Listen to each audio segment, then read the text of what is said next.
ABC News with Miriam McDonald. Good afternoon. The Prime Minister says the coalition's policy to ban arrivals from the war in Gaza was made up at a press conference. The opposition this week called for Palestinian refugees to be blocked from entering Australia, citing concerns that they were not undergoing rigorous enough security checks. Anthony Albanese says opposition leader Peter Dutton is playing politics on the issue. Unlike the opposition, we don't make policy at a press conference in response to a question.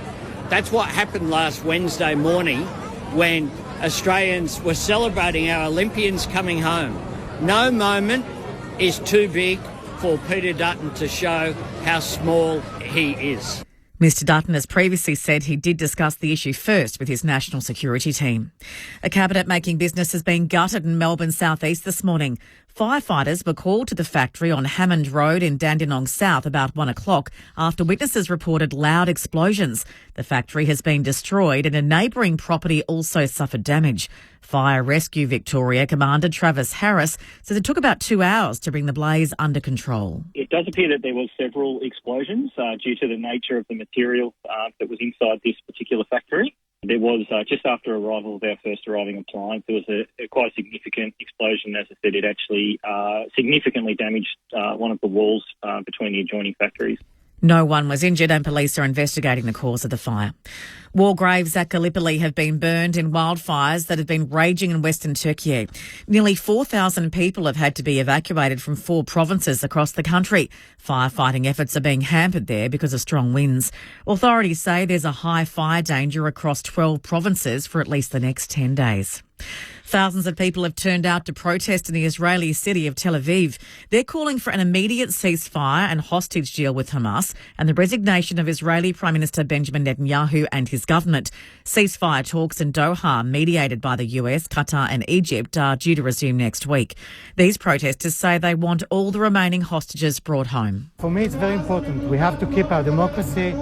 We have to keep Israel free. We have to be here against the madness that is happening in our country. We don't believe in this government at all. We want our hostages to be back, and we want to find some sort of solution to what's happening here.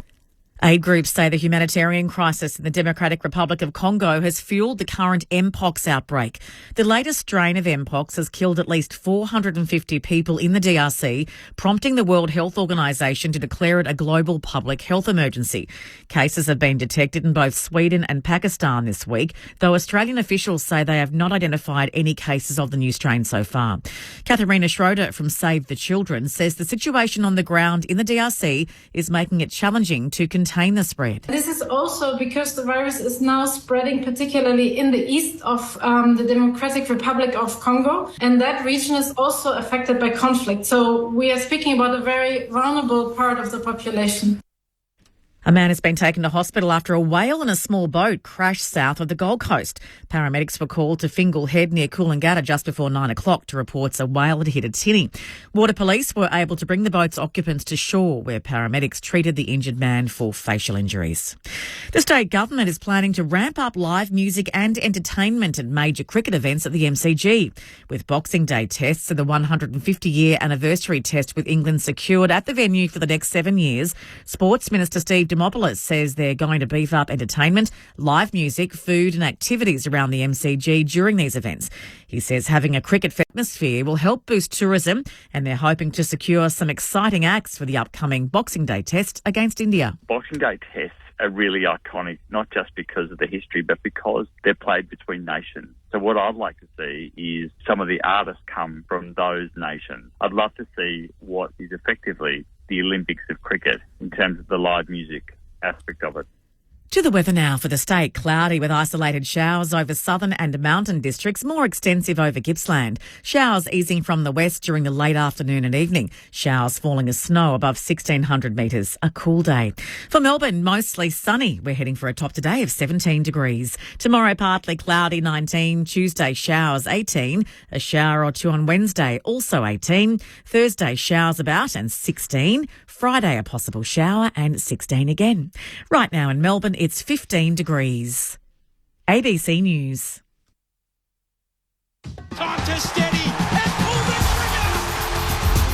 trigger. Have you heard the latest AFL podcast from the ABC?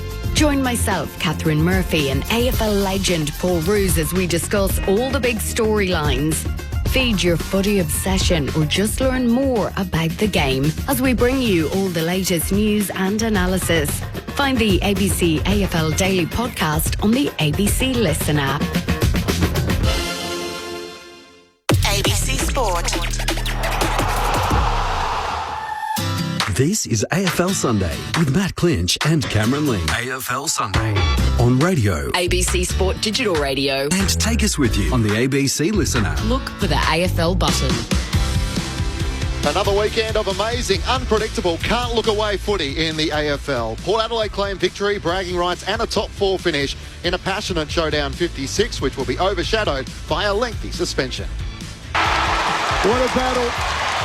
Port Adelaide hold on to second on the ladder, and they steam past Adelaide in the end in an absolutely controversial showdown 56. The Saints soar to second is a dominant second half, and Geelong all of a sudden a top four chance goes begging under the roof of Docklands. Bills out Wilson's way, a season like no other that keeps us guessing to the final round. St Kilda defeat Geelong by 18 points. And the Cats' top four chance they could have secured tonight goes begging. St Kilda by 18 points record their 10th win of the season. And the Pies down the lines at the MCG to keep the mathematical wizards at work as they turn to other results to try and stay alive. Just finds Noble, loops it over the top. Nick Dacos is away and running. Arching his back, getting around one, getting around two, running to 40. The little magic man! He shows us what he can do. Hello and welcome to AFL Sunday on ABC Sport. Matt Clinch with you from Docklands, where it's the Western Bulldogs and North Melbourne as round 23 of the AFL continues. The other winners so far, the Giants with a 7th consecutive win by 9 points over Fremantle. The Demons are far too strong for the Gold Coast Suns, an emphatic response by 54 points. And back on Friday night, Sydney 39-point winners over the Bombers to claim the minor premiership. It's not a good weekend for the ladder predictors as we all go to the AFL website to try and make sense of it. Today, the Western Bulldogs and North Melbourne, Hawthorn and Richmond in the middle match, and then the West Coast Eagles face the battered and bruised Blues from Perth. Each Sunday, we try and make sense of what's taken place and what it means. Cameron Ling has the task this afternoon. Premiership player, Geelong Premiership captain, of course, legend at the Cattery. Cameron Ling, welcome once more. Oh, g'day, Clinchy. Great to be with you again on this Sunday afternoon. Hello to everyone out there. What a day of footy, Clinchy. We've got so much to go through, so many things. I, like probably all the Collingwood supporters out there, have been busy on the ladder predictor. I know you have as well. What does Collingwood need to happen for them to sneak in the 8? We've just done it. So for Collingwood fans, what needs to happen is Carlton need to lose both games and Fremantle need to lose their final game of the home and away season as well. So there's a few possibilities that need to take place for it order to become a reality. Of course, Port Adelaide, the Dockers just blowing their chances at one stage, fighting for a top 4 spot, and now what could have been. But it's such an intriguing season, and to go down to the potentially that last game of the home and away season, Port Adelaide travelling west to the Dockers. The Power have locked in their spot in the top 4, so it's all to play for the Fremantle Dockers, and Collingwood fans will become Dockers fans. Well, just throw in as well, Clinchy. It's been that crazy season. Hopefully no slip-ups for the Dogs and the Hawks. As you said, they're playing today. You just got to make sure. You put it in the book, don't you, that the Dogs are going to knock off North, the Hawks are going to knock off Richmond and then North. But will it happen? Who knows? So you've got to make sure they don't slip up as well. We always like to start on a Sunday, Clinchy, with a couple of our highlights. For me, the big one is, I know technically he could be chased down. I know there could be a giant bag next week. But Jesse Hogan's performance to lock away the Coleman medal yesterday, 6 goals, 4 in a really important win over Freo, a 9-point victory over the Dockers, gives them a shot at second place on the ladder. And to think Jesse is that rising star at Melbourne. I think even at the time I made a stupid statement like, give him a 10-year contract for $10 million. Just lock him in. This kid's something special. He then had a number of issues he had to work through. Obviously his time at Fremantle didn't go to plan, and it wasn't a great time for him. To then go to the Giants and have such a massive year, a commanding year as that key forward, and he's matured into the player we probably all thought he was going to be, Clinchy. And now I'd say 10 goals clear from Charlie Curnow, and Charlie not playing this week and maybe not playing next week. Jesse Hogan now has a Coleman medal hanging around his neck, which is sensational. Well done, Jesse. Yeah, absolutely. 49 goals in 2023, his fourth season as a Giant, and a career best for him as well. So we'll revel a bit in Jesse Hogan and his season. He had the chance to catch up with Declan Byrne post-game, but he was his sixth goal yesterday in a crucial win for the Giants. This is so deflating for Fremantle if Hogan can make them pay, which he does for his sixth goal of the game. Hogan, the hero. It was an interesting game. It was a bit of a game of momentum. The Dogs have been a solid side all year, and they've probably got the best engine room in the competition, and they showed it today. Sarong, Brayshaw and Hayden Young were having an impact on the game, and we weren't able to kind of nullify it as much as we'd like. But to walk away with another close win, it feels pretty good. I'd love to just come in one day and have played 4 quarters and win by 30 points, but it's exciting for the fans, and it's another win, so we can't complain. Felt like Freo got on top in that second quarter. What was said at half-time? What did you need to work on? Yeah, another big spray from Kingers. We just weren't getting it done around the contest again. I mean, we were kind of being a little bit too reactive and letting them have what they wanted, and we put the spotlight on it all week, and we knew what they were going to do, and we weren't quite getting it done. We just need to lift around the contest and behind the ball, and just to win our kind of one-on-ones, or at least halve them. We probably just weren't getting that done to the level in the second. 6 goals for you. What did you feel like was strong on your day? Where did you get on top? Yeah, it was a strange one. I felt really dangerous early, and I was having I don't normally have shots that aren't marks, and I was having a few kind of snaps and stuff, so it's kind of a weird day for me. I've kind of felt in and out of the game in patches, but we had some pretty good supply today, and once we did move the ball the way we wanted to, we had some good looks, and I was able to get on the end of a few. But yeah, a bit of a strange kind of day for me, but I can't complain, and very happy with it. You've won the Coleman, basically, so how cool does that feel? Oh, no, I haven't won anything yet, mate. There's still a round to go and some footy to be played, so, I'm just grateful that my body's kind of got me in a position where I can play each week and perform and, have a really good go at it. I mean, my last 24 months, it's probably the most footy I've ever played, and there were periods there where I thought my career might be over with the double navicular and, 5 calves in about a year, and just to be able to play out there and have confidence in my body. The medical team has put in a massive effort, and they've given me so much confidence that I can go out there and just give it a go each week, and that's all I can ask for. It's I'm extremely grateful just to be in a position where I can just play each week, because it can be taken away from you so quickly. Well, it is your third club. You've had quite the journey. So how satisfying is, like you say, that last 24 months, particularly this year, your best return on goals? Personally, feel like this is your best year yet? Absolutely, mate. It's the happiest I've been on and off the field.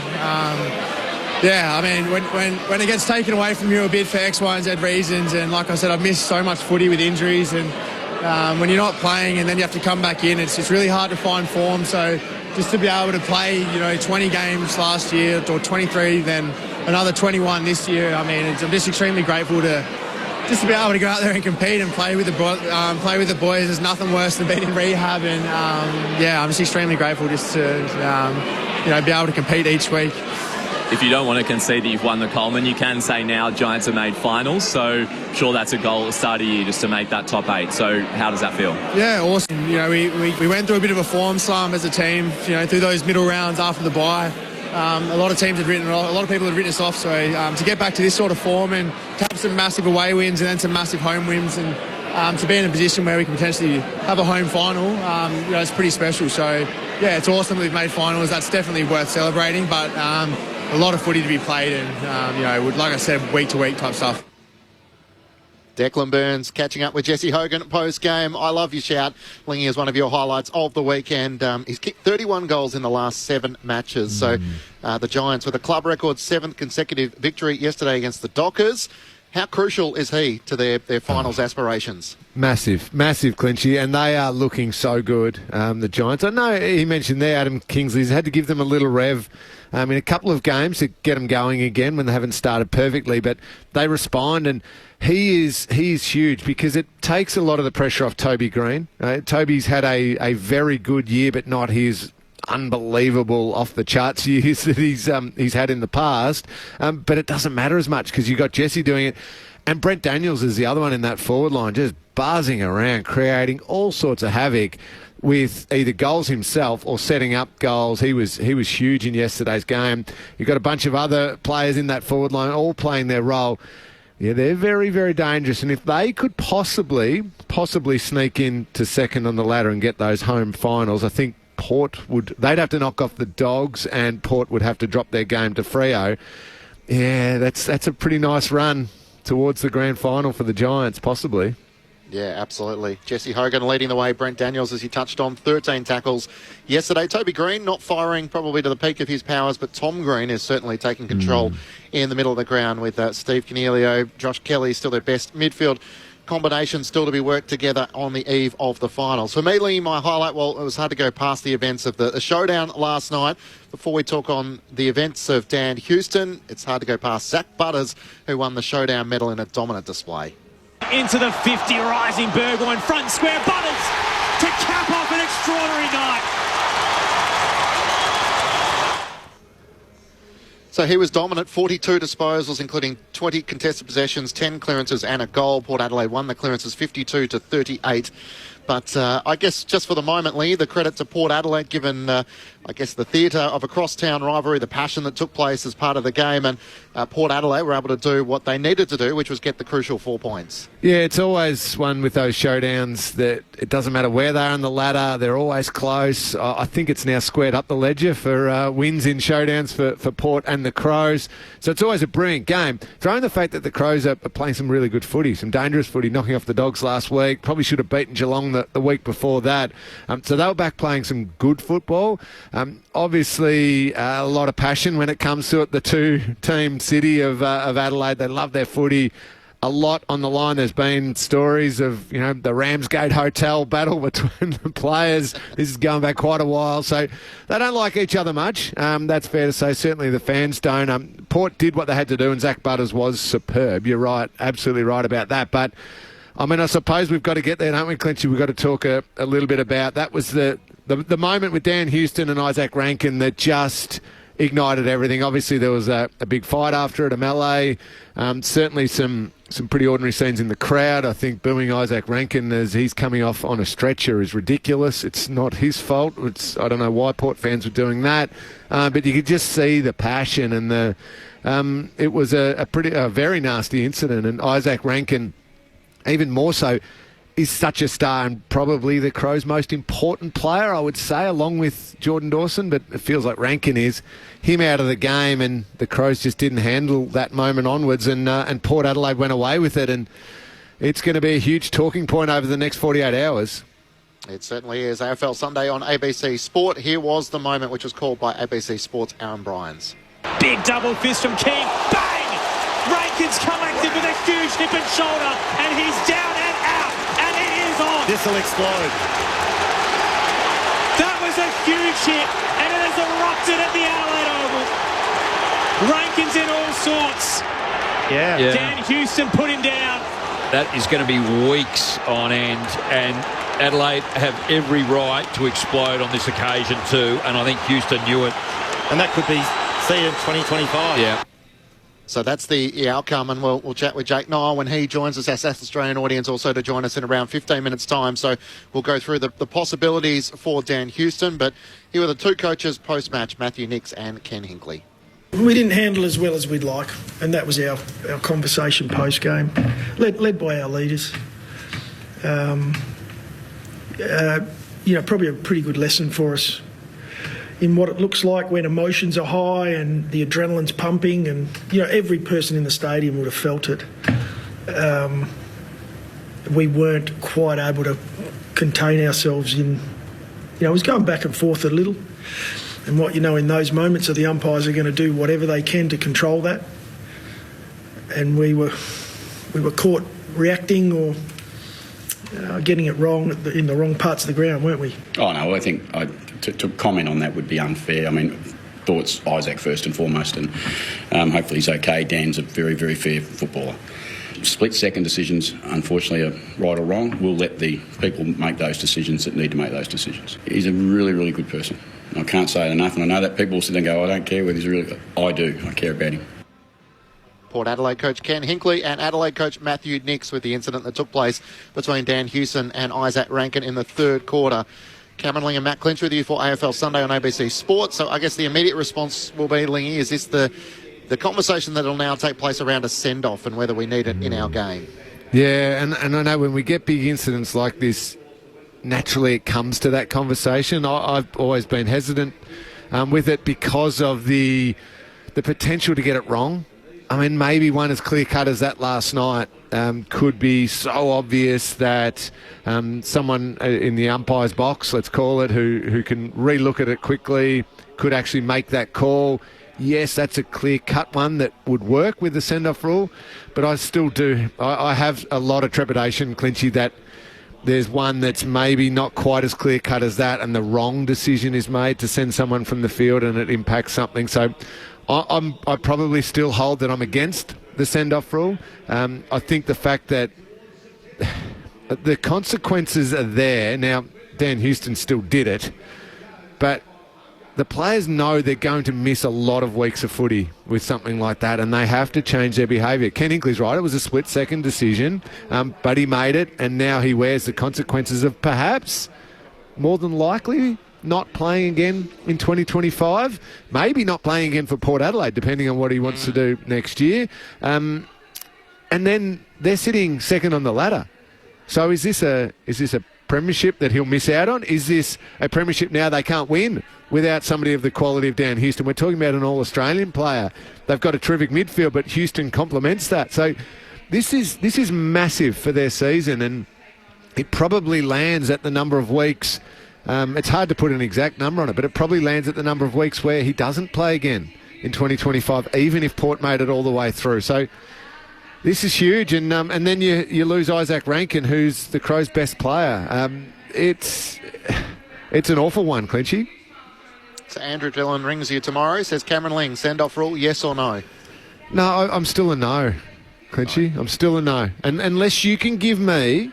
So I know you wanted a quick answer there, but unless you can give me a clear way that we can avoid the wrong call being made, or an immediate reaction from umpire thinking, oh yeah, actually that was a send off. They send them off, and then it turns out there was no head contact made or something. And I'm not describing last night's one. It could be another situation. We just cannot end up with a player removed from the field for an incident that doesn't warrant it. So unless you show me a clear way, a process that can avoid that happening, I'm still in the no camp. Yep. I'm a bit with you at the moment. I think that the send-off rule, just for the moment, unless it's a Barry Hall incident, I just can't see how it helps the game. But, hey, showdowns, derbies, there's always that extra level of passion that sometimes need to be diffused, and maybe that would help. Your thoughts on the SMS, 0437 774 774. Lingy, don't forget, Collingwood need to win on Friday night against Melbourne to be a chance. That's from Mick, who's a Melbourne supporter in Ballarat. Andrew says, half the time players get suspended. There was no free kick at the time during the game, so how can they rely on umpires in the moment if they do make the send-off? So that's from Andrew. Brendan from Hobart, as a Pie supporter, does the win yesterday mean they roll the dice for another year with their older players, or do they go for a mini rebuild? Quick thought there. That's a good question. That's a great question. I'm in the camp of yes, you do. No, go for it now. While you've got high-end players, and of course Nick Dacos is the most obvious one, playing great footy, go for it now. Try and get one now. Don't look for little mini rebuilds. I think just health of the list, and that will be better. In a weird way, it would be almost better for Collingwood to finish their season earlier. Unless you can say they're going to go on and win the premiership, getting them into their break, getting them into an earlier pre-season could set them up for a better year next year. Given when you go deep into a grand final, win a premiership like they did, it is so hard to come back. You're behind every other team. So, no, I'd go all in now. Just keep going for it. They've got enough good players, provided they're healthy and fit. They could. They'll be there again next year. They'll be right up the pointy end. Kevin on 0437 774 774. Houston's hit on Rankin, arguably less reckless than Braden Maynard's hit on Angus Brayshaw, and less severe and reckless than Darcy Moore's hit on Christian Petrarca. Why the hysteria around Houston's hit? Justin Longmuir has resided. Hang on, as it just refreshes. Justin Justin Longmuir has resided over an inconsistent 5-year period at the Dockers. Will Freo supporters have enough patience to wait another 12 months until his contract expires? That's from Anton. And Hamish in Wagga says, too right about picking the ladder predictor. Feel like I'm checking it after every game. What a season, though. Who can pick a winner? So that's some of your thoughts on 0437 774 774. So finally, do you believe in Port Adelaide? 5 wins on the trot. In a season where everyone's having their stumbles, I guess the Power and the Giants have been the two sides, and the Bulldogs and the Hawks, that despite losses in recent weeks, have sort of capitalised on the late season form. Yeah, you're right. They're the most in form. Port Adelaide, they were like, it relies on their running through the midfield type players, their ball use, their elite ball movement. That changes if Dan Houston is not there. Rosie, Butters, Horn Francis, these guys, Willem Drew, they're absolute stars. Boak on a wing, still is very, very good at what he does. But Houston's an important part of that. So it does affect my total belief in them. I believe very strongly in the Giants. Even though the Swans weren't super convincing on Friday night, I still very much believe strongly in them.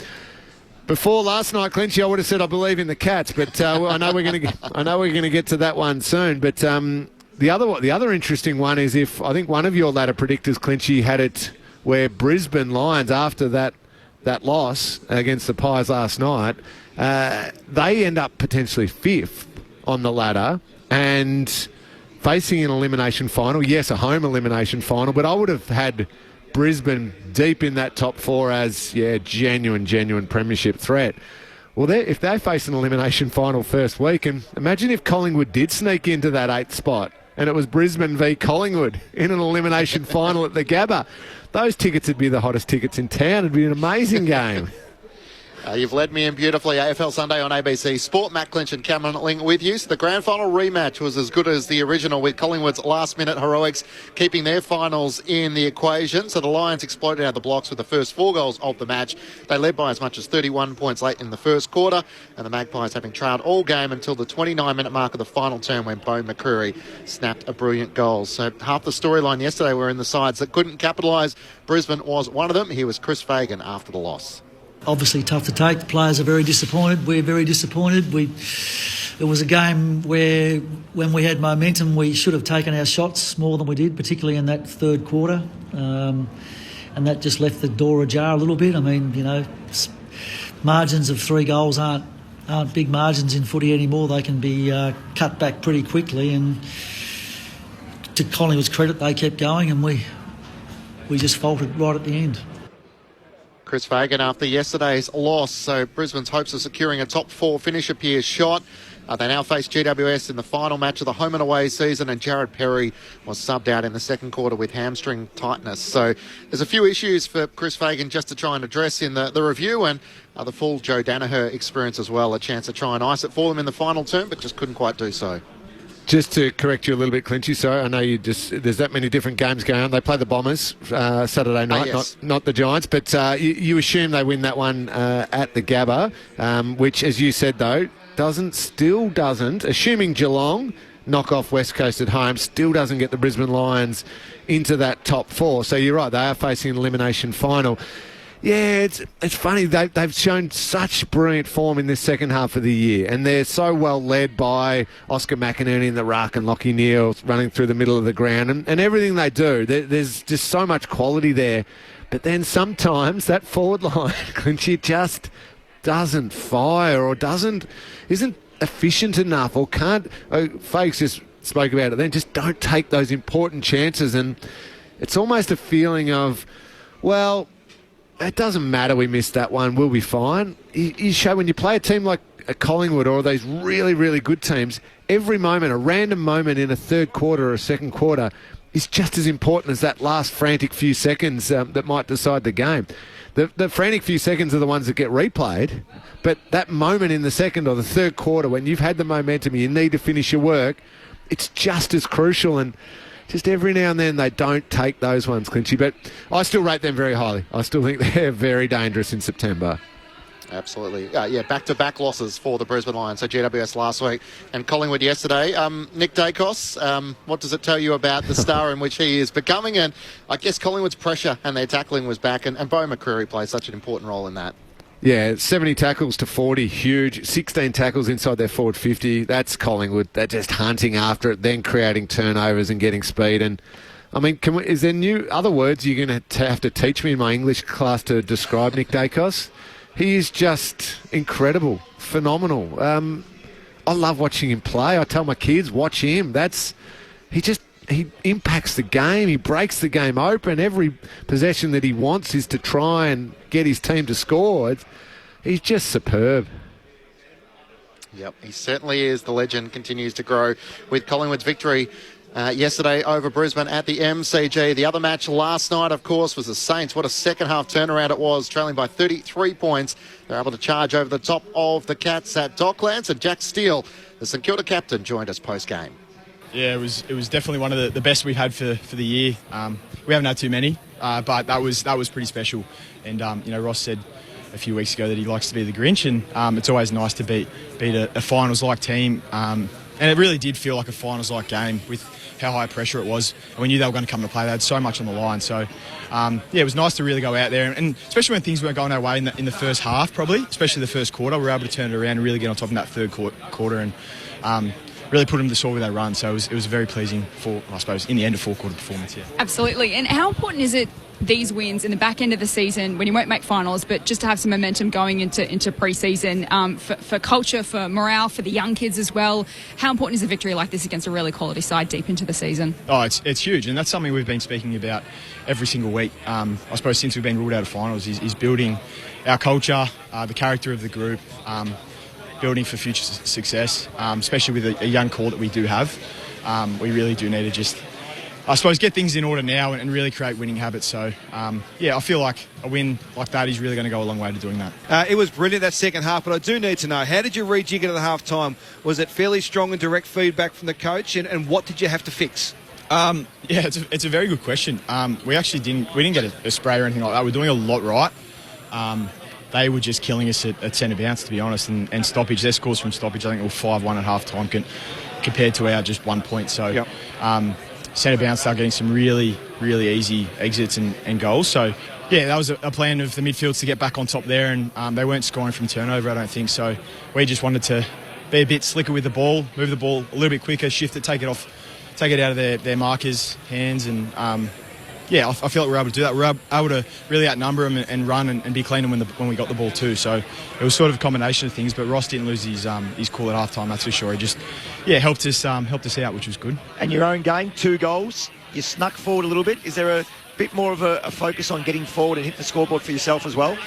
Nah, there actually isn't. I kicked 3 the other week, which was bloody nice as well. So, but I've done it all out of the midfield, just working forward, and Lenny Hayes is a development coach at the Saints, and I think he had me as a midfield coach when I was at the Giants. So he's seen me grow as a player, and he's always said you need to test more as a midfielder forward. So I sort of just had that in the back of my mind, and in transition I just try and get hard as I can forward and get in behind the defence, and I suppose hit up and just get dangerous, make them think, because I am naturally a defensive midfielder myself, so I don't like to dip my toes in the forward 50, but Lenny sort of give me the licence. And it's always a hard question to answer, but obviously having played finals last year, the burn of not getting to play finals this year, and you play a second half like you played today, where it feels like if you can play that level of footy for long enough, you can probably match it with just about anyone.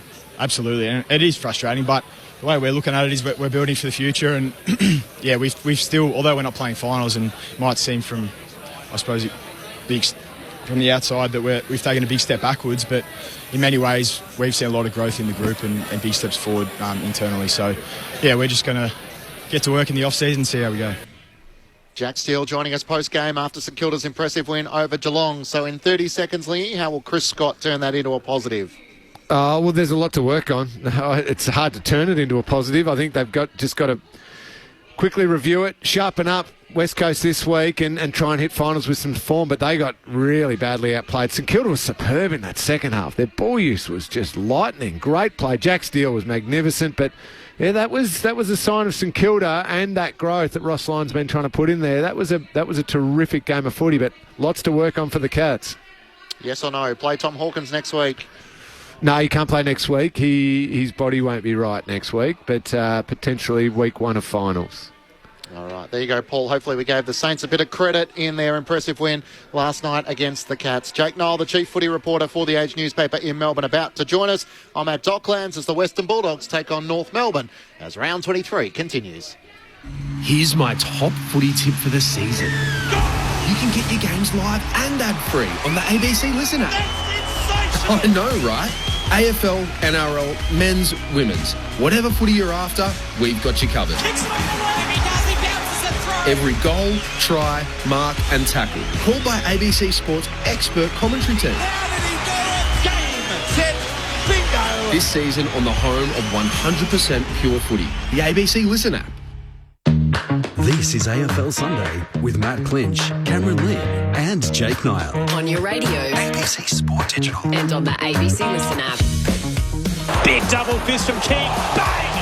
Rankin's collected with a huge hip and shoulder, and he's down and out, and it is on. This will explode.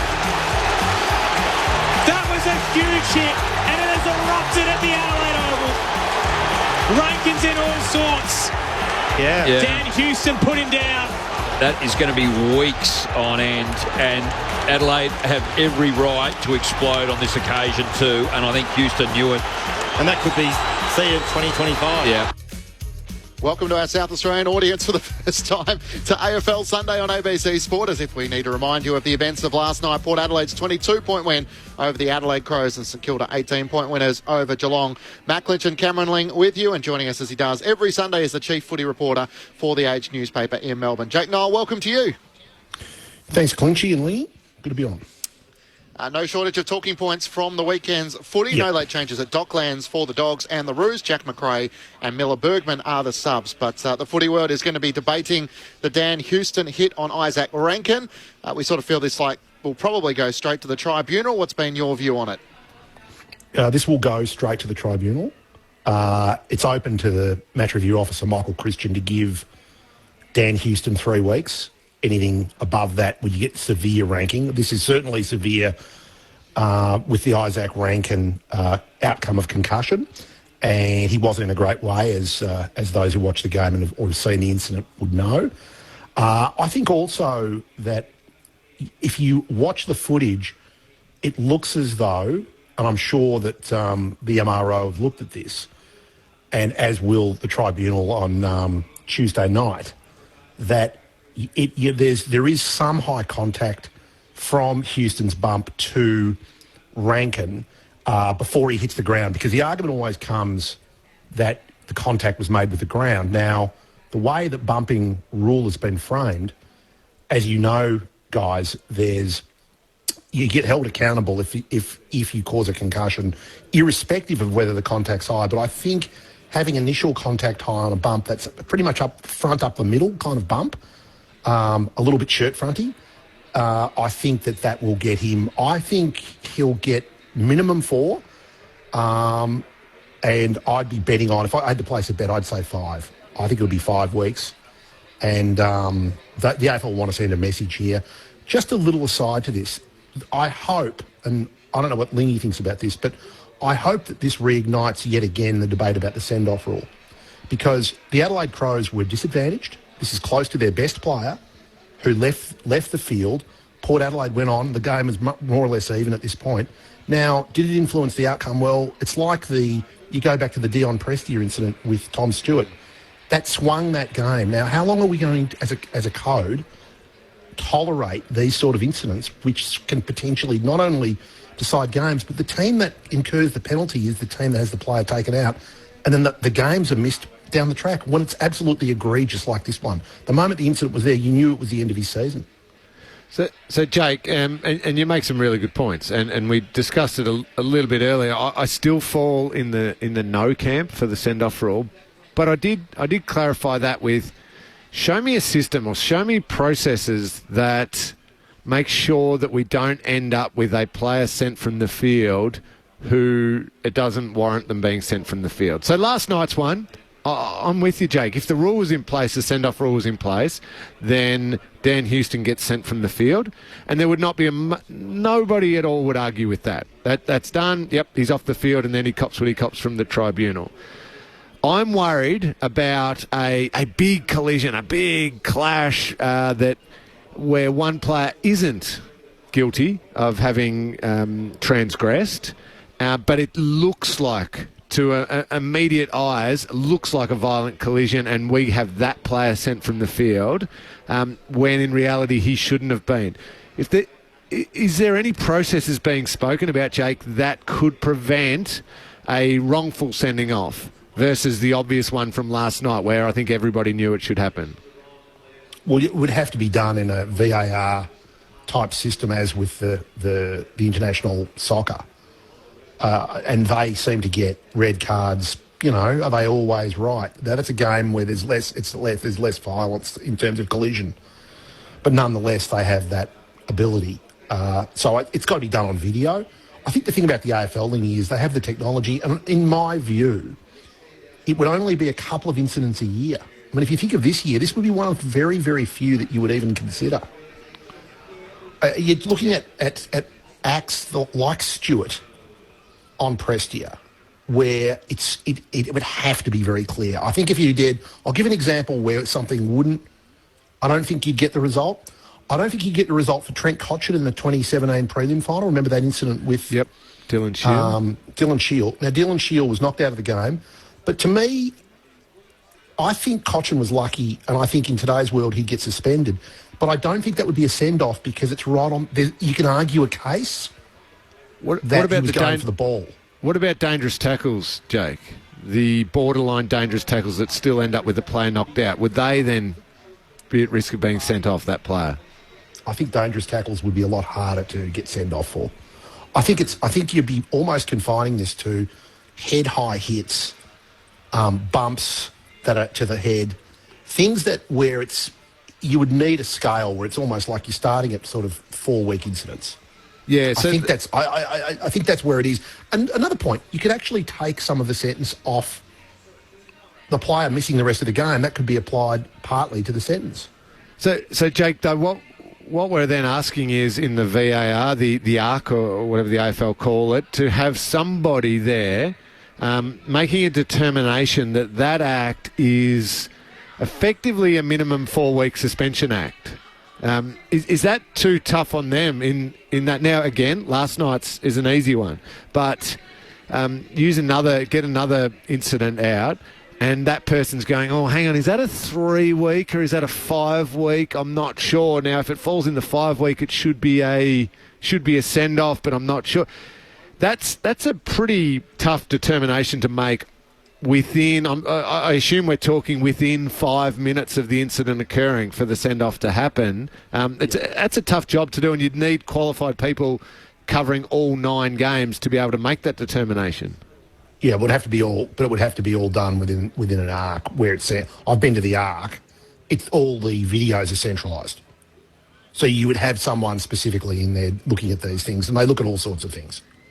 So the ARC is looking at the scores. And this would just be another portfolio. I think the technology's there. The AFL, to be honest, Lingy, I've always felt that there would eventually be a send-off rule, and we're waiting for something terrible to happen in the grand final. That's how it feels to me. We're waiting for an incident in a grand final where someone gets taken out for unconscious, and it swings a grand final, and there'll be an outcry, and then that's what I've always felt would end up happening. It's in line with other sports. Other sports seem to deal with the ambiguity about decisions, and they seem to get on with it. So that's just my view. Not everyone agrees, and the AFL at this moment don't agree. I don't think Andrew Dillon has shown any sign of changing their tune on this. Yeah, Richard on the SMS 0437774774 puts the point out there that, of course, they have the send-off rule in rugby union, so it's something in which the AFL will have to try and work their way through as to what they want the look of the game and the impact in which concussion is happening. Such a big win for Port Adelaide. Their captain Connor Rosie joined the ABC Sport team post-match last night. Yeah, there was certainly some feeling in it, and we felt like we needed to bring contest. We knew it was going to be one of those games, especially with the weather, and Adelaide play that game style anyway. So it was certainly going to be that game, and we came ready for it, and fortunately we were better for longer, I guess. Talk us through the incident with Isaac and Dan. You seemed to settle as a team better after it. It was such a hold-your-breath moment for everyone probably in the stadium. talk us through the incident, how you saw it, and then your ability to steady after it.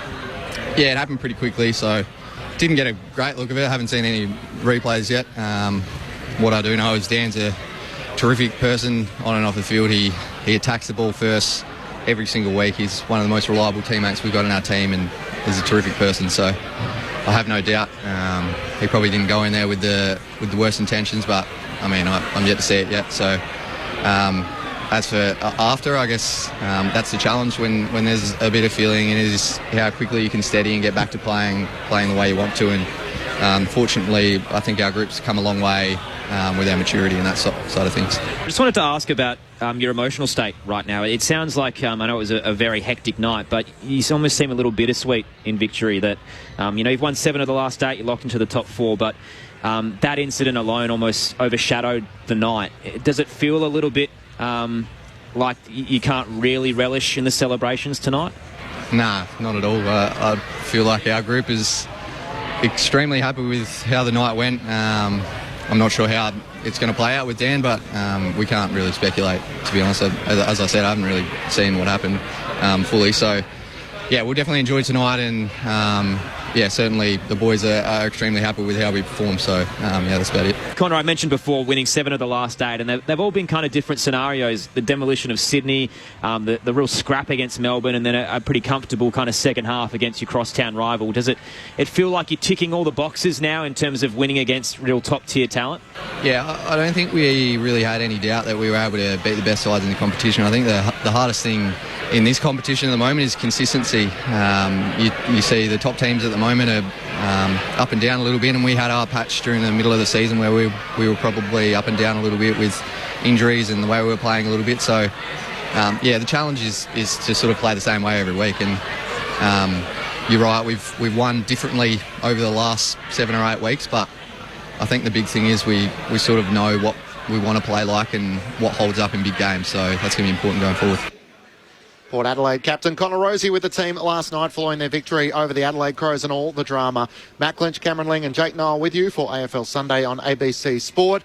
Jake, no shortage of talking points across the weekend. I guess back on Friday night, the big one was around the Bombers and whether their season could stay alive with the victory over the Sydney Swans, who have now claimed the minor premiership. But there are winds of change with Kevin Sheedy stepping off the board, and the debate as to whether they could have played Dyson Heppell in that match on Friday night. But I guess we expect to see him in maybe the final game of the home and away season. I hope he gets the final game. I can see why Brad Scott made the decision, because they were fighting still. If they'd won the game, the finals was still alive. Probably unlikely given that they would have to beat Brisbane the last game, but now they can't, and I would hope Dyson would get that game. It would have been better in front of the fans, maybe. I guess you could mount a case, Lingy, that it might have given the Essendon players just a little bit more of a lift for that game. That would be probably, but Brad Scott made a tough call. He wanted to play, clearly, young Roberts, and he's not let Dyson play that particular game, and it sounds like he's a good chance to get the last game. But, yeah, interesting call. I would have expected that he would have played that game, because I think in the circumstances Essendon were in, they needed some emotional lift, but he's the coach. Yeah, I suppose the coach is charged with picking the best team to win that game, and while their season's still alive. But you're right. I think he spoke pre-match with on TV and said something along the lines of Dyson came to him and said, if somebody's playing better than me in that position, play that person, which is, of course, Dyson Heppell being incredibly selfless like he's always been. But I did have a few queries around that, thinking that there were enough players playing considerably better than him in that position. There's 4 or 5 Bombers players who haven't been great and weren't great on Friday night, and I would have thought Dyson could at least play the same, as good as them on Friday night. And then adding to what you're talking about, Jake, you've got the benefit of the emotional lift and the crowd being behind it a little bit more. I didn't think Dyson's form was considerably worse than 4 or 5 of those Bombers players. I would have thought he could have held his own pretty comfortably. Well, the way Essendon have been going, mostly, there'd be plenty of players that his form would be commensurate with, I would have thought. So, yeah, look, it's an interesting time for Essendon with Kevin Sheedy going off the board. He will stay on, by the way, as a paid consultant, as an ambassador to Essendon. Still deals with coteries and supporter groups and the odd sponsor. He's still doing that work for the Bombers, but off the board, 76 years of age. There was a feeling it was time. And, of course, Adrian Dodoro, the long-time recruiter, has gone on an extended leave and not expected to come back. So to be in that position. So I think winds have changed at Essendon, definitely, and then they've got a post-season, some very big decisions to make around their playing list and even some of the roles in their footy department. The Demons have had a week in the headlines, Jake, off-field, but they got a 54-point win over the Gold Coast Suns yesterday. Jack Viney very much led the way, his name being linked from Alistair Clarkson about the speculation as to whether he'd be interested in joining North Melbourne. He is, of course, still contracted at the Demons, and the reports around Christian Petrarca and his frustration with the position in which Melbourne are in and the side's inability to feature in finals in 2024. Alex Neil-Bullen has requested a trade back to South Australia. Gary Pert did some media yesterday trying to, squash the rumours that there is disharmony around the culture of the club. What's been your take on the week for Melbourne? Well, Gary Pert had the fire hose out, trying to douse the inferno of the week. I think the Petrarca thing was the most significant. And when you look at this from afar, you look at it, you go, well, they lost Christian Petrarca in the mid-season on the King's birthday game. They lost Angus Brayshaw before the start of the season, and he was one of their best players and, more importantly, one of their best leaders. And Clayton Oliver's situation has been well documented and well chronicled, of someone who had a turbulent off-season and really missed a big chunk of the pre-season and has been a much, much diminished player. So that's three of your top six players, and then you've had injuries, Stephen May and at times Jake Lever. It's not a surprise to me that Melbourne have ended up where they are. The question is, do they have a cultural issue that's caused some of this? And can they, there's certainly, it's clear from every conversation that I've had, they are not trading either Christian Petrarca, who's expressed some dissatisfaction. If he was out of contract, he may well be leaving the club as a free agent, but he's not. He's got 5 years to run, and they're certainly not looking at that. And the other one is Clayton Oliver. And all indications I get are that, as I've said on this program before, they're sticking with Clayton Oliver and trying to work him back. We talked about that Lingy last week. Yep. Melbourne don't really have much choice but to try and turn this around with what they've got and infuse the list with some new players. Dan Houston, who we mentioned before, by the way, is a chance to get to Melbourne through a trade and may well have played his last game at Port Adelaide, which is just an aside in this, but that's a possibility for Melbourne. Hopefully, if they do that for them, they wouldn't give up 2 first rounds, because it's certainly not worth that. Jake, what was quietly, maybe behind the scenes, Melbourne's reaction to Alistair Clarkson talking about one of their contracted players? It feels like the Sharks are circling a little bit and they're all trying to get a little nibble of the D's while they're down at the moment. Yeah, well, I thought it was interesting because, of course, the elephant in the room there is the head of football at North Melbourne is his father. Yes. Todd Viney, and I would say that Alistair wouldn't be speaking in that matter without consulting with Todd. I don't think that's stretching it too far to make that assertion. So I think that was provocative by Clarkson to put it out there, because often people talk to us from clubs, to people in the media, about what's going on with targets and players that are being targeted by other clubs and players out of contract. We have these discussions in the media as journalists quite a lot, but it's rare that a senior coach will actually say, oh, we'd like him, and he's a contracted player at another club. Yeah. And as someone who works as a family member working closely, Todd Viney is Alistair Clarkson's closest ally and lieutenant at the club. So I found that fascinating, but I'd still be surprised if he got to North Melbourne. Yeah, he rattled off about 4 or 5 names in the end, Alistair Clarkson, of some senior players he would like to come and join North Melbourne in 2025.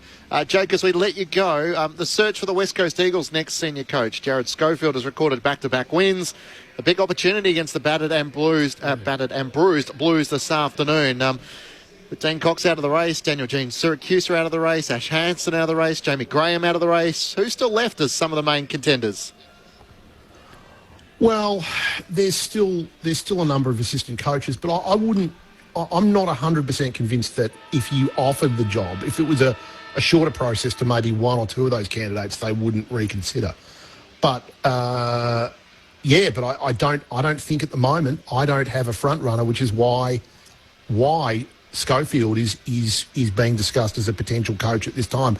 I think he would have to beat My view is they would have to, for him to have a chance, they'd have to get over the Blues today, though, which I've tipped them to do, but not with much confidence. Looking at the weather forecast from over in Perth, that should help Carlton a bit, and it'll be just whether Carlton can kick the goals. But the West Coast job, it looks like that's going to go on well into the finals. There will be candidates that are involved with current clubs, and I think that pushes the process back a little bit for the Eagles. And there's no other club in the market. I think when they made the decision on Adam Simpson, there was a possibility of other jobs opening up as senior coaches, and then now it looks like there is no one besides the Eagles job.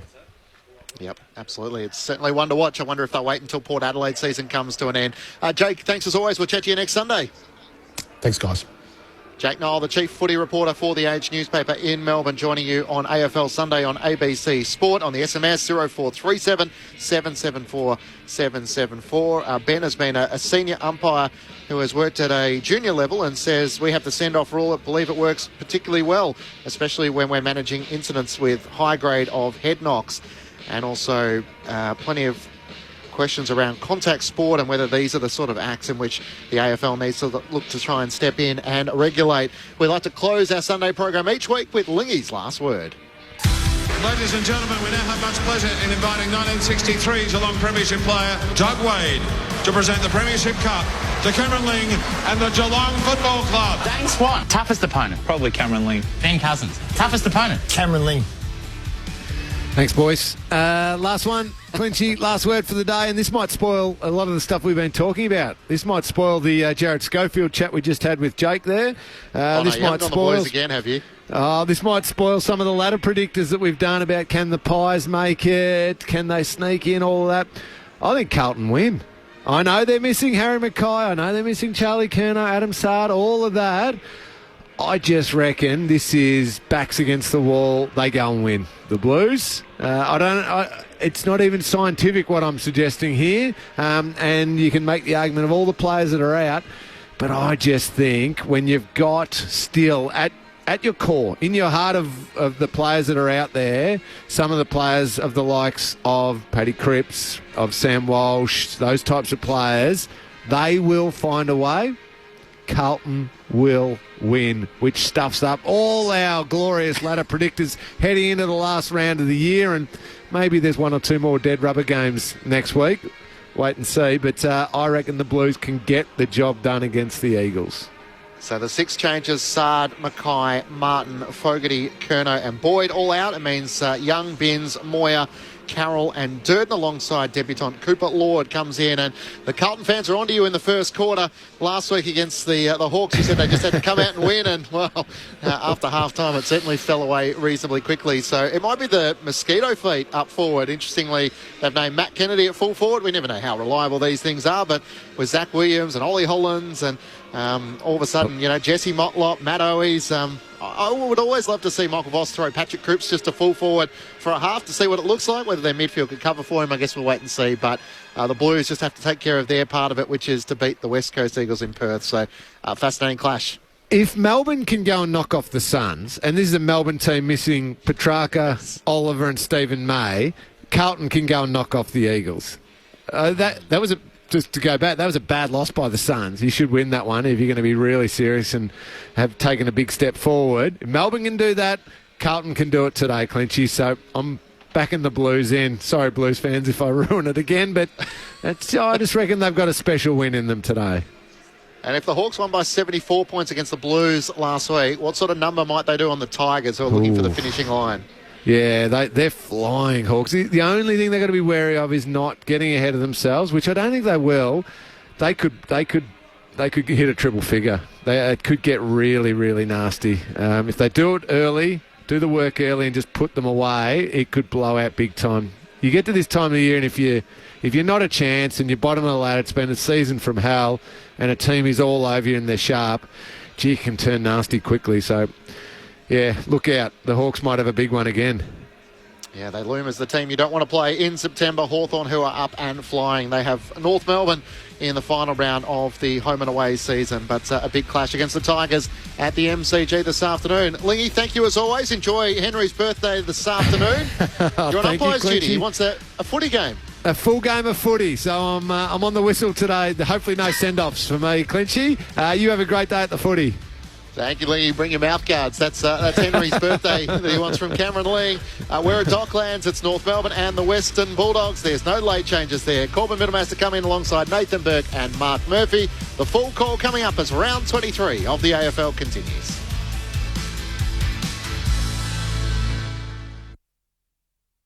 The good scissors, lucky socks, Tony Armstrong action figure. You know, you can tell a lot about someone by asking what they'd say if their home was about to be destroyed. I'm Sean McAuliffe, and that's exactly what I'll be doing to Australia's best and brightest celebrity guests on my brand new TV show. Not destroying their homes, I'm asking them what they'd rescue. Sean McAuliffe's Eve of Destruction. Wednesday nights on ABC TV. And always free, always entertaining on ABC iView. This is ABC Sports coverage of the 2024 AFL Premiership season. AFL. On your radio. On digital. And take us with you on the ABC Listener. Look for the AFL button. Sunday footy in the penultimate round. We have just 12 games left in the regular season, and heading into today, the Bulldogs, the Hawks and the Blues, they sit 7th, 8th and 9th on the premiership table. The equation for all of them is very simple. If they win today, they'll be in the 8. If they repeat the dose and win again next week, they will play finals. So that's simple for the Western Bulldogs, the Hawks and the Blues today. All they have to do is win their remaining games and they will be there in September. They don't have to worry about percentage or other games going their way. Just take care of business. The Western Bulldogs are first up. They take on North Melbourne here at Docklands. There is no late change. The two subs, Jack McRae for the Western Bulldogs is back in, and Miller Bergman is the sub for North Melbourne. My name's Corbin Middlemaster. It is a glorious day in Melbourne, but that matters little because the roof is on, which means we are going to get fast, dry footy underneath the roof here at Docklands. Matt Clinch is here to call the footy with me. Hello, Clinchy. Hello, Corby. Great to see you after a couple of weeks away, and the footy has just changed a little bit while you've been away, but just when you think you've got it down pinned, something changes that throws everything up in the air. Could that be North Melbourne today, which would seem highly unlikely, but the Bulldogs lost last week to Adelaide. They've been in this upswing over the last month or so, and yet they had the challenge of no Tim English this afternoon, so out with that ankle injury, and it means that if Tristan Sherry wants to lay claim to be the All-Australian ruck, I'd imagine today would be a good case to showcase your best. So, we come with a level of intrigue as to what role Sam Darcy might play and how the Bulldogs just find a way to get the 4 points and push that to one side. Bulldogs fans will have long memories. This round last year, penultimate round, you think they were a red-hot favourite today. Imagine last year against the hapless West Coast Eagles. They rolled up at home. All they had to do was beat the Eagles and they would have been playing finals footy. Instead, they dropped that game and never recovered to make it in the top 8. Mark Murphy's here, as he is every single Sunday, the Carlton champion, the man who the coaches voted as the premier player in the game back in 2011. He's part of our crew on ABC Sport. Hello, Murph. Hey, Corbin. Clinchy, good to see you back. It's been a sad couple of weeks without you in the chair, but finally we get you back. I appreciate it. It's nice to be here. Clinchy's been holding the fort down very well, though. Unfortunately, the Blues and the Bombers have all had sort of troubling sort of weeks. We're not talking about them today until later today, but looking forward to watching a young North Melbourne side go up against the Bulldogs, who it's obviously a really important day for them and their aspirations of getting a home final if they do finish 5th, or even if they might sneak in to the top 4. But it'll be interesting to see how North go about it. The famed gentleman on your right, I say famed, meaning Hall of. The Hall of Famer in Nathan Burke is with us again on ABC Sport. Hello, Burkey. Hello, gentlemen. Yes, thank you for having me on a Sunday. Sitting next to Murph here. Haven't done many Sundays with you this year, Corb. No, I think avoiding me. I think you were on slated for the game at the G, weren't you? And we ripped you across and said, look, this is the bigger game with the main team. So come hang out with us. Well, after you sent me to Yak and I was going to say, you've had the full weekend footy experience, haven't you? Yesterday, I was at Yak and Dander versus Barnawaffa. Yep. Up there in the TDFL, and it was a good experience. It was good, but it's not quite. Well, I've gone from standing on a bit of scaffolding with a tarp over my head in the rain to sitting here under the roof at Dockland Stadium. So chocolates to boiled lollies, or the other way around. I'm taking no responsibility for the scheduling, but what I am happy about is that you're with us today, Nathan Burke. So he's here with us at Docklands, as is Matt Clinch, Mark Murphy, and Ian Cohen is on the boundary. We'll check in with Koza in just a moment. So just repeating, no late change. The two subs, Jack McRae for the Bulldogs and Miller Bergman for North Melbourne. Did you give the upset a real sniff today? Are North Melbourne a big chance to upset the Bulldogs and shake up the top 8? I think so. I like the way in which North Melbourne have been playing, especially since the bye. They've had a few outliers, one against Sydney, and I think last week was a disappointing one to lose to West Coast down there. But I think they've showed some good signs in this back half of the season, Berkey. I like the way in which they have been more aggressive with ball in hand. And their midfield is a really young midfield, but really exciting, and they all offer something different in there. We know Wardlaw, how hard he is. He's back in from a few bouts of concussion, but I love the way LDU goes about it. Simkin is a very good player mixed in with those guys. So I like the way in which Sherry's been terrific this year and gives his midfielders first opportunity. But they come up against a midfield I think is one of the best in the comp, Berkey and the Bulldogs. So they'll have their work cut out for them today. Yeah, the worry for me for the Kangaroos, I went down to Tasmania last week and saw them play West Coast, and look, 90% of that game they were the better team and they should have won, absolutely. But the fact is that their backline is pretty small, and last week it was really only one West Coast player that got hold of them. The others just didn't do what they should have. But if they had have actually used their tall forwards going forward, West Coast, I think they probably could have won that game or sewed it up a lot earlier than what they did. So that's the big worry for me today. But the good news is that without Tim English in the middle, Sherry's coming off his best performance, 30 possessions last week. That means Darcy's probably going to have to come out of that forward line, which would be something that Clarko would be saying hallelujah, and play through the middle of the ground. So things are working in North Melbourne's favour, but I think the Western Bulldogs, we've shown this year, they do have the ability to bounce back after a stinker. Yeah. Last week was a stinker, and I think they will bounce back today. Is it that simple as a coaching exercise, just to say, look, it's a mulligan, let's move on? And I know they've made 4 changes, but it's unlikely in this competition, given how tight it is, that you're just going to go on a run. They'd won 4 in a row leading in. We're very unlikely to see a team go 5, 6, 7, 8 in a row, as the Sydney Swans are proving. Is it that simple as a coaching assignment to walk in and say, look, let's not even bother about reviewing it, let's just move on? I think Adelaide's an issue for them because they probably went over there last week thinking, hey, the last time we were here was our absolute worst performance for the whole year against Port Adelaide. Yes. They were terrible. And they also lost their gather round game earlier in the year in Adelaide. So I think they're probably hoping they don't come up against Port Adelaide in the finals over there because they can't play that ground. But I think back here on the home turf, very quickly turn what needs to be done today. The Western Bulldogs out on the ground, as are North Melbourne's. The Dogs' home game, so they're all in royal blue with the red and white hoop. And for North Melbourne, they're all in white with the blue stripes and, of course, the white shorts. You mentioned, Berkey, they lost last week, North Melbourne. Incredibly, they become the 3rd team this year, Murph, to have given up a 30-point lead and lost. 3 different times they've led from such a position and haven't been able to close out. And I was with Boomer Harvey at the airport after the game, and obviously Boomer knows a few officials at North Melbourne, and 2 of them actually came up and went, they had eyes like dinner plates. And Boomer's going, what's going on? And he said, well, that was a Clarko bake.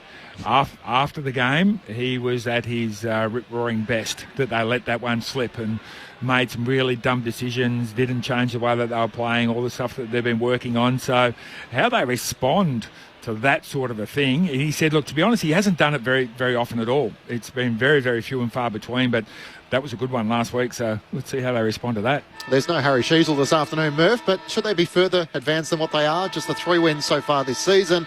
Victories over Richmond, the West Coast Eagles and the Gold Coast Suns that haven't really beaten a side in or around the top 8. It would be a good way for Alistair Clarkson to sell a bit of hope that they are starting to turn the corner. Yeah, I think if you look at their season post the bye, I think they've been really impressive. I think the way in which they've looked like they're trying to play has been a step up from last year. I wouldn't have thought they would have been looking too much at the wins and losses this year. It's probably about being competitive over the duration of the season. So I think they've played their best footy since the bye.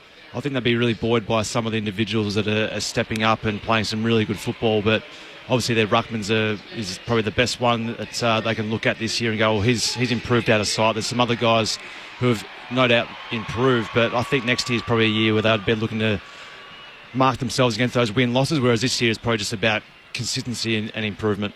It's a big day, as I touched on off the top. So the sides 7th, 8th and 9th all have winnable games today. The Dogs first up, they're in 7th spot. Appropriately, they play North Melbourne. They'll start a heavy favourite. Then you have Hawthorn in action, who are in 8th spot up against Richmond. Again, will start favourites.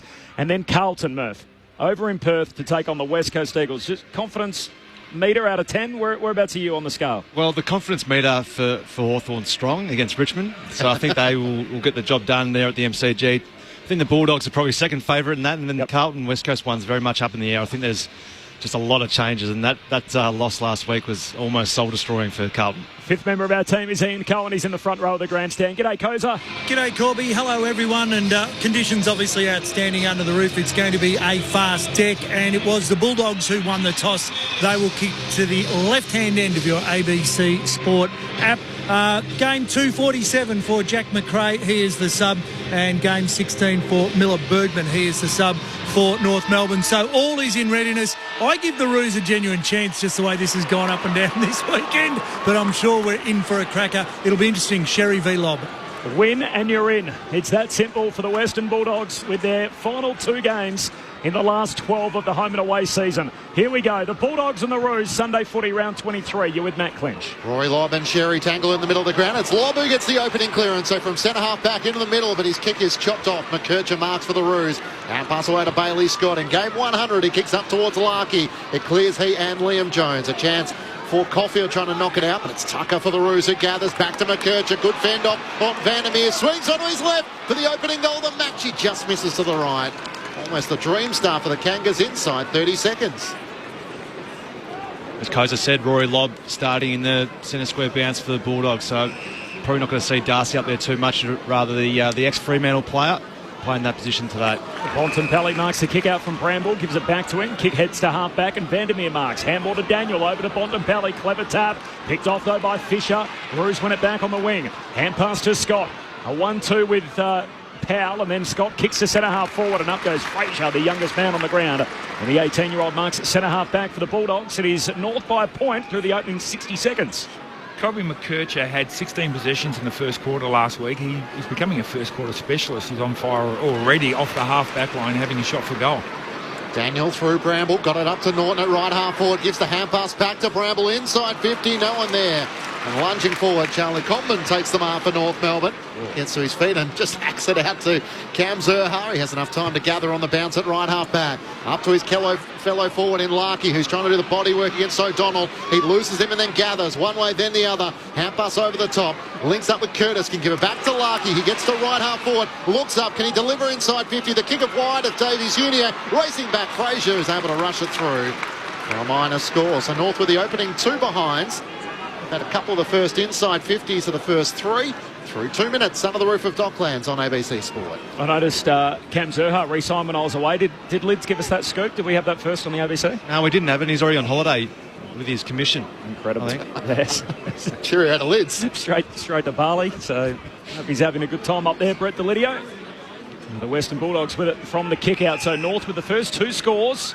Must win for the Western Bulldogs. They win their remaining 2 games. They'll play finals. There is a path there if they lose one, but it's a little more tricky, and we got the calculators out at that point as Waitman kicks looking to try and find Treloar in the middle. Missed him by 5 metres. Ugly kick. Now he's under the pump, Treloar. Hassled by Hanson Jr. Hanson Jr. jumps on top of it for North. Got it out the back door, and in the end it's ushered out of bounds. We'll have a throw in here. The boundary line on the City side, so no score, but Dogs look a little rusty, Nathan Burton. Certainly do. North have had 2 really good chances to actually kick goals so far this game and blown both of them. North Melbourne by 2 points. Sherry in front position against Lobb. Wins down the tap. Waitman tries to extract it. Squeeze a kick up towards Norton. Shoved out of it by Core. Races back onto the footy. Bounces into Ugelhagen. Needs Archer for support. Nice work around Vandermeer. Hand pass to Simpkin. Got a cruel bounce. Sliding in is Williams. Simpkin lays the tackle. Hand pass chopped off by McKercher of North. Hand pass over the top. Fisher has to slap it on cleverly to Zurhaar, to McKercher, through the middle of the ground to Tucker. Larkey's out the back. Can he get it to him? Racing back Liam Jones, and Larkey marks into the open goal for the first goal of the match.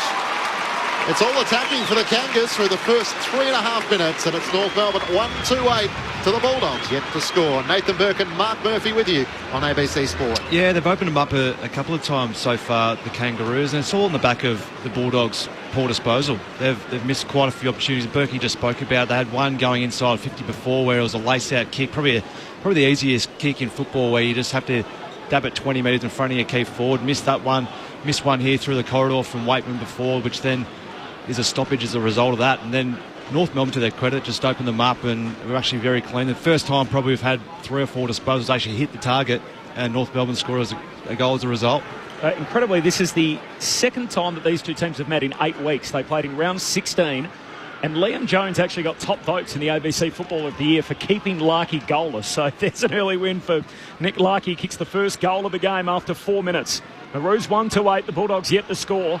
Back in the middle, Simpkins hand pass picked off by Lobby. Sockers it forward for the Bulldogs, out to half forward.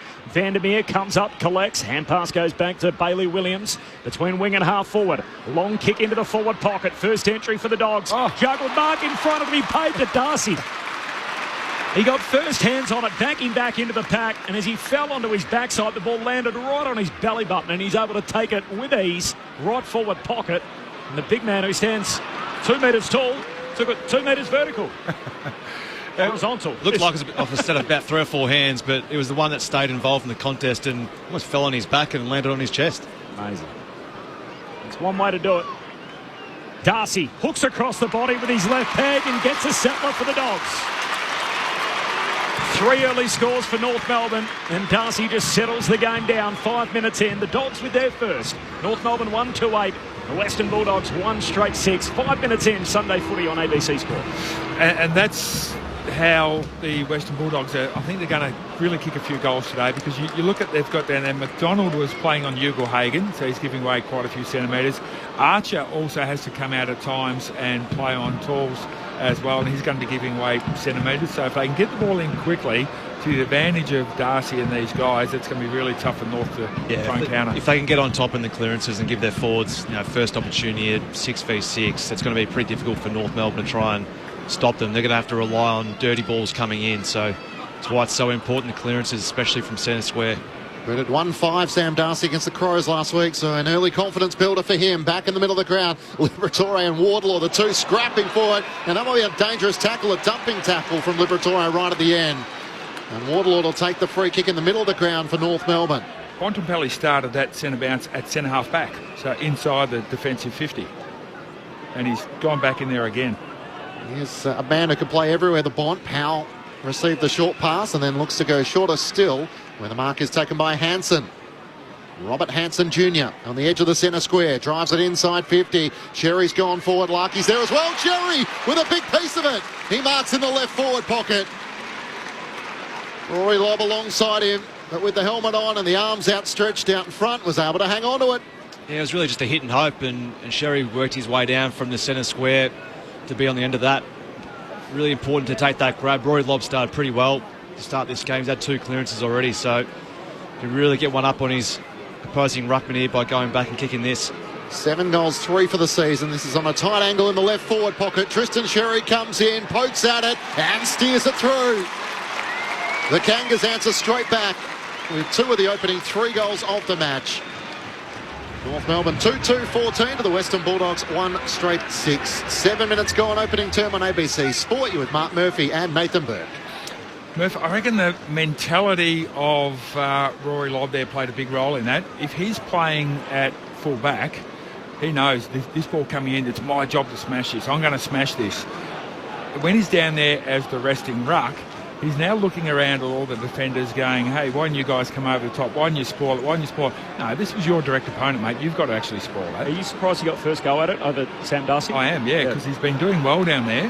Whether that's just thinking, look, we need to stretch the North Melbourne back, so we're not going to release that advantage and play him down there. But I reckon as a defender, he would have spoiled that. As a ruck, he's turned into a soft ruckman. The Hall of Famer Nathan Burke on ABC Sports. Sherry palms it down to Wardlaw. Got a hand pass out for North to Davies Uniacke. Handball to Power. Kick smothered.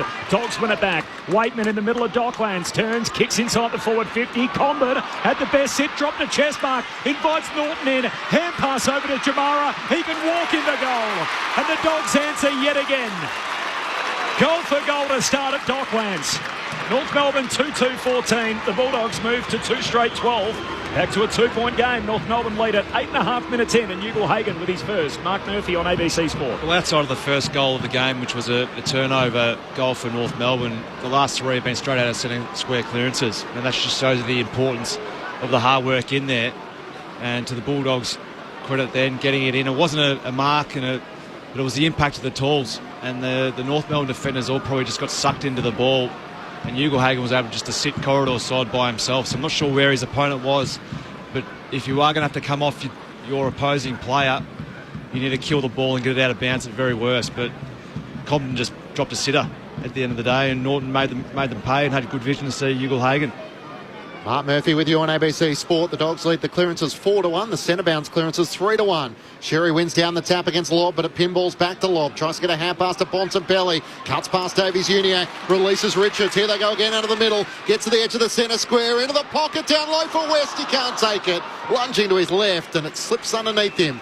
And out of play in the right forward pocket for the Doggies. I think just going to the option of playing Lobb in the ruck, you probably look at the North Melbourne forward line and go, well, who's he probably going to play on? They rate Jones, obviously got the coaches' votes against Larkey previously, so probably just doesn't have that matchup for him. Yeah, O'Donnell coming back in could play on the tall as well. Lobb grabs it out of the ruck, tried to get a kick away, smothered. Davies Uniac inadvertently knocks it away to Powell. Handball back to LDU. Last line of defence, kicks for Comben, takes a one-hander. Running back, he's got the matchup with Norton. Right half back, Charlie Comben. North by 2 points. High stakes for the Bulldogs. They win their next two. They will play finals. There's no team that can keep them out if they tick both boxes. It starts with North today and the Giants down in Ballarat next week. 45 kick finds Archer at centre half back. Swings his kick across the half back line to Core. Short pass down the wing to Sherry. North in the slow kick mark game at the moment with the footy on the outer wing. Hand pass around the back to Aidan Core. He kicks up towards half forward. Tucker has to fly. Karmas makes the spoil. It spills out the way of Dale. Hard against the boundary line. Stevens puts the pressure on him. Sherry is waiting down the line. He can't complete the mark, but first back onto it. The North Melbourne ruckman chips it back. It's over the head of Archer. Races after it. Waitman after him. Archer has to withstand the pressure. Hand pass looking for Comben. It's pinched to the end. Ugelhagen tries to knock it on. Richards gets there second. Lays a good tackle on Ugelhagen, on Davies Uniac, and holding the ball. Ed Richards is rewarded for his tackle on half forward. He'll get the free kick right on 50. Yeah, it was good pressure by the Bulldogs, good harassment. And that's a problem when you do get your arms free and you try and get through the tackle. It just stands out to the umpire that you've got time and opportunity to get rid of the ball. And if you don't have that ability, you get pinged holding the ball, and that's what happened there. They're a very tall forward line, but they are still the number one for tackles inside their forward 50, the Western Bulldogs. Number one team in the league. Ed Richards is having a breakout season for the Western Bulldogs, pretty much directly in front. He'll kick from right on 50 to put the Doggies in front. He sets flight with a beautiful kick. Finger outstretched in the air as he celebrates, and the Western Bulldogs have their third goal of the match to take the lead. 3 straight 18 to North Melbourne, 2-2-14. The Dogs lead by 4 points. Yeah, he's had a great year, Berkey. It's been a really important move, I think, from Beveridge getting him off the half-back flank or tend to come up as a high half forward, but I just love his pace and his ball use is just first class, isn't it, for a midfielder? And to kick that from 55, it's gone over by about 15 metres. That's a beautiful kick. That's a beautiful kick. It's really added something, pace to that midfield that they needed. They needed something different because there's a little bit of a similarity between sort of Libba, Bont, McRae, who are the mainstays. You wouldn't say there's a dynamic player in that particular group, so he's really added something that they didn't have. Interesting that they've got Waitman in it at a centre bounce too. That's good for his development. Coming off a season low 11 touches last week, Ed Richards. It's a good way to bounce back with a goal in the opening term and a go-ahead goal at that, with the Dogs leading for the first time today. 12 and a half minutes in, Sunday footy on ABC Sport. Corporate Middlemass, Matt Clinch, Ian Cohen on the boundary. Nathan Burke and Mark Murphy with you for Sunday footy. The Dogs needing to win their last two to guarantee a finals berth. Out of the middle, Gallagher gets a quick kick to centre half forward for the Dogs. It bounces West way. He's tackled by another father-son in Archer. Ball spits out towards Fisher.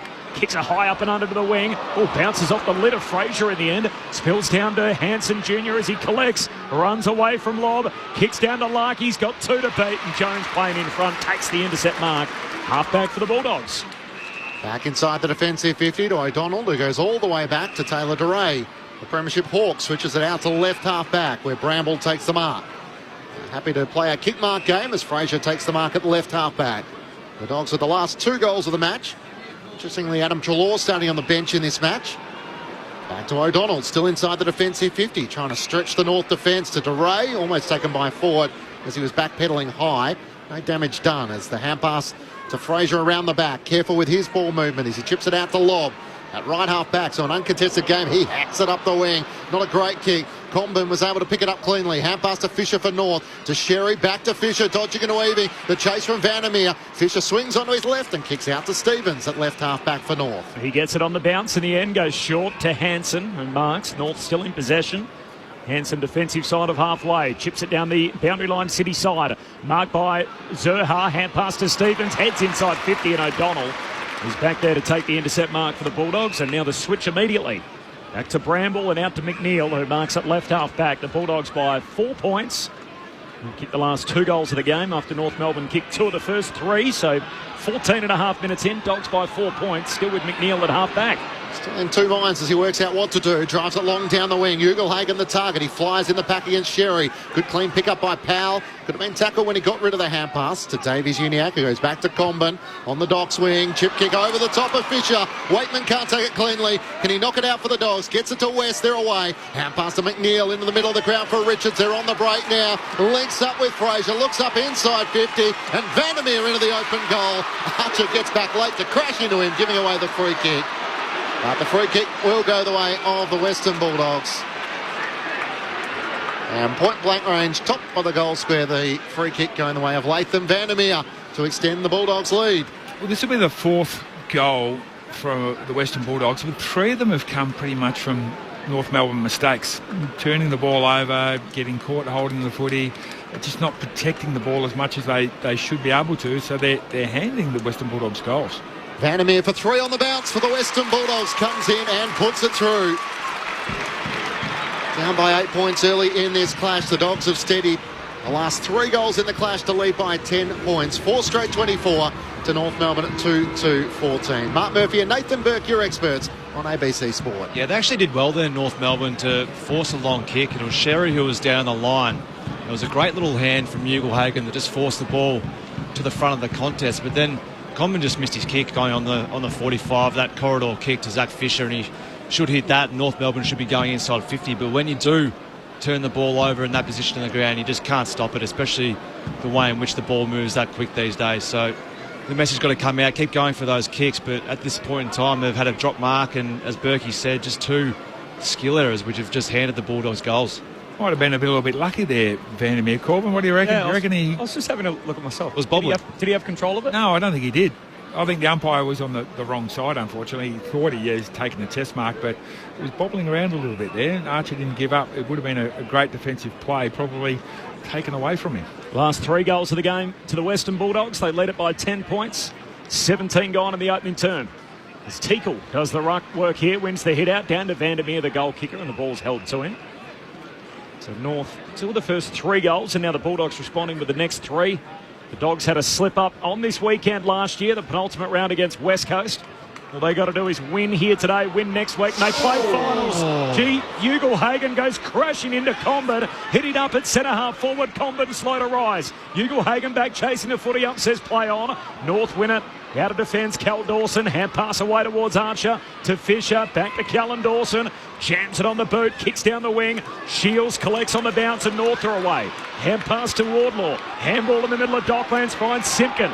He's got a bit of space in front of him. Comben's back up and moving. Simpkin kicks inside 50 and Hansen takes the mark left half forward for the Roos.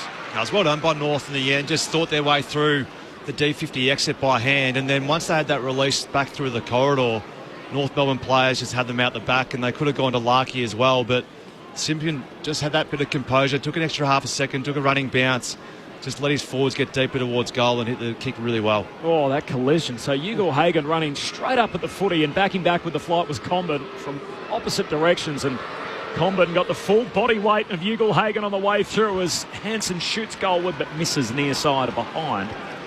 Western Bulldogs 4 straight, North Melbourne 2-3, 18 gone opening term, Dogs by 9. Ian Cohen on the boundary. Yeah, both medical teams have been out. Ugelhagen was testing a shoulder that obviously impacted Comben. Comben was very slow to get up and was a bit wobbly, and he's only going about 3 or 4% rat power, I would think, at the moment. He's really hobbling it and struggling to stay with Norton.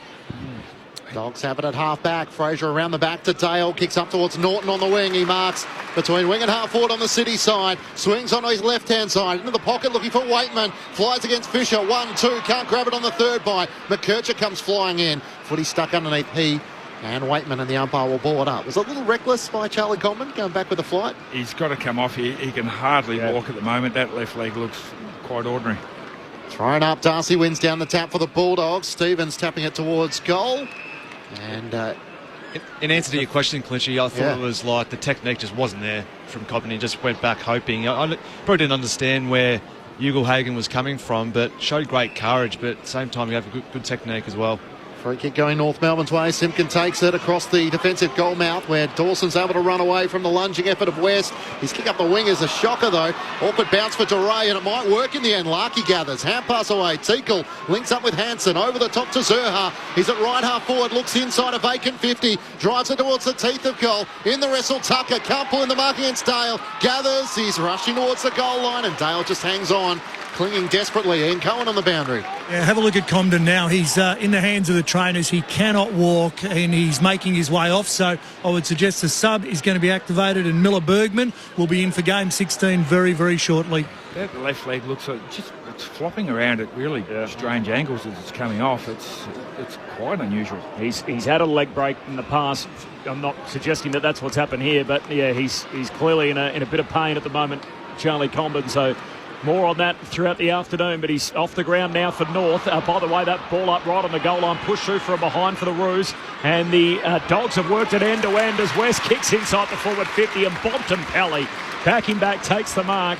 And North Melbourne all at sea there on the turnover. I think Bonder's also got licence to push forward whenever he wants. That's he's probably been in about 4 marking contests inside forward 50 already this game.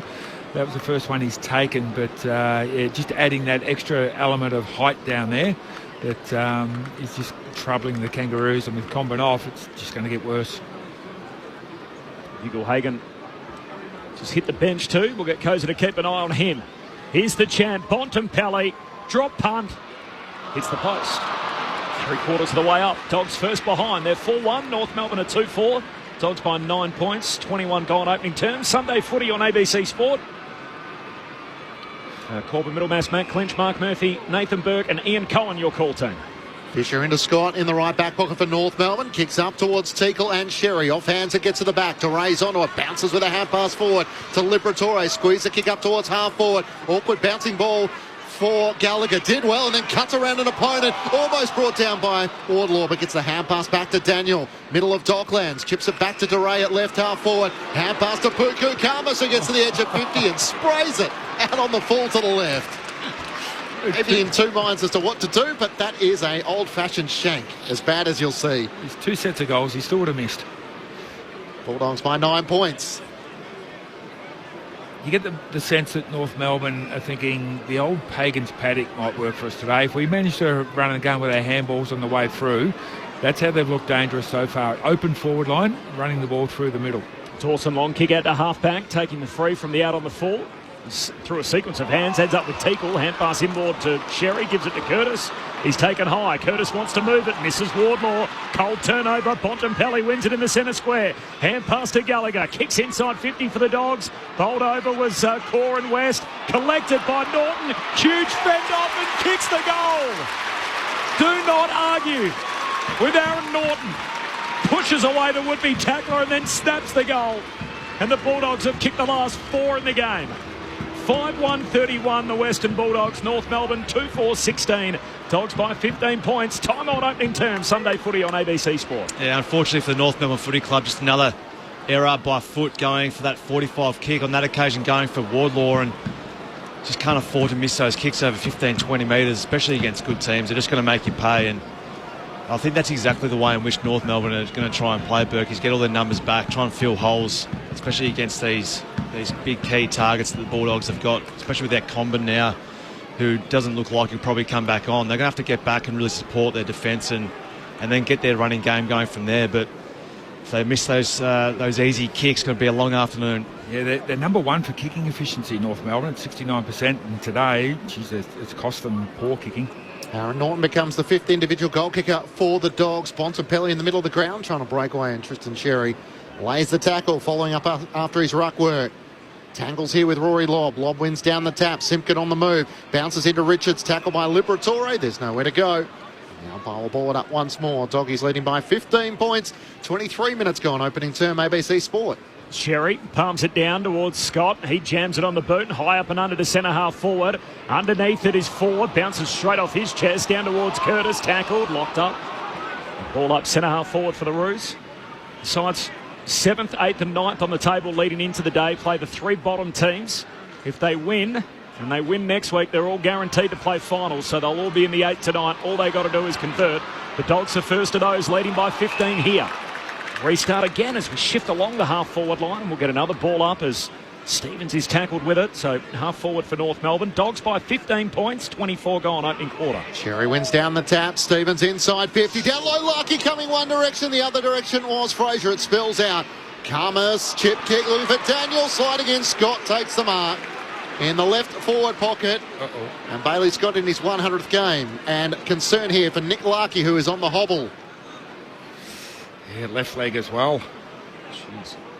So we'll just wait for this shot on goal from Bailey Scott, and then we'll head down to Ian Cohen. But out to the left, a big kick to try and stop the trend after the Bulldogs have kicked the last 4 goals of the match. In his 100th match, Bailey Scott, the son of a gun, comes in and sends it straight through the middle. Pump of the fist as he gets the response to North Melbourne. The margin cut back to 9 points the Bulldogs' way. 5-1-31 to North Melbourne. 3-4-22. Ian Cohen on the boundary. Well, Miller Bergman is going to be in the game. The GPS has just gone in the back of the number 27 jumper. The question is it going to be for Larky or is it going to be obviously for Comden? Comden has not come back out of the rooms. Larky's being worked on the boundary at the moment. Yeah, just got to hope it's a bruised knee. It was certainly a contact thing, so it wasn't like he has hurt the knee, medial or an ACL by the looks of things, Corbin. But from just looking at face value, it looks like it's got a knock on that knee. So hopefully for his case and for North Melbourne, he's okay. Kangaroos have actually had 7 scoring shots this quarter. Unlucky for them, the Western Bulldogs are actually kick straight. Normally they're 1-5 at this point in the first quarter. But they're 5 goals won, so 6 scoring shots to 7. So Kangaroos are getting enough shots. Left leg problem for Charlie Comben down in the rooms, and now for Nick Larky as well. So running repairs both ends of the ground for North Melbourne. Back in the middle, Liberatore jams it on the boot inside 50. Norton sits underneath it, no mark. Spills down to McDonald to the Roos. Hand pass to Fisher, kicks wide for Hansen. No clean pick up. Spills away to Shields. Hand pass back to Hansen. Handball to Fisher under the pump. Still at half back. North Melbourne under siege. McDonald's hand pass ends up out of play. And a boundary throw in left out forward for the Bulldogs. Bailey Williams trying to calm the umpire and call for a deliberate free kick. None forthcoming.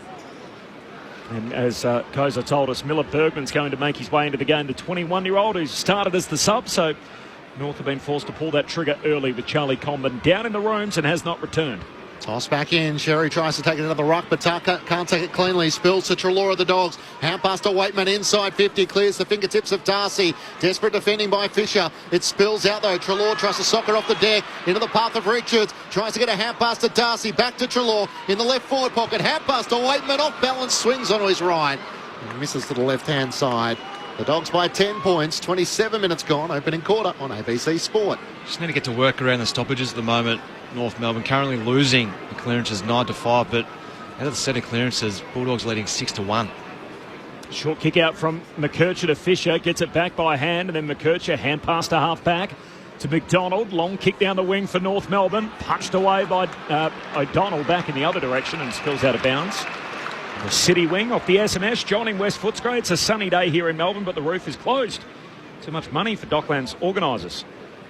Interesting that they, obviously we know that, they don't open the roof anymore. It helps for TV purposes and basically just a blanket rule that every game that will be played here will be played under the closed roof. And the boundary throwing. Lob palms it down to Libba. He's tackled high, so out of zone umpire says free kick for Liberatore. Dogs will get it on the city wing. Bulldogs by 10 points, 28 gone opening quarter. Sunday footy on ABC Sport. Don't like bagging the governing body, but did have a little bit of trouble trying to get into Docklands today, Corby. Just the one lift working up to the media area, and that wasn't working, so to the stairs we went. That's how the stairs anyway, Clinchy. You've got to find the extras. Yes. Any way you can get them. Channeling the Craig McRae, take the steps, but it wasn't my choice. McKercher from left half back goes out wide, and Simpkin takes the mark. Such an important player for North Melbourne as they try and fight their way up the ladder to reclaim his best footy. Around the boundary line to Scott, had to wear some contact from Liberatore late. And he has it at left half back. The Bulldogs by 10 points. Started well, North Melbourne. They had 4 of the first 5 scoring shots, led it by 8 points early. Dogs, though, kick 4 of the next 5 goals in the game. Long kick down the wing, and there's Liam Jones. Takes the intercept mark with Larkey off the ground.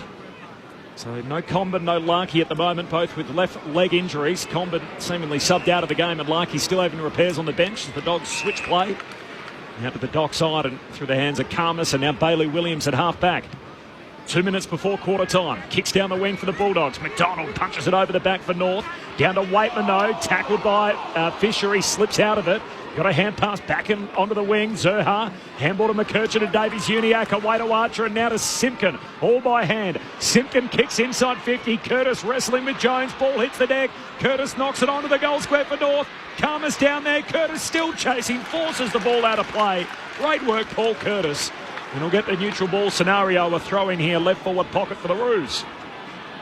Ian Cohen on the boundary. Yeah, good news for Kangaroo fans. Larkey is up and trying to exercise that knee and lower leg, but it looks like he's going to be able to get the wheels in motion. They've already made their sub with Comben out of the match from the throw-in. Spills out the way of Liberatore. In and under once more. Clearing kick up towards half-back. It's gathered by Ugelhagen. Hand pass to Darcy through the middle of the ground to Waitman. Off balance as he kicks out to the wing on the dock side. On the bounce for Vandermeer. Looks up, has Norton's charging inside 50. Needs a good kick to clear the defenders, and it's superb. Wedged in between Dawson and Luke McDonald. It came floating back, and Aaron Norton takes the mark. What a superb kick. That was a perfect kick. It was great work rate from Aaron Norton. Had a lot of numbers up the ground there in the Bulldogs, and it was a smart kick from Waitman, who Vandermeer was the only player really could have gone to. So it looked like it came off the side of his boot, but that's exactly where he wanted to put the ball. And then it was just a work rate and the want to get there, but the beautiful kick from Vandermeer. Found big Aaron Norton against 2. Norton has one already out to the left. On a 45-degree angle, kicking from around 30 metres out. The Bulldogs spearhead comes in and misses left all the way, a minus score. The Dogs by 11 points, half an hour gone, opening term on ABC Sport. Stand off the SMS, understand the experts. However, the Kangas can give it to this mob. Let's have an upset. Miss Berkey on the last few night games. Good to hear him.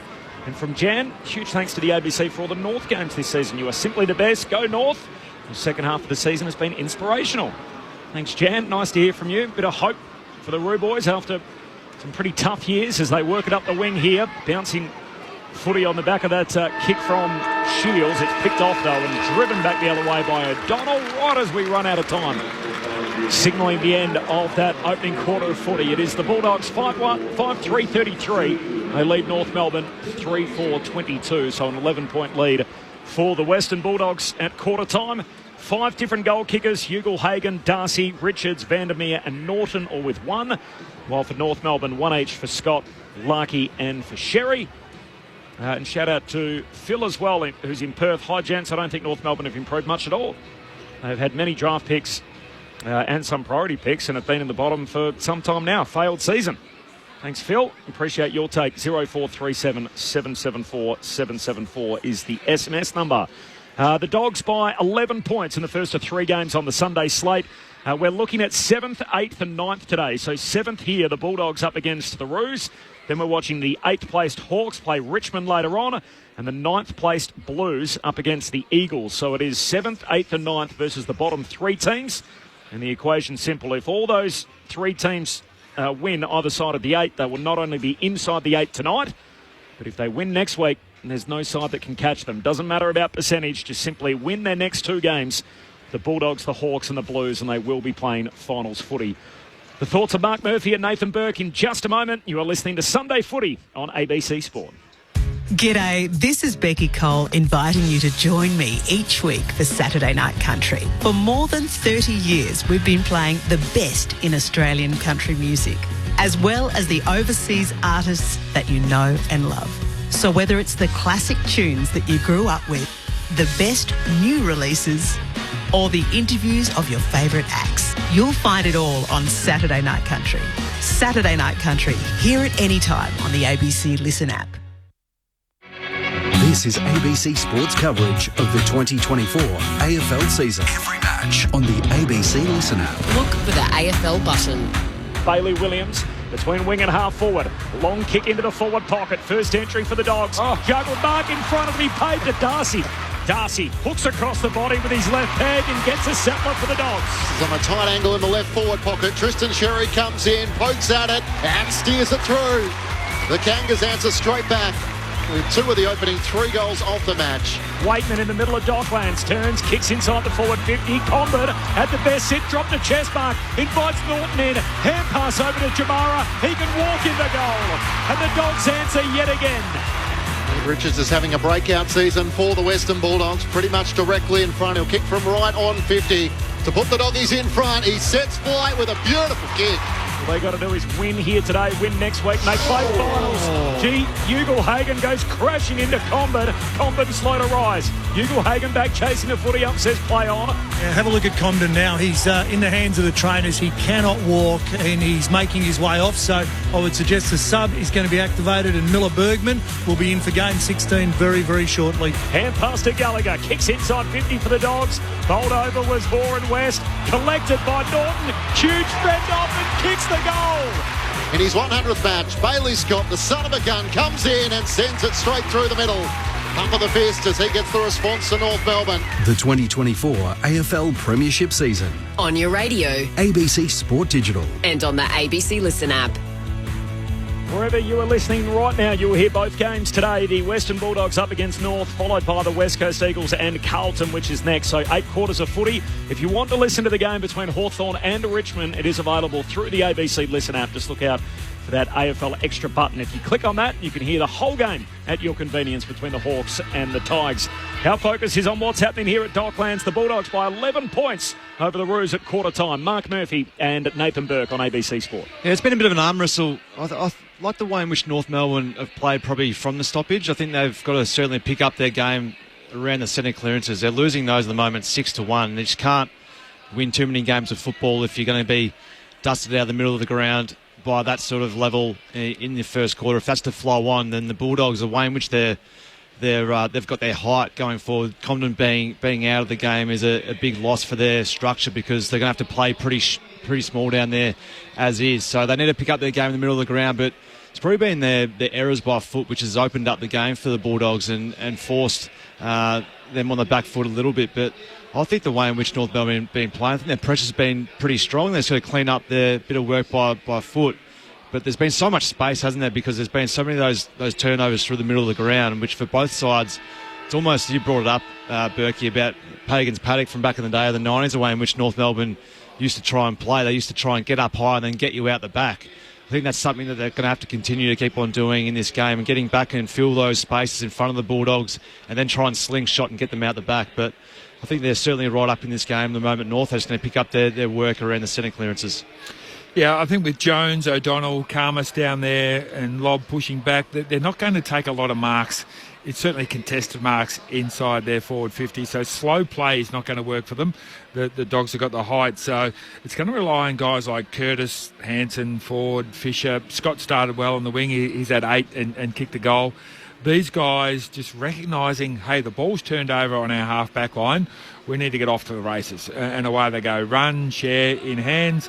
Mark the ball running back towards goal, getting the ball out the back. I think if they can do that quite often, good to see that Larkey is actually taking his position down there. Still looks a little bit proppy, but we'll see how he goes. Hopefully that was just a corky that he can run out. But, there's a mode that the Kangaroos can score.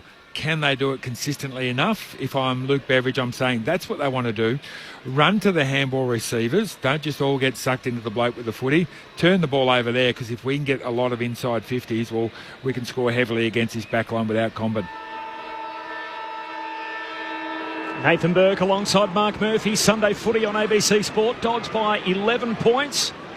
Charlie Comben out with a left leg complaint, subbed out in that opening term after a collision with Ugle-Hagan. Second term upon us. It is Lobb again in the ruck, opposed to Sherry. Lobb wins this hit out, palms it down. There's another whistle here, and it's a free to the Bond. His jumper tugs in all that, so he'll get it middle of Docklands. Centre clearance is a 7-1 in favour of the Dogs. Bontempelli honours the lead of Ugle-Hagan, and he takes the mark, dropping down to his knees as he skids through and has it on the left half forward flank. That's the thing, if you're a North Melbourne player getting back clogging a hole, which hole do you clog? The one in front of Ugle-Hagan, the one in front of Norton, the one in front of Darcy. There's a lot of holes to plug. It is. You can't be in 3 spots at once. Jamara, he's got one already. That was in general play. Now from the set shot, his drop punt misses everything. out on the full. So no score. Dogs by 11. Opening minute of the second term. Ian Cohen on the boundary. Well, Jamara Ugle-Hagan seems to be okay after that clash. There is a level of concern about Comden. The AFL emergency physician has been directed down into the rooms by North Melbourne officials, and we still haven't seen Comden come back up. Thanks, Koza. The Kangaroos are saying on their social media it's concussion as to why he's been subbed out, but real concern around that knee. As Powell kicks a long clearing kick up towards Sherry, who flies in the pack but can't hang on at the last moment. Through traffic, Ugle-Hagan, was he holding the ball? He was. And the free kick will go the way of North Melbourne at right half back. The Bulldogs by 11 points, 90 seconds gone, second quarter. This guy was the rising star favourite at one stage after Harley Reid and Sam Darcy with their suspension. Up towards Hanson. It's spoiled away from him by O'Donnell and across the boundary line for a throw-in. Who should win at Clenchy? Well, it's become a pretty open race, hasn't it? What do we reckon, guys? I think Ollie Dempsey is probably the favourite now. Geelong? Yep. Yeah, he's been good. I've seen Ollie play a couple of times and he's been outstanding. Although he lowered his colours to Darcy Wilson last night. Yes, he did. Darcy Wilson. Yeah, you mentioned Berkey not part of the team last night. We denied him singing the Saints song after they came back in the second half against Geelong. Holding the ball in the middle of the ground, this time against North Melbourne as Powell spun in the tackle on the bottom of the pack, and McNeil wins the free kick for the Bulldogs. To Bontempelli at left half forward. Inside 50. Norton has 2 to beat and Archer back with the flight. Providing great support for Aiden Core. Takes the mark in the right back pocket for North. Yeah, that's what they're going to have to do. They're going to have to try and lock the guys down so they can't run and jump, and then have a third player come into that contest. Archer with a long kick back down that city boundary line and floating through. Rory Lobb takes an uncontested mark. The Dogs back on top in this game after North did start well. Kicks towards the top of the goal square. Jamara touched it on the way through. Spills down front and centre. Still no clean takeaway. Davies Uniac comes through, scoops it up. Gives it to Core. Kicks out of the defensive 50. Back to Lobb and will do it all again as he marks it left half forward for the Bulldogs. Started the game really well. Rory Lobb been involved in some good contests, and especially in the middle of the ground, just giving his midfielders first opportunities. Had 3 centre clearances himself. Yeah, they won the hit-outs 9-7 in that first quarter, and clearances 11-5. I think he's going to have a look here. It was lining up as if he was. He's 60 metres out, Lobb. Pulls his kick into the pocket, he turns it over. Turnover City at the moment, and Stevens takes the intercept mark. And they decided to come out the other side away from Lobb, which is a smart move. To Davies Uniac, who goes short to Cam Zerha. Matt Clinch and Corbin Middlemass call the action. Nathan Burke and Mark Murphy, your experts. And Cohen down on the boundary. Sunday footy on ABC Sport. The Boggies by 11 points. To McDonald in the back pocket. Short to McKercher. He's another one of the Kangaroos Rising Star nominees. So it reminds me a little of a Brent Harvey with his speed and dash. More across half back than half forward at this stage of his career, but I'd imagine he'll be a midfielder as he develops. To McDonald at left half back. The co-captain up the wing towards Larkey and Sherry. Tickles in the pack as well. Spills down to the front. Liberatore couldn't slap it away. Larkey scraps for it. Spills out the way of Richards. Trying to get past Sherry. Hand pass to Fraser. Just jams it on the right boot. High kick up towards half forward. Ugle-Hagan's underneath it. Archer as well. In front, McDonald. Would have been a Kangaroos free kick for a push anyway. And McDonald has it at left half back. The Dogs by 11 points. Might be one off for the SMS. 0437 774 774. Who should win the Rising Star and why? So we can get a little heat check from our listeners as the kick from Archer goes across to Bergman. Short kick to Stevens, who marks it right half back. Of course, Sam Darcy and Harley Reid, of course, both ineligible, having been suspended during the year. Stevens for North Melbourne off the back flank. Kicks down the wing. Jones puts his fist through it, knocks it down to Treloar, hand pass to Fraser, works a hand pass through to Liberatore, the Dogs back in the front half. Richards, hand pass to McNeil, 52 from goal, kicks out in front of the bot, great work, his opposite number Core, spoils it away, finds a safety at the boundary line. And we'll have the boundary throw in right forward pocket for the Bulldogs. Dogs by 11 points. 5 minutes travelled in the second term. The Bulldogs 5-3-33, North Melbourne 3-4-22. 0437 774 774. Who should win the Rising Star? I think Bont took that one a little bit too easy.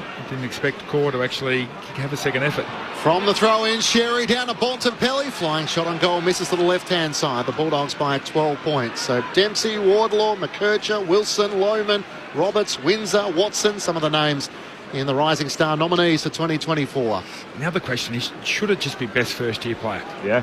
Technically, Ollie Dempsey's in his 3rd season. I think it should be best first-year player. Me too. Oh. Makes it easy. McKercher goes short to Archer, he spills it cold, puts himself under the pump, and now he's tackled and a ball up. Just need to get to work here, North Melbourne, around the clearances. They're losing 14-5 at this point in time, and you just can't win games of football if you need dusted this clearly so far, especially with the likes of Bonampelli, Treloar, Liberatore. Dogs by 12 from the restart, falls through to Core, gets a hand pass away to McDonald, jams it on the boot, kicks a spiral off a step out of the defence. And in the end, Curtis does well to knock it out of bounds. All the umpires ruled out on the full. It was like come off the... Oh, yeah, foot. Good call. Okay. So it's fallen down onto the boot, Murph, of Curtis. Yep. That's unlucky. Eagle-eyed, that boundary umpire. Yeah. Look at that. Straight off the orange wheel. Good call. Free kick to O'Donnell. High half forward. Kicks the Dogs to the top of the goal square. No mark. Spills front and centre. Now Gallagher gets a play on it. Hand pass away to McNeil. Shoots goalward but misses. A behind. It's the Bulldogs by 13 points. 7 minutes into the second term. Now suspected concussion for Charlie Comben.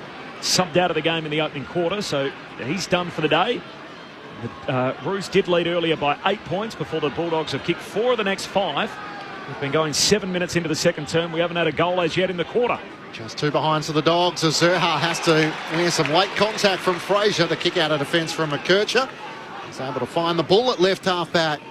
Signed that contract extension a couple of weeks ago to cement his future at North Melbourne.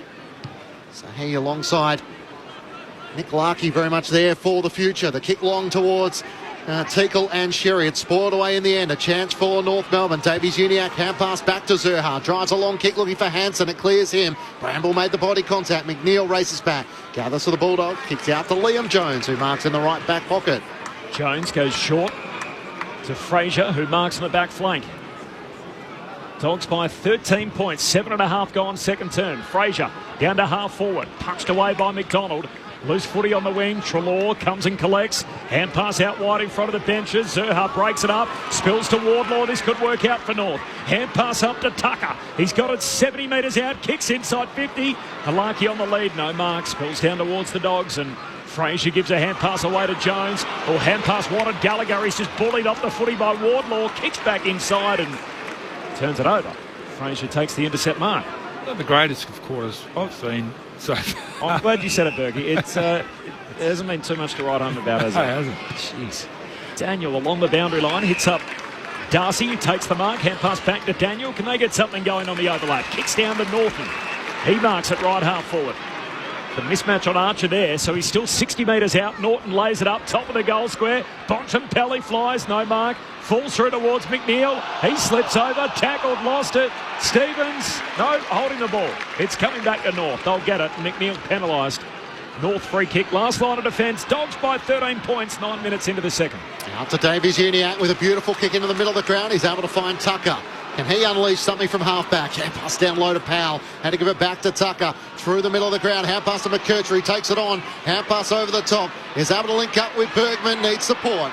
Gets it back to Powell. Now to Fisher. Where to? They haven't gone past halfway yet, North Melbourne. Has to just drive it long where Jones is waiting for that kick. And he flies in front of Ford and Curtis. There's a block.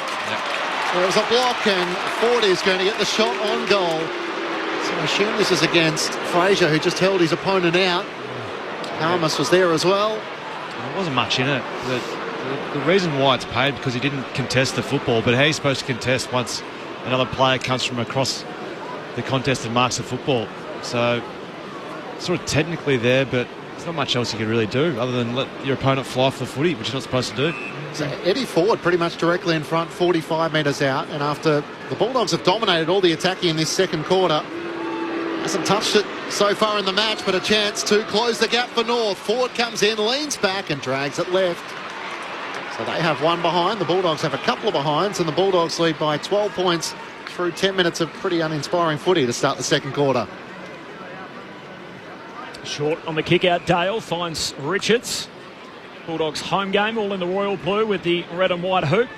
North Melbourne away game, so they're all in white with the blue stripes and the white shorts. Long kick up towards the wing, finds Norton. Been able to get away a little bit after Comben taken out of the game, so Norton heads down to half forward. Darcy reaching up, he marks in front of Aidan Core. Wide out at left half forward, 48 metres out.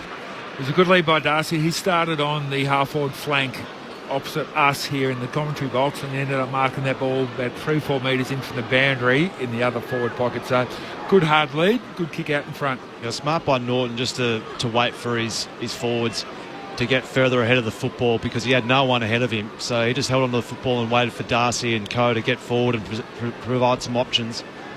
Good footy.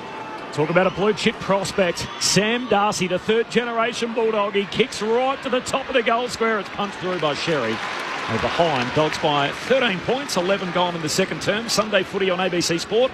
Rising star. Who should win it?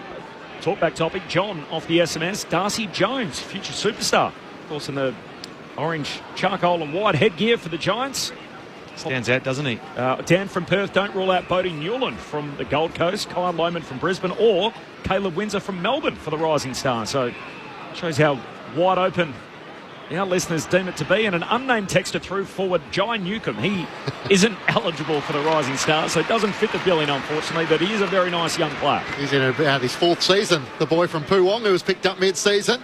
As Jones kicks the Dogs back inside 50. Darcy and Norton are both there through the pack. Vandermeer. Hand pass to Richards in the left forward pocket. Hand pass back to Treloar on 50. Can he find an avenue inside attack? Kicks a centering ball looking for Fraser. It clears him and Dale. Great work by Zerha in defence. Offer support for Ford. Little toe poke out onto the wing. And the foot race is on. Ford will get there first for North. Can he keep his feet? Cuts back away from Dale. Hand pass around the boundary line to Scott. Centre wing needs to come in, boy, to Zerha down low. He dives on the foot. He can't hold on. And Fraser gathers for the Bulldogs. Hand pass to Norton. Kicks up towards West at right half forward. Looks up one-on-ones inside 50. Bont is the deepest target. He pulls his kick looking for Darcy. What a kick. Had front position against Caelan Dawson. And just knew the right avenue would eventually open up. And Sam Darcy marks directly in front. Probably about 30 metres out from goal. Yeah, it was a great kick. Just let his forwards go to work. There was Bontempelli up there as well, and just had good isolation with their pairing ahead of the football, and West just summed it up beautifully and put it to the space of Darcy. But again, it was the missed kick from North Melbourne going through that 45 kick back through the corridor, just missed again, and then the Bulldogs are just off to the races. 29 goals of the season for Sam Darcy. Looking to be a big part of the Bulldogs' future, which might start in the next 2 weeks as he comes in and puts through his second. And the Bulldogs with the first goal of the second quarter at the 13-minute mark as they skip out to a 19-point advantage. The biggest lead of the match so far. 6-6-42 to North Melbourne 3-5-23. And Sam Darcy at 208 centimetres, 21 years of age. The potential certainly looks bright for him. Certainly does, and if they can move the ball like that, which isolates him, so he's allowed to go one out against his opponent, which is going to be really, really tough. When the ball comes in slowly, that's when the North Melbourne players can make a decision, hey, my man's not going to get it, so I'll come over and be that third player up. But when you turn the ball over through the middle of the ground and it goes straight into your forward line, all the North Melbourne players have to look after their own individual players, and they're just too big and too tall when it's one out. Nathan Burke on ABC Sport, Sunday footy. Corporate Middlemass and Matt Clinch calling the action. Ian Cohen on the boundary. And the Carlton 300 game of Mark Murphy. Very excited ahead of the Blues trip west today to take on the Eagles. That will follow our broadcast, so you'll hear it all here on ABC Radio today. Free kick back in the middle. It's going the Dogs' way. And Gallagher's going to take it. And he's going to take off. Burns off two would-be tacklers. Kicks deep to full forward. Ugle-Hagan reaches up and rips it down out of the sky. And Jamara's got it 20 metres out just left of centre. Nice bit of pace, wasn't it? Yeah, I didn't realise young Harvey was that quick. Young Gallagher just decided to take on the man on the mark. And again, just the centre clearance work for North Melbourne just left lacking. Again, another free kick given away in there. So that's 8 centre clearances to 1 at the moment. Threatening to break this game open. Ugle-Hagan goals. And it's getting out of hand for the Roos. They've kicked 6 of the last 7, the Bulldogs. Their lead is out to 25 points at the 15-minute mark of the second term. The Western Bulldogs 7-6-48, North Melbourne 3-5-23. Sunday footy on ABC Sport. Nathan Burke and Mark Murphy. Well, no offence to Harvey Gallagher, but he's not Bontempelli in a centre bounce. You don't need to hold and scrag him. You shouldn't be giving away free kicks to Harvey Gallagher. They're reactive at the moment, aren't they? In there? Yeah. They're going, Harvey, I can't let him get free, and you're grabbing hold of him. fair enough if you get a little bit scared against the Bont, but Harvey's not quite in that basket just yet. So they need to sort out that midfield because they're getting flogged in those bounces at the moment. Ian Cohen on the boundary. Yeah, Cam Zerha came off and he was absolutely livid, not with the last goal, but with the second to last goal, and he was furious about the turnovers. And I reckon the Bulldogs have kicked 4 on North Melbourne skill errors. 11-4, the inside 50's the Dogs' way in this second quarter. Darcy gets the tap down and the clearance. Hand pass to Gallagher. Inside 50, it clears Ugle-Hagan. At the back, McDonald, hang on. Non-officiating umpire says a free kick going Ugle-Hagan's way. It's Dawson, a bit of a shove. Or high contact, chopping of the arms. Yeah, take your pick out of the 3. Yeah, just the arm going across, and Ugle-Hagan couldn't put 2 arms in the air to contest the football, so pretty obvious one there of the umpire. But just again, just setting clearances, just getting away from the Roos. It's such an area of the game where I thought they'd go in with a bit of an advantage with English not playing. So disappointing by the North. Jamara Ugle-Hagan has 2 for his third. It's out to the left. And this is to the left-hand side. 2-4 to the North Melbourne's 1 behind in this second quarter, and the Dogs lead by 26 points. Scores from turnovers. The North Melbourne are the worst. They give away 62 points per game, and I reckon most of the Bulldogs' 49 so far have come from turnovers. Fisher runs to the back pocket on the kick out, goes long to half-back, but straight to Darcy. Takes another contested grab. Sam Darcy, 2 metres plus as he kicks towards the hot spot. They come from all directions. Norton hands on it, no mark. Falls down to McDonald. He's tackled and a ball up. And a knock on Jamara's game, hasn't it? Another behind, so 2-1. Takes him to 42 goals, 33 for the season. And then he's also had another shot today which didn't score at all. As Darcy palms it down and then becomes tackler as he hit it straight to Stevens. He's locked up and a ball up. Is it correctable? Is it something you can... He just tends to sit back on him by the looks of things from the naked eye, but you'd think he'd have a routine that he'd go through and have someone that's helping him in that area, but certainly not getting his bang for buck at the moment. Dogs win it from the stoppage. They're going here, there and everywhere with it as McNeil to Treloar, hand pass to Fraser, back to McNeil, kicks to full forward, here he is again, Ugle-Hagan across the front of the pack, and he pulls it down once more. He's got it 20 out, just right of centre this time. Well, when he can run and jump at it, you're not going to stop him. That was just a perfect kick. It was probably more of a hit and hope, but he saw that Ugle-Hagan was deep towards the goal line and just put it 10-15 metres out in front of him, and you can't contest this bloke when he's got a chance to leap and run at it. Generational player written all over him. Jamara Ugle-Hagan moves in, drop punt. He's good. He's got 3 already. And we haven't hit time on in the second term. The Bulldogs pull further in front. 8-7-55, North Melbourne 3-5-23. Dogs by 32 points. 18 and a half minutes gone second term. Sunday footy on ABC Sport. Nathan Burke and Mark Murphy. Yeah, as you called it, Murph, it was Callan Dawson who was his direct opponent, and he sort of had his hands on him at the start, but there was no body attempt to actually keep him out of that contest. And you let Ugle-Hagan jump and fly across the front of the pack like that, he's going to mark that 9 times out of 10. So it's a good learning thing for the young defender. He's got to start to use his body and not assume that his player is out of the contest. Probably on that occasion too, you've got to probably sit in front of him and lay some arm across him. You can't just afford to sit back shoulder against Ugle-Hagan, because once you do and they put it in his area, it's tough to stop. 7 of the last 8 goals on the way of the Western Bulldogs is starting to get out of hand. Howe gets the clearance to North. Hand pass back to Sherry to Wardlaw. Kicks up towards Ford at half forward. He takes the mark in front of Fraser. Just outside 50 out to the right. He's got Zerha in the pocket. Teakle in the goal square. And now Larkey racing back as well. Ford veers out to the right. Sends it towards the teeth of goal. Where's the Flyers? Out the back. Trying to fly with Shields. The unlikely in the air and off hands. The ball goes out of play. A boundary throw in the right forward pocket for North Melbourne. The Bulldogs leading by 32 points. 20 minutes gone. Second quarter on ABC Sport. Charlie Comben subbed out of the game in the opening quarter with suspected concussion. So after a collision with Ugle-Hagan, so he was done for the day early. Miller Bergman into the game as Sherry grabs it out of the ruck. He's tackled. The umpire says, is that holding the ball? Free kick going the Dogs' way.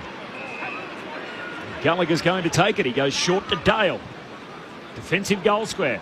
Long Kick out towards halfback, just got to Williams before going out of bounds. Takes the mark, short kick to Daniel, and the Dogs moving the ball well. Long kick up into the front half. Here's Vandermeer. He rolls and immediately goes into an open forward line. A couple of one-on-ones. He wants Darcy. He's in a tangle with Dawson, and Darcy got rid of him illegally. Free kick for Cal Dawson. He'll get it at right halfback for North Melbourne. Bulldogs by 32 points as we tick into time on quarter number 2. That's better by Dawson. Use your body and earn yourself a free kick. Back to Aidan Corr, who goes to Fisher in the pocket, kicks up to McKercher. Back to Zach Fisher running the boundary line. The former Blue kicks as long as he can towards Larkey and Teakle in from the side. Larkey can't complete the mark. Karmas lays the tackle. Hand pass to Teakle on all fours. Gives the hand pass to Zerha. Around the boundary line over the top to Larkey. Needs support. Duray lays the tackle with one leg off the ground trying to take the North Melbourne big man over the boundary line. And Larkey grabs him by the back of the jumper just to let him know that that sort of contact wasn't necessarily needed, but he needed all his strength to force him over the line. Well, we've seen the holding the ball rule interpreted. He's probably a bit lucky there. He tried to fend off the tackle, and I think once he fended, should be pink holding the ball. Yeah, I don't think anyone would have had an issue with that. Great tackle from Duray. And the boundary throw in. Libba first touch, but straight to Davies Uniacke. Hand pass to McKercher, too slow. Mowed down by Vandermeer, who is having one hell of a day late. Vandermeer. Great work defensively. Wins the footy back at right half-back for the Bulldogs. Swings it across the half-back line to Williams. Dogs reload. Here they go through the middle to Fraser. He marks, hand pass to Bontempelli. The smooth-moving Dog skipper. Long kick down to half-forward. Dale takes the mark. He looks on goal. Dale on the run, misses. To the left, just drifting forward. A behind for the Bulldogs. They lead by 33 points. 22 minutes gone, second term. Sunday footy on ABC Sport. It's all the Bulldogs at the moment. If they win here, they'll maintain their position in the 8. If they win next week, you can't keep them out. They will guaranteed, or it will be a guarantee, they'll be playing finals. Fisher went out to the right, ended up deciding swinging back to the left, kicks up towards Sherry, can't take the mark, lobs, hand pass back to Duray, kick partially smothered, spills out to Liberatore, trying to get it to Bontempelli, through the pack, Libber emerges with it, hand pass to Daniel at right half forward, looks at the options inside 50, takes a bounce, runs to the pocket, a centering kick, looking for Dale and West, it's brought to the front, Gallagher, can he get a boot to it, it pinballs around and Bergman rushes it through. A minor score. It's all the Doggies, 3 goals 6 in this second quarter to North Melbourne's 1 behind. Of course, the Dogs have had their issues in front of goal. 7 rush behinds last week in their match against the Adelaide Crows. A 34-point lead the Bulldogs' way. Oh, the kick out comes wide towards McDonald. Just lost it over his shoulder. Was trying to track it back. Took his eyes off it. And then when he looked up again, he was in no position to take the mark. Spills out of bounds. Yeah, Al Clarkson, the shot of him in the box, was none too pleased with that skill error. I reckon that might be one of the points of contention he might bring up at half-time. That skill's just not looking after protecting the football. Mentioned they gave them a little bit of a spray after they coughed up somehow an 11-point lead with a minute and a half to go last week against the Eagles, and they might be due for another one. Eagles kicked 4 goals in the last 2 minutes of the game, but inside 50s are 16-6 this quarter. They're just dominating the Bulldogs, and lead should be much bigger than what it is. Boundary throw in half forward for the Dogs. Palmed down by Sherry. Stevens went without it. Davies Uniacke. Hand pass back to Stevens. Treloar clever. Threw a boot at it. Now to full forward. Coming through Corey. Just coat hangers the player on the way through in Gallagher. And Gallagher's going to get a free inside 50.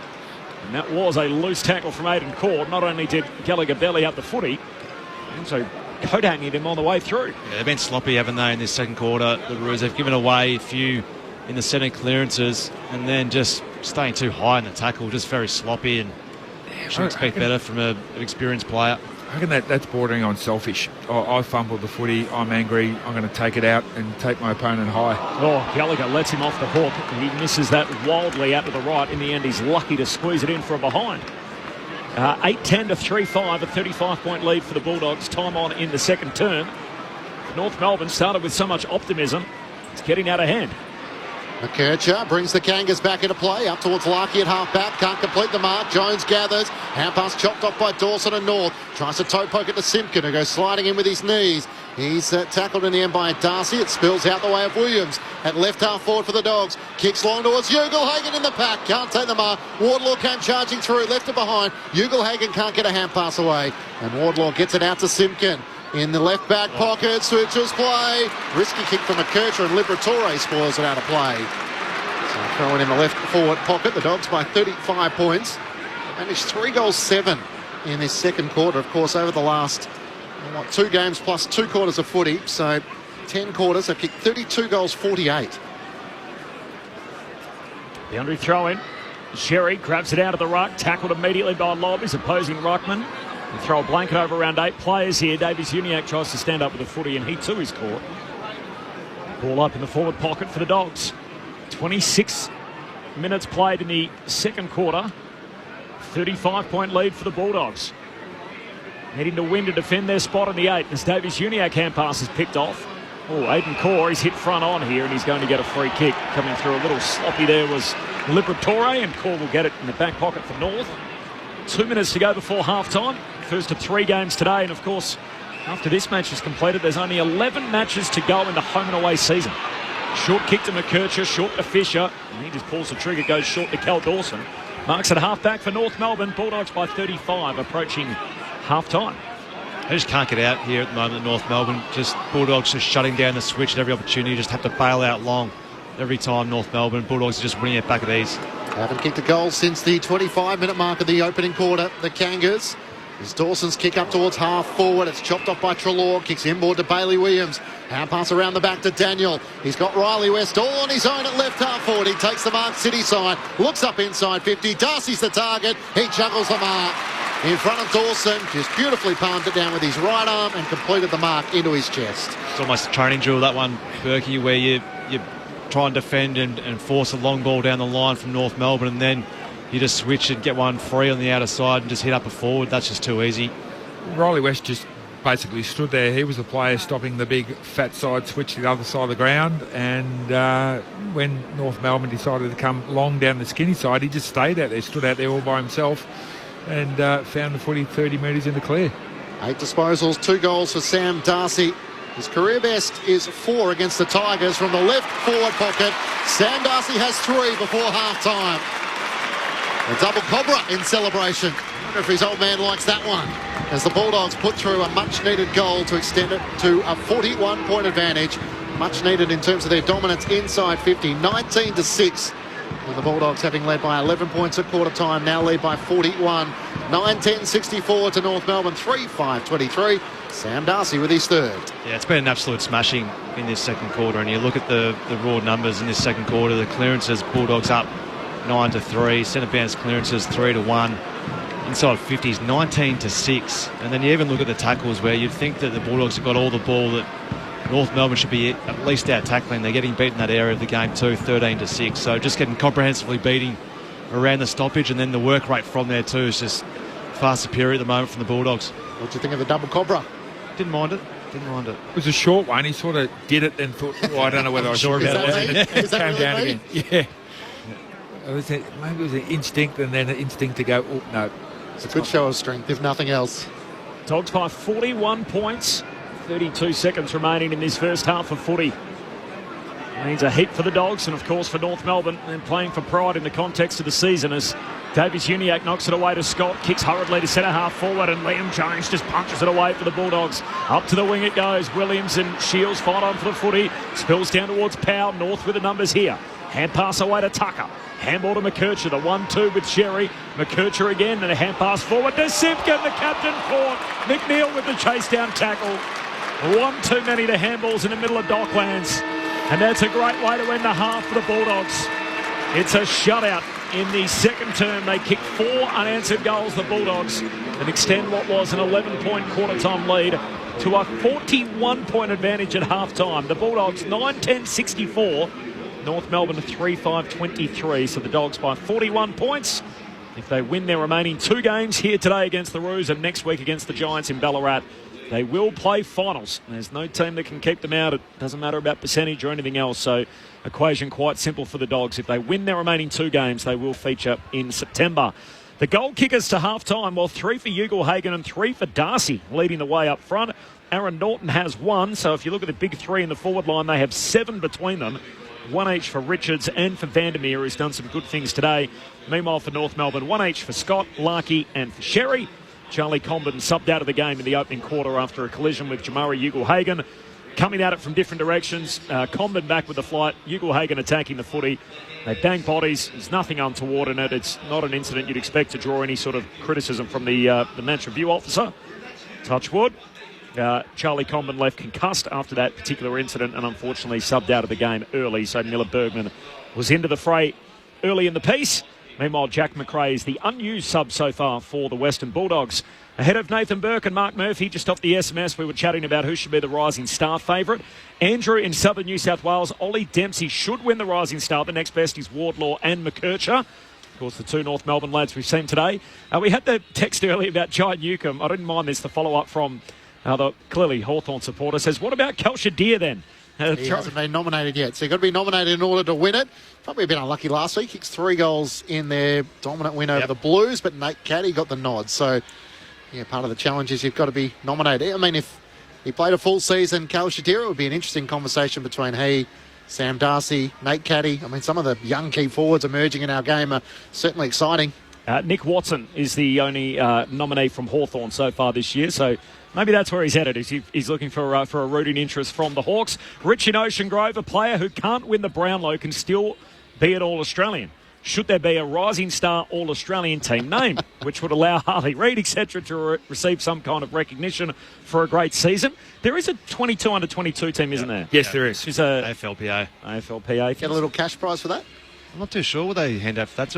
It's been around for probably, 10 years maybe. But I think it's just more of a acknowledgement of some of the good young kids running around with that 22 under 22 named, and Dacos obviously featured in quite a few of them already. I think Bontempelli was in the first 4 that he could have ever got. So some superstars, obviously, of the game previously been named in that squad. And Graham from Serpentine in Western Australia says best first-year player is actually fairest and best first-year player. Otherwise, Harley Reid would be included. It's also not just the first years. You have to be under, I think, 21 by a certain date, and you have to have played so few games leading into the season, which is why someone like Ollie Dempsey in his 3rd season is not just eligible, but at this stage is the favourite to win it. Half-time here at Docklands, the Western Bulldogs by 41 points. They lead 9-10-64 over North Melbourne 3-5-23. The thoughts of Nathan Burke and Mark Murphy. Well, Burke, you spoke about some of the North Melbourne staff saying that Alistair Clarkson gave them a good spray last week. I dare say they could be in for one here at half-time, because that second quarter they just got completely outplayed at the contest. They just got beaten up. They were giving away free kicks, and then just the work rate from the Bulldogs was far superior than what North Melbourne could dish up, and the ball was inside 50 for the Bulldogs 19 times in that second quarter. So they're on world record pace there to get the most inside 50s going around. But then the North Melbourne Footy Club just couldn't get the ball outside their D50 or get it over halfway, and just couldn't give any of their forwards any opportunity to kick goals. So I think you'd be wanting a fair response around the contest, and then a greater work rate from it in the second half. Credit to Luke Beveridge and his coaching staff. I think at quarter time they've recognised, okay, what do they want? They want that slingshot off their half-back line to an open forward line. Curtis and Hansen, these guys running back into holes. Let's not give them that. And their pressure around the Bulldogs half-forward line was outstanding. I can't really remember a time where they were able to get that slingshot off the half-back line. Everything was slow and laboured. Their Western Bulldogs defence pushed right up the ground and forced just a long kick to the wing every time North were coming out of their defensive 50. So it took away what North Melbourne wanted, and the only way that North were going to kick a lot of goals was that fast play. So the Bulldogs took that away, had repeat entries inside forward 50. They're 9 goals, 10, which is it's a little bit of a worry coming into finals time, because they've probably hasn't performed up to standard over the last 6 weeks. Even when they've been winning, they've been having quarters of 1 goal 7 and 1 goal 6. And as we know, in finals, that can really bite you in the backside big time. And there's no excuse here underneath the roof. There's no sun, there's no wind. That's really the problem. So they need to tighten that up before they get into the finals, if they do indeed make it. But yeah, well done by the Bulldogs, taking away what North Melbourne wanted. And North Melbourne need now to come up with a plan B. Okay, what we wanted at the start's not going to work. What have we got now? What's the next thing? And I think it probably starts with starting to win some clearances. At least getting the ball going your way out of a contest where you've got even numbers either side of the footy. But if you're trying to bring the ball all the way from your back line to your forward line, you've got to get through 18 Western Bulldogs players. Win a clearance in the middle, there's probably only 6 or 7 forward of the footy. That gives you a better chance of winning the footy. So I'd be looking at, okay, Sherry, you've had some big raps on you the last couple of weeks. You're not playing against Rory Lobb has been a good ruckman, but hasn't been a ruckman so far this season. Get to work. People are talking about you being All-Australian. Get to work. Davis Uniac, you saw Simpkin, you're a leader. You need to get to work as well. Start winning those clearances and at least giving our forwards a one-out opportunity. What about the two big guys up front? Have you been impressed with them in Darcy and Jamara? I have, yeah. I like the way in which they structure up the Bulldogs. I know they're playing against a defensive unit which is lacking in height, and they're sort of making them pay. They both kicked the 3 themselves at half-time, so they're looking really dangerous. I just think the way in which they're going inside 50, you've probably got to clean up some of their use going inside 50, the Bulldogs, but just having to kick those goals. I think Berkey's right. You're playing against a top 4 team. Once you get into finals, you need to really make most of the momentum when you do have it. I thought their quarter was fantastic from a want and a work rate point of view than the Bulldogs. They just didn't quite finish off as good as what they could have. I think Norton pushing up the ground too. I think that's his role. Get up around the middle of the ground, kick the ball inside 50. He had 2 inside 50s that quarter and both hit the target. First quarter he had another 2 or 3 inside 50s, so that's good. And the key to those blokes is not competing against each other, because Ugle-Hagen's not going to outmark Darcy, and Darcy's probably not going to outmark Ugle-Hagen, plus their 2 opponents. Separate from each other, and if you're going to go at the same ball, one needs to fly across the front, not get in each other's way, and they're doing that really well today. Nathan Burke alongside Mark Murphy. Sunday footy on ABC Sport. Corbin Middlemass and Matt Clinch calling the action, and Ian Cohen on the boundary. At half-time, it is the Bulldogs by 41 points. Just a couple off the SMS. Robin says, I feel North Melbourne will be missing Sheasel, who's an amazing player that brings energy to the team. That's from a Bulldogs supporter in Robin. Thanks, Robin. Appreciate that. Razor says, Aaron Norton is playing a great game today, allowing Ugle-Hagen to be as good as he is by blocking opponents' run at marking contests. So thanks, Razor. That's his observation from Rockingham in WA. And Grant in Hobart, 2 things. My Blues will get done by 4 goals. Not overly optimistic, Grant, about his team.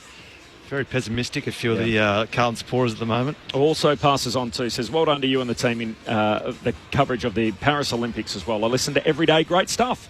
Thanks, Grant. Appreciate all of that off the SMS, so 0437 774 774. It's half-time at Docklands. The Dogs by 41 points. Second half action just around the corner. But for now, let's see what's happening in the ABC newsroom.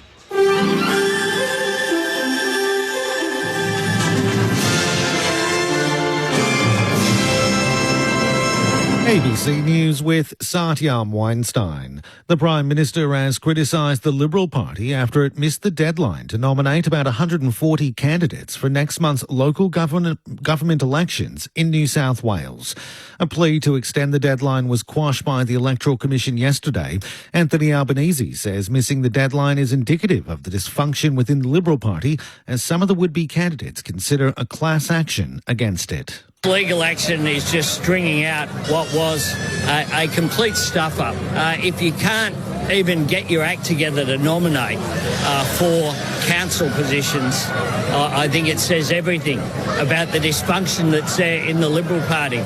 Opposition supporters have held large rallies across Venezuela during a day of protest against President Nicolas Maduro's claim he won the election last month. The National Electoral Council declared Mr. Maduro the winner, but the body hasn't published the full results.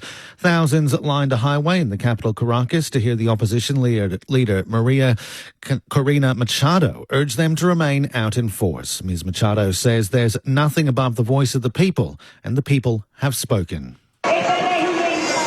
When this regime saw it was defeated and their scheme discovered, they chose the most cruel of all politics. We won't leave the streets. We will use intelligence, prudence, resilience, boldness and peacefully, because violence benefits them. The International Atomic Energy Agency says it has safety concerns about the Zaporizhzhia nuclear power plant in Ukraine after a drone strike near the facility. The BBC's Bethany Bell has more.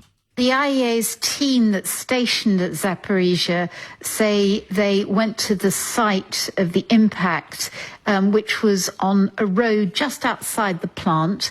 We know there's damage on the road, but of course if it had hit closer to the plant or in the plant itself, then that would have been a very concerning situation. The head of the agency, Rafael Grossi, has called for maximum restraint from all sides, and he said that nuclear power plants are designed to be resilient against technical or human failures, but they're not built to withstand direct military attacks.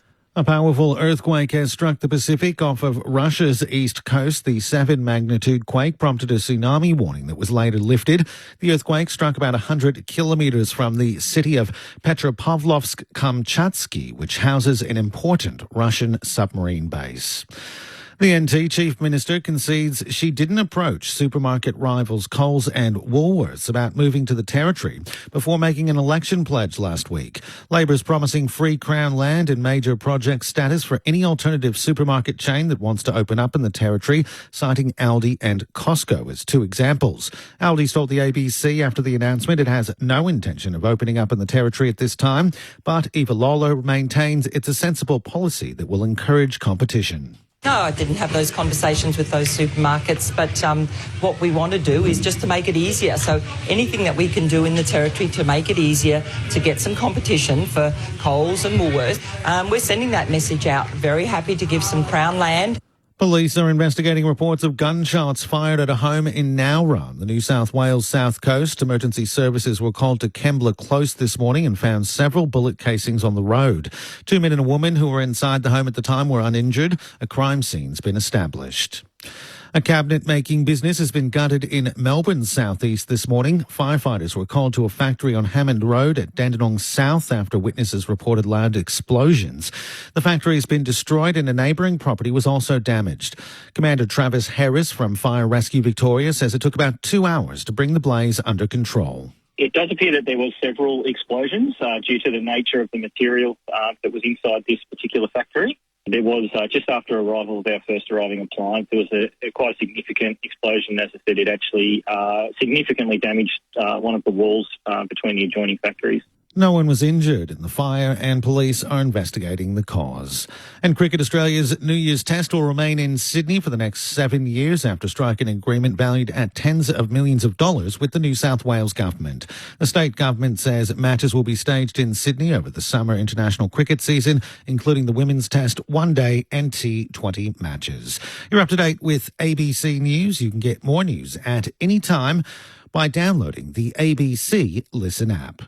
ABC Country brings you Grassroots, the home of the latest, best and new independent country music from home and around the globe. Shining a light on the best contemporary and traditional country-fused music. From folk to blues, traditional to contemporary, bluegrass to bush ballads, and everything in between. Stream Grassroots from anywhere, anytime via the ABC Listen app.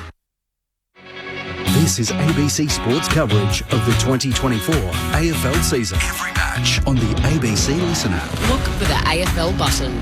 Sam Darcy looking to be a big part of the Bulldogs' future, which might start in the next 2 weeks as he comes in and puts through his second. And the Bulldogs with the first goal of the second quarter at the 13-minute mark as they skip out to a 19-point advantage. Gallagher's going to take it, and he's going to take off. Burns off 2 would-be tacklers. Kicks deep to full forward. Ugle-Hagan reaches up and rips it down out of the sky. Threatening to break this game open. Ugle-Hagan goals. And it's getting out of hand for the Roos. They've kicked 6 of the last 7, the Bulldogs. Frazier back to McNeil. Kicks to full forward. Here he is again. Ugle-Hagan across the front of the pack. Generational player written all over him. Jamara Ugle-Hagan moves in, drop punt. He's good. He's got 3 already. 8 disposals, 2 goals for Sam Darcy. His career best is 4 against the Tigers from the left forward pocket. Sam Darcy has 3 before half-time. The 2024 AFL Premiership season. On your radio. ABC Sport Digital. And on the ABC Listen app.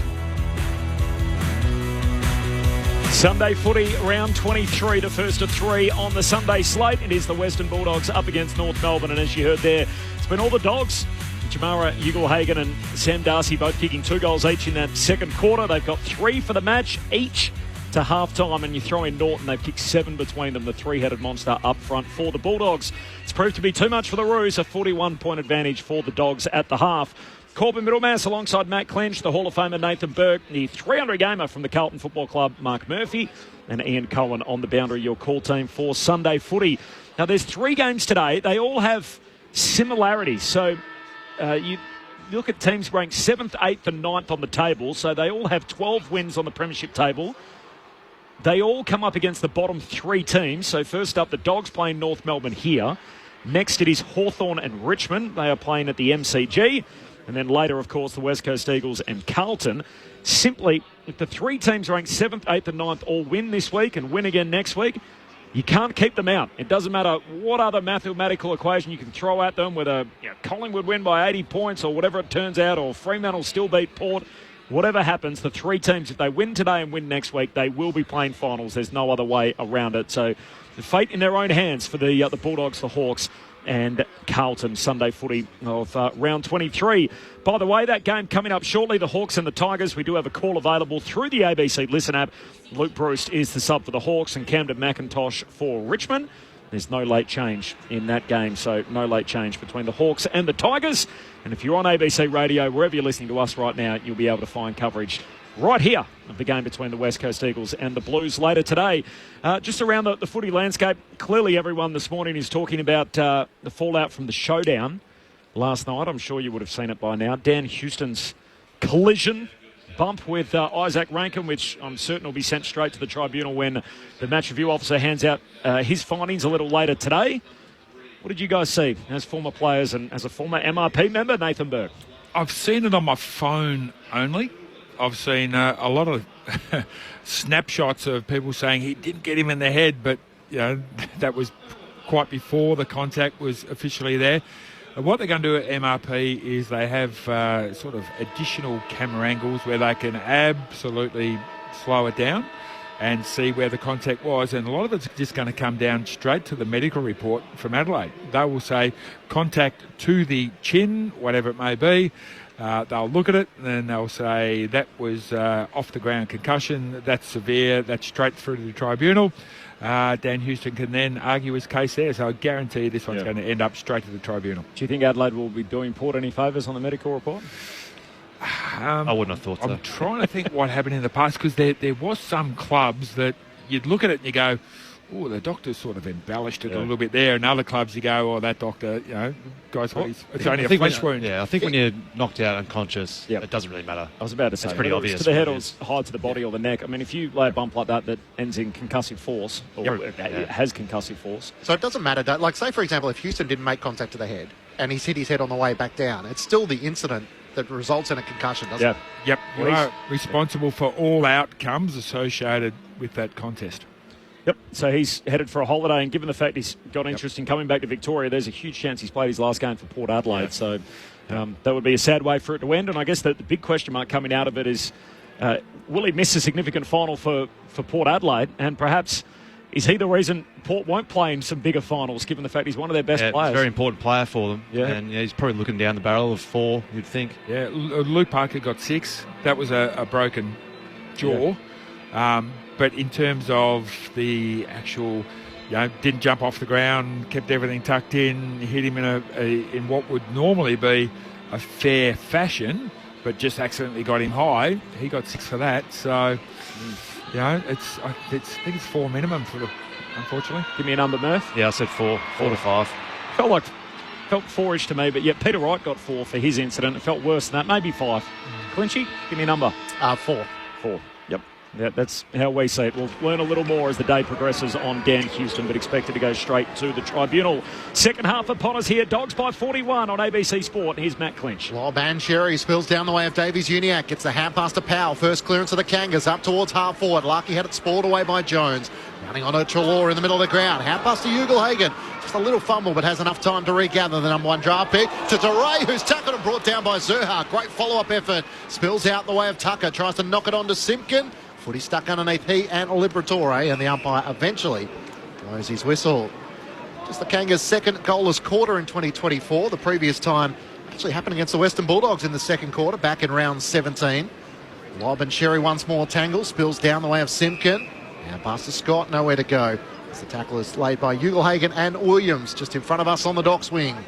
It's Sherry and Lobb, as it has been all day. Sherry palms it down. Liberatore for the Bulldogs. Hand pass out to Treloar. Handball to Dale, trying to work his way through traffic. Does so well. Takes on the tackler. Got it back to Treloar. High bomb inside 50. Leaping up his Archer. Goes to Spoils. Skims off his knuckles towards Core. Hand pass to McKercher, and now the Roos off halfback. Handball to Scott. To Larkey. Hand pass to Powell. He fumbles. He's under pressure now as the walls close in. A tackle laid underneath all of that. And the ball held to Powell. He gets the benefit of the doubt. Treloar stops him in his tracks, and a ball up inside the centre square. Dogs by 41 early in the third. Lobb tries to get it down to Bontempelli under pressure. Hand pass picked up by Davies Junior. One way then the other. Hand pass to Simpkin. Kick is partially smothered by Treloar. He now becomes the tackler on Powell. Still inside the centre square with the umpire called to blow his whistle once more. Both teams overusing the ball terribly in this second half so far. Unnecessary handballs turning over. Bulldogs by 41 points. Nathan Burke with you on ABC Sport. Davies Uniacke puts his head over the top. Can't break away from Lobb, who lays the tackle. Have you seen that battle between Lobb and Sherry? I think Lobb's had the mark so far against Sherry. They tangle once more. Sherry tries to drop it down to the front. Liberatore puts his head over the top. Tackle by Sherry. Gets it out to Bontempelli. Look away, hand pass might work as Williams fires a hand pass out to the Docks wing. Gathered by Fraser. Kicks out wide for Richards on the bounce. It spills out of play, bouncing on a left angle, and a boundary throw in between wing and half forward for the Doggies. Not much to talk about through the opening 2 minutes. I was thinking when you look at the clearance numbers and the ability for Lobb himself to have those 3 centre clearances, and his midfielders at his feet are getting the reward for his hard work. Sherry palms it down. Simpkin for the Roos. Hand pass away to Powell. Tucks it under his arm. Dangerous kick across the half-back line. Just got it to Shields. 3-time premiership Hawk with it at half-back for North Melbourne. And short to Fisher, the former teammate Murph. Give us any insights on Zach Fisher. He's a good table tennis player. Okay, goes short to Core. Hand pass back to Fisher. Long down the wing. Zerha at the drop. Spills the mark cold. Should have taken that. McDonald, hand pass away towards Duray. Gives it to Karmas. Kicks back beyond the wing, and that's a good mark from Darcy. Added to the list today. He's taken some superb contested marks. Sam Darcy will go back towards the boundary line for Daniel. He marks and plays on. Short kick into the forward pocket, and a sprawling mark to Waitman. Low down up against the fence. He's got it right forward pocket for the Dogs. Yeah, if they're not getting in the air, the Bulldogs with their 3 talls, they're getting in on the ground too. And Waitman can play pretty tall himself. He can take some good grabs, but he's just pretty nifty at ground level, isn't he? Yeah, Lids has his theory at the MCG about one end being shorter than the other. Yep. Adam Ramanaskas has a theory that this is the dead pocket at Docklands, that for some reason we never see goals from here. I feel like I've set that up beautifully, that Cody Waitman is probably due. Here he is. He's going to kick outside of the right boot. The banana from Waitman is superb. His range is unlimited. Waitman cannot miss. And that forward pocket is his sweet spot. At the Footscray end of the ground, the Dogs with the goal. It is the Bulldogs 10-10-70. They lead North Melbourne 3-5-23. The Bulldogs by 47, 4 gone in the third. I feel like I've spoken it into existence. The reverse curse. Yes. Don't mind it, Corbin, but it's all on the back of the way in which the Bulldogs are defending as a unit. And again, we talked about it at half-time with North Melbourne just not being able to get any sort of flow or slingshot off their half-back flank. They get the ball, they go change of angles, go the other side of the ground, they just get held up again, have to go long, bail out, and then the Bulldogs just win it back, and then they just seem to have so much more space when they're going inside 50. And Ugelhagen was the deepest then, just pulled his opponent back towards goal, and they just opened up the pocket of space for Waitman to work his way into. He becomes the 6th individual goal kicker for the Western Bulldogs. Back in the middle of the ground. Lobb wins down the tap to Richards. Hand pass to Bontempelli to Treloar. Hand pass to Lobb, almost brought down by Shields. Squeeze the kick to half forward. Tough one for McNeil. Trying to get a hand pass clear. McDonald's got a problem. Has an arm pin. Somehow dropped it to his boot. Being tackled by Norton, who flies for it. Can't break away from the Simpkin and Powell tackle. And the umpire will pull it up now. Well, Rory Lobb is a little worse for wear, Ian Cohen. He certainly is, Clinchy, absolutely. He's trying to get to this ruck contest, but looks like it's either a knee or a leg issue that he had from that tangle of legs. Sam Darcy's put his hand up and said, don't worry, I've got you covered, as Sherry takes it out of the ruck for North, kicks into the middle of the ground. Awkward bouncing ball in which Tucker has a second go at it, lays the tackle on Duray. The ball spills out. It's underneath Powell and Buku Kamas, where the umpire will ball it up in the middle of the ground. Bulldogs by 47 points, having kicked the last 5 unanswered goals in the match. Up it goes. Darcy reaching over the top along with Sherry. They both share it down as Stevens tries to squeeze a kick away. Picked up by Richards. Sells a bit of candy and then goes long. Richards right to the behind line getting through West. Couldn't get anything on it. One bounce out of play. Forward pocket for the Bulldogs. It's a nice play, Richards. I like the way in which most players probably would have just bailed out and got the ball in their boot, but just backs himself in, just sleight of hand, just sold a little bit of candy and then gets the ball deeper as a result.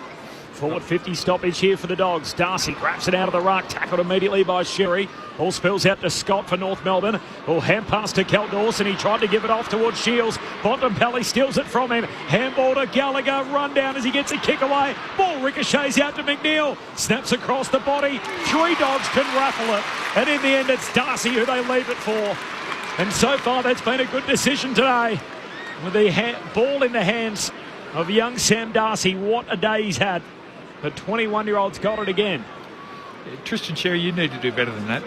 Darcy across the body, adds his 4th. And the lead swells for the Bulldogs. It's out to 53 points at the 7-minute mark of the third term. North's last goal came late in the opening quarter. 11-10-76, the Bulldogs. North 3-5-23. Nathan Burke on ABC Sport. Yeah, at the point in time, Darcy had gone up into the ruck with Roy Lobb, just a little bit shaky on that left knee, which he's got taped. And Tristan Sherry, you follow your man inside your defensive 50. The ball's in the air. You just can't expect your defenders to cover your player as well. So you're the biggest player down there. You've got to have an impact. But just jogging behind your opponent, letting him take a chest mark 10 metres out from goal, just not good enough. No, and then just good forward pressure too by the Bulldogs. They just haven't let North Melbourne cut the ball out of D50 with any sort of ease after quarter time. They've just been pressuring, covering off outlets, and they win the ball back as a result.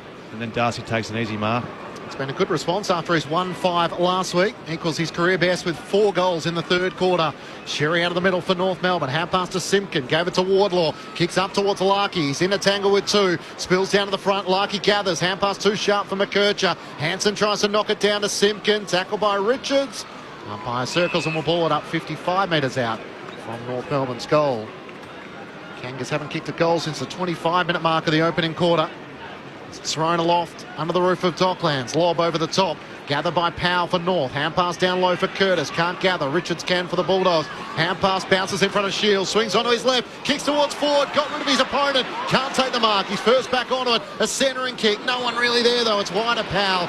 And charging onto it, Gallagher for the Dogs. He switches out to Bontempelli. He takes the mark. He's got a runner in Williams, who's off and moving. Takes a bounce. Steps back inside. Shakes Wardlaw. Handball to the Bond. Hand pass forward to Bramble. He's off and running. 2 giving chase. Hanson and Wardlaw. Wardlaw throws himself at it. Kick heads inside 50. Huge collision. Stevens running back. Ball spits out to Treloar. Treloar jams it on the boot. Top of the goal square for the Dogs, but North with numbers back. And Stevens hand pass away towards McDonald. His kick ugly towards half back, but it'll be paid.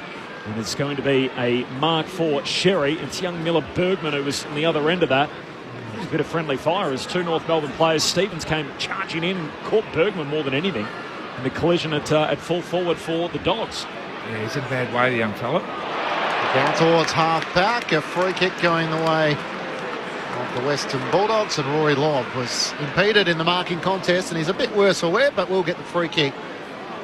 He fires the hand pass over the top to Treloar. The umpire won't allow that.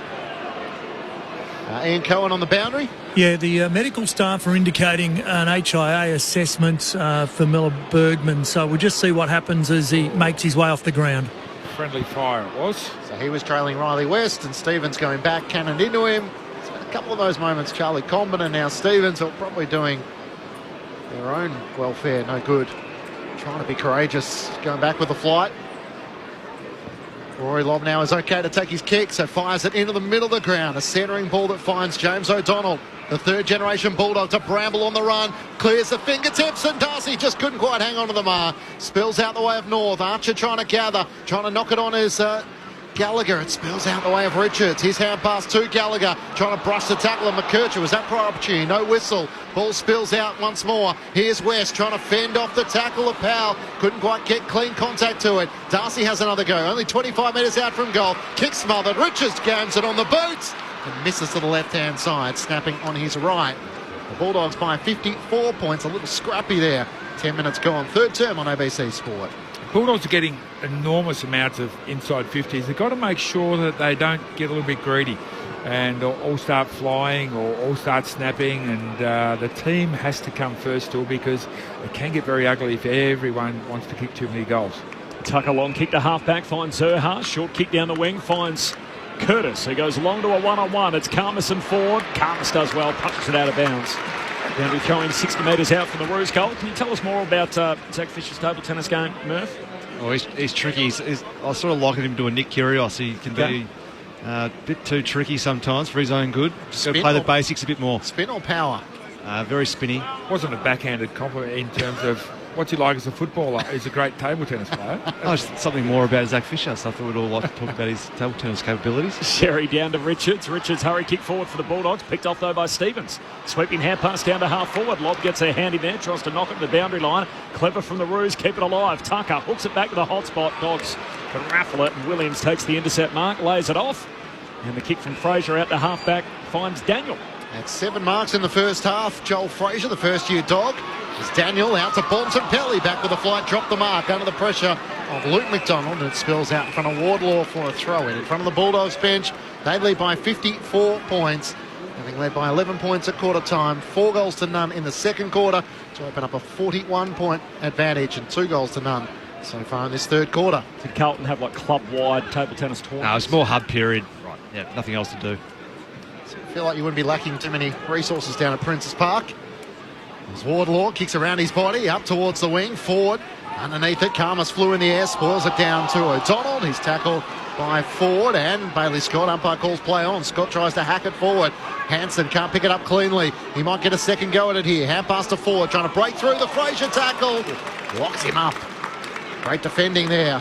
So O'Donnell does a little worse for wear as he gingerly bounces back inside the defensive 50. Talking about first-year players, Fraser's done an amazing job too to make himself a really stable part of this backline as an 18-year-old. Sherry palms it down in front of Bontempelli, paddles it out to Dre. The boundary line beats him. The throw in high half forward for the Roos. Yeah, he's been good, hasn't he? Tall left footer. He's only 18 years of age, so he's quite young in his draft year. Still hasn't had his 19th birthday. Yeah, no, he's a strong player for 18. Boundary throw in, close to the boundary line, scooped up here by Simpkin. Simpkin draws Bontempelli. Hand pass forward to Davies Uniacke, just concedes in the tackle and sees it out of bounds. 60 out from the Roos goal. I think you could write a pretty good book, I reckon, about hub life and. I wouldn't be good. I've dismissed it for deep within the. Forgotten most of what happened. Most of it. I think we all have, haven't we? Understandably. It was a great opportunity if you wanted to get into table tennis or back into video games or whatever it was to pick up some kind of hidden talent or uncover a hidden talent. Hang out at the Charcoal Chicken Shop and find out what stories you can unearth. Bulldogs by 54 points will have a second stoppage on the dockside wing. Macklinch and Corbin, Middlemass, Nathan Burke and Mark Murphy and Cohen down on the boundary. Lob wins down the tap. Can't quite get it to Bontempelli. Liberatore gathers. Kicks up towards Ugelhagen and Norton at half forward. Spoiled away by McDonald over the side, providing good support to the defence. And it goes out of play. At left half forward for the Bulldogs, Ian Cohen.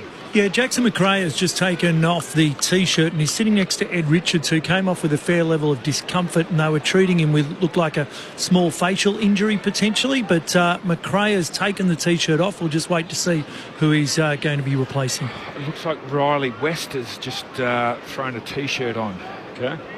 Thanks, Berkey. Thanks, Koza. From the restart, Bontempelli tried to get a kick-away tackle, dispossessed, lost it, forward, extracts it for the Roos. Hand pass to Davies Uniacke, kicks across the ground. Nice work from Shields, spoils it. He's got 2 to beat, and in the end the numbers win out. Bramble. Hand pass goes away to O'Donnell off the back flank, kicks down to half forward. Fisher trying to spoil it away, front on contact, got Daniel high. It's easy to do, the diminutive Caleb Daniel. You have to get pretty low, don't you, Corbin? I was about to say, Zach Fisher doesn't win too many sort of height battles, does he? But he towers over young Daniel, who puts it into the forward pocket, and there's Darcy again. He has had Velcro for hands today. Takes another towering mark right forward pocket for the Bulldogs. Yeah, again, it was just a smart kick. There's no point just putting it high because he's taller. He's still put it into some space and let him run onto it. That way you give your forward an opportunity to actually leap and run it at the footy. You've got Jackson Archer, who's a foot and a half smaller than Darcy, standing behind Darcy. So just put it out in front, let him stretch the arms up. That's his 7th mark. Darcy across the body, hooks it through. He's got one for the thumb. A bag of 5 for Sam Darcy. And we are a long way from finished. Still a quarter and a half to play. He is having a day. 12-11-83, the Western Bulldogs way out in front. North Melbourne stagnant, 3-5-23. A 60-point advantage for the Bulldogs at the 16-minute mark of the third term. Nathan Burke, Mark Murphy, ABC Sport. Yeah, just lacking all confidence at the moment, aren't they? Yeah. North Melbourne. And as soon as they lost Comben earlier in the game, just been so undersized, and Archer's just playing 1v1 against Sam Darcy there. You're not going to have much hope. No, poor old Jackson Archer. The previous goal that Cody Waitman kicked, he was on Cody Waitman, and he just zigzagged around, darted around, and took the mark on the boundary line. Then he finds himself on Sam Darcy trying to jump over him. He's got his work cut out for him, talls and smalls. Nathan Burke and Mark Murphy with you on ABC Sport. Here go the Dogs again through Liberatore. Hand pass to Williams. Hand pass to Bontempelli. Gives it back to Williams. They're toying with him now. Into 35. Outside of the boot. Hits the post. Trying to curl it away from his body, and it slams into the right goalpost. A minor score. 61 points is the Western Bulldogs lead. Just too easy coming out of the middle there. Kangaroos midfield have just been really beaten today, and you know, Simpkin, Davies, Uniac, they've got some quality in there, but they're just getting flogged. Fisher takes some ground, long kick to the wing, and Bontempelli comes through to take the intercept mark. The Dogs can reload. Already up by 61. By the way, North kicked 2 of the first 3 goals in the game, and from that point on, the Dogs have kicked 12 of the next 13. That is a dart from Bontempelli, and Darcy has it again. Mark number 8 for Sam Darcy. Like it's just magnetic, wasn't it? He was aiming for Ugle-Hagan. Yeah, just his ball to his hands, but yeah, it didn't even look like he was going to go for Darcy, but just reading the ball really well in the air at the moment, the young man.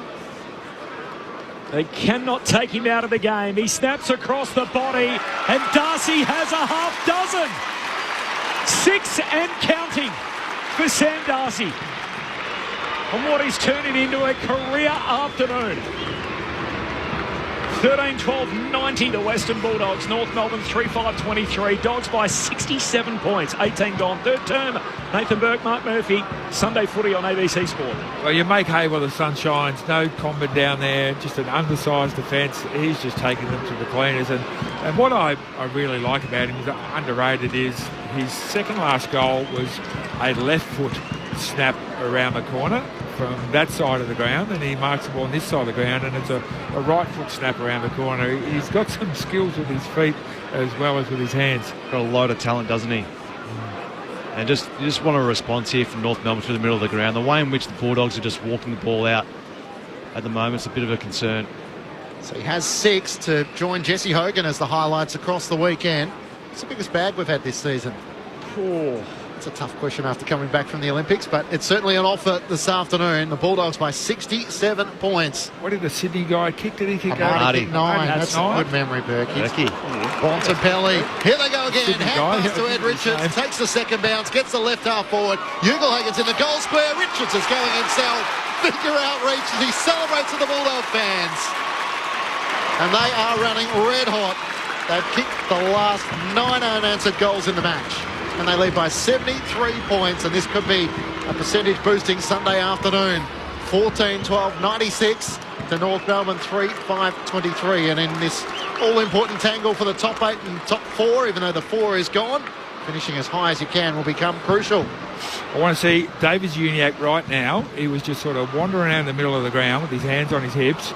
He needs to grab Wardlaw, he needs to grab Power, needs to grab Sherry and say, rightio, us 4 cannot let these blokes stroll out of the middle. Let's get our heads out of our backsides, toughen up, get a player each, go one-on-one, don't let your player get out of here. It's another ball up or we win it, nothing less. But the body language at the moment is just poor, isn't it? Dismal. And they're not going man on man.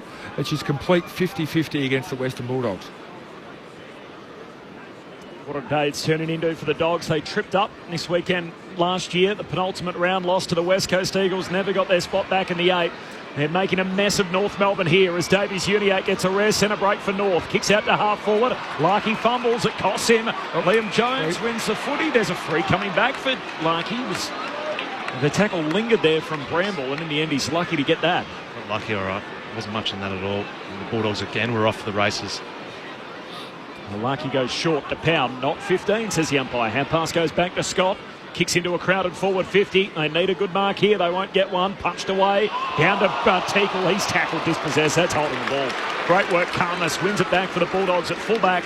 Now, you're on to something, though, Clinchy. So apart from Amadi, the next best is 6. It's 6, yeah. Yep, 1, 2, 3, 4, 5, 6, 7. We now have, 9 occurrences of 6 goals. I reckon 9's in danger. Ooh. Yep. Has 6 before three-quarter time. It's certainly on the table, depending on how unselfish the Bulldogs want to be. A 73-point lead.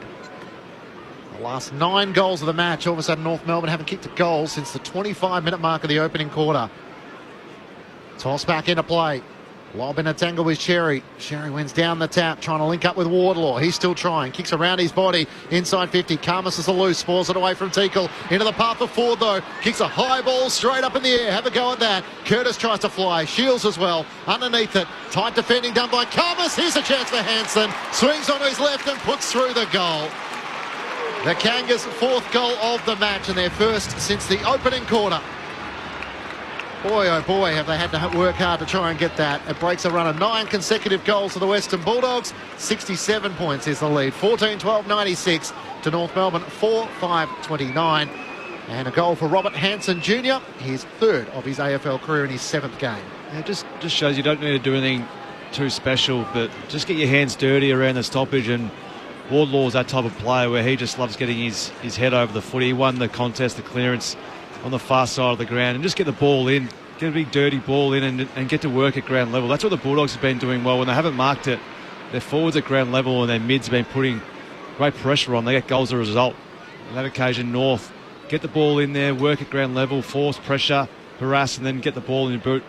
From round 6 onwards, North have only had 2 losses of over 10 goals. One to Sydney in round 18 and the other one way back in round 9 against the Gold Coast up in Darwin. So want to try and put a pretty face on this from what has been a pretty poor showing so far. So Dogs by 67 and they're going forward out of the middle. Richards, hand pass away to Liberatore, kicks to full forward in a tangle. Darcy and Dawson punches it away and through for a minor score, so behind. He did well then, Dawson, just to get a fist in. Darcy's obviously in red-hot form at the moment, but Liberatore probably is going for goal. But good spoil by the North defender. 68 points, the Dogs lead, 23 gone. Scott played on, his kick is smothered. Norton trying to break the tackle. Hand pass to Liberatore. Hand pass to Daniel in the left forward pocket. Trying to get away from Tucker. Hand pass back to McRae, the sub into the action. Kicks out in front of Norton on the bounce. Can't take the footy. And Luke McDonald did well. Ian Cohen on the boundary. Yeah, confirming that's a tactical sub, but Riley West is out for McRae, and we still haven't seen Miller Bergman come back up, so North are operating with 3 on the bench. And no Charlie Comben? Haven't seen him No since... Charlie Comben either. Haven't sighted him since he first went down. Subbed out of the match with a concussion injury, but did land awkwardly and couldn't put any weight on his knee as Ugelhagen moving through the stoppage. Tackle dispossessed. Richards gets a hand pass to Liberatore, jams it on the boot. It's out to the right and out of bounds on the full. Free kick going North Melbourne's way up against the left behind post, or was it touched? Umpire says it was touched to throw in with the Dogs leading by 68 points. Deep in attack, 24 minutes gone. Third term on ABC Sport. Chappie from West Hobart asks, boys, is Lob tagging Sherry? Obviously, they played against each other in the ruck. Sherry had massive numbers in that game you did last week, Berkey, as Sherry wins a hit out, but Lob first touch here. Inside the forward 50 for the Dogs. Power got a hand pass out for North. Now outside of the defensive 50. Wardlaw with burst speed attacks it. Hand pass inboard. Miss Davies-Uniacke. Turnover. Bramble kicks the Dogs back inside. Darcy. Juggled effort. Free kick. Over the shoulder on the way down. And Darcy's going to get it again. He'll line up for number 7 at right half forward. great to see a key forward leading at the bloke with the ball. Just doesn't happen that often these days because there's all you can do is give away a free kick. You can't reach the ball when Darcy stretches his arms out in front, so you're either going to push him in the back, touch him on top of the shoulder, or chop his arms. It's impossible to stop. I don't know why they don't do it more often. Sam Darcy, a young man on his way in, the third generation dog. He kicks goalward, he's across the face, and it's punched through from behind. So 14-14 to 4-5, 25 and a half gone in the third. Is it a tag from lob, or are they just playing on each other? I think Ruckman just playing on each other, don't they? But I think he's competed pretty well today. I think Sherry's had the more hit-outs, but I think at ground level, I think Big Lob's been pretty handy with his clearance work. Scott with the kick in for North Melbourne as Rory Lobb towers above on cue and takes the intercepting mark for the Dogs. Loads up back inside 50. Ugelhagen couldn't get a run at it. Norton was worked underneath, so McDonald takes the mark for the Kangas. Hand pass around the back to Fisher. The table tennis specialist. He kicks out towards half-back. Running onto it. It's gathered by O'Donnell. Pokes it into the pocket. McRae all on his own. He marks tight against the boundary in the right forward pocket. This will take his best from around 40 metres out. Just again, Berkey, just North Melbourne just struggling to find any options outside their D50 to get their game going. Just got to give full credit to the Bulldogs for covering off those outlets and just harassing the North Melbourne players into making errors, and then just smart ball use going back in. Jack McRae, the sub, the 30-year-old mature dog from the right forward pocket, bringing his best as he celebrates with his Bulldogs forwards and making his presence known. The Bulldogs bounce back after North's goal at the other end. A 6-1 third term to lead by 75 points. Their biggest lead of the match so far. 15-14, 104 as they bring the ton up to the Kangaroos. 4-5-29. 27 minutes gone, third quarter on ABC Sport. Nathan Burke and Mark Murphy are with you. Well, that was James O'Donnell just realising the ball was going to get kicked out of his forward 50 and reading the play. His opponent, I think it was Paul Curtis, just let him stroll forward, pick up the ball and then hit a target inside forward 50. So that forward pressure right up the ground from the Kangaroos was just terrible. That was too easy by O'Donnell. Do you want me to just confuse everybody and Rainman numbers and going through the ladder and the various options? If either Hawthorn or Carlton lose, which is possible, the Dogs would have shored up a spot in the 8 tonight. So given the fact their percentage is so healthy at 120-22, there's a chance they will not be caught given the size of this margin now. So they can even afford to lose next week against the Giants. But if Carlton and Hawthorn win their remaining games today, they will still need to win next week against the Giants. So still a bit to look at today for the Western Bulldogs, not just in the remaining quarter here, but in what happens elsewhere with 2 games still to come. Richards, long kick inside the forward 50 for the Dogs. Shallow entry, though, picked up by Fisher. Hand pass away to McDonald and now out to Scott. Back flank for North. Kicks down the wing. Karmas leaping over the back, spoils it away. Scrap on for the footy, right on the logo broadcast side. Zerha extracts it, got it to Davies Uniacke. Handball to McKercher. He's off and running. 3 bounces. Fraser giving chase, forces the error. Didn't come back to him on the bounce. Hanson soccers it to the advantage of Curtis. Hand pass back inboard. Fumble from Zerha. Has to go back and clean it up to Ford. Ford just kicks in hope to the top of the goal square. Jones in the box seat takes the intercept mark. Fullback for the Bulldogs. 3 minutes before three-quarter time. The Dogs by 75 points.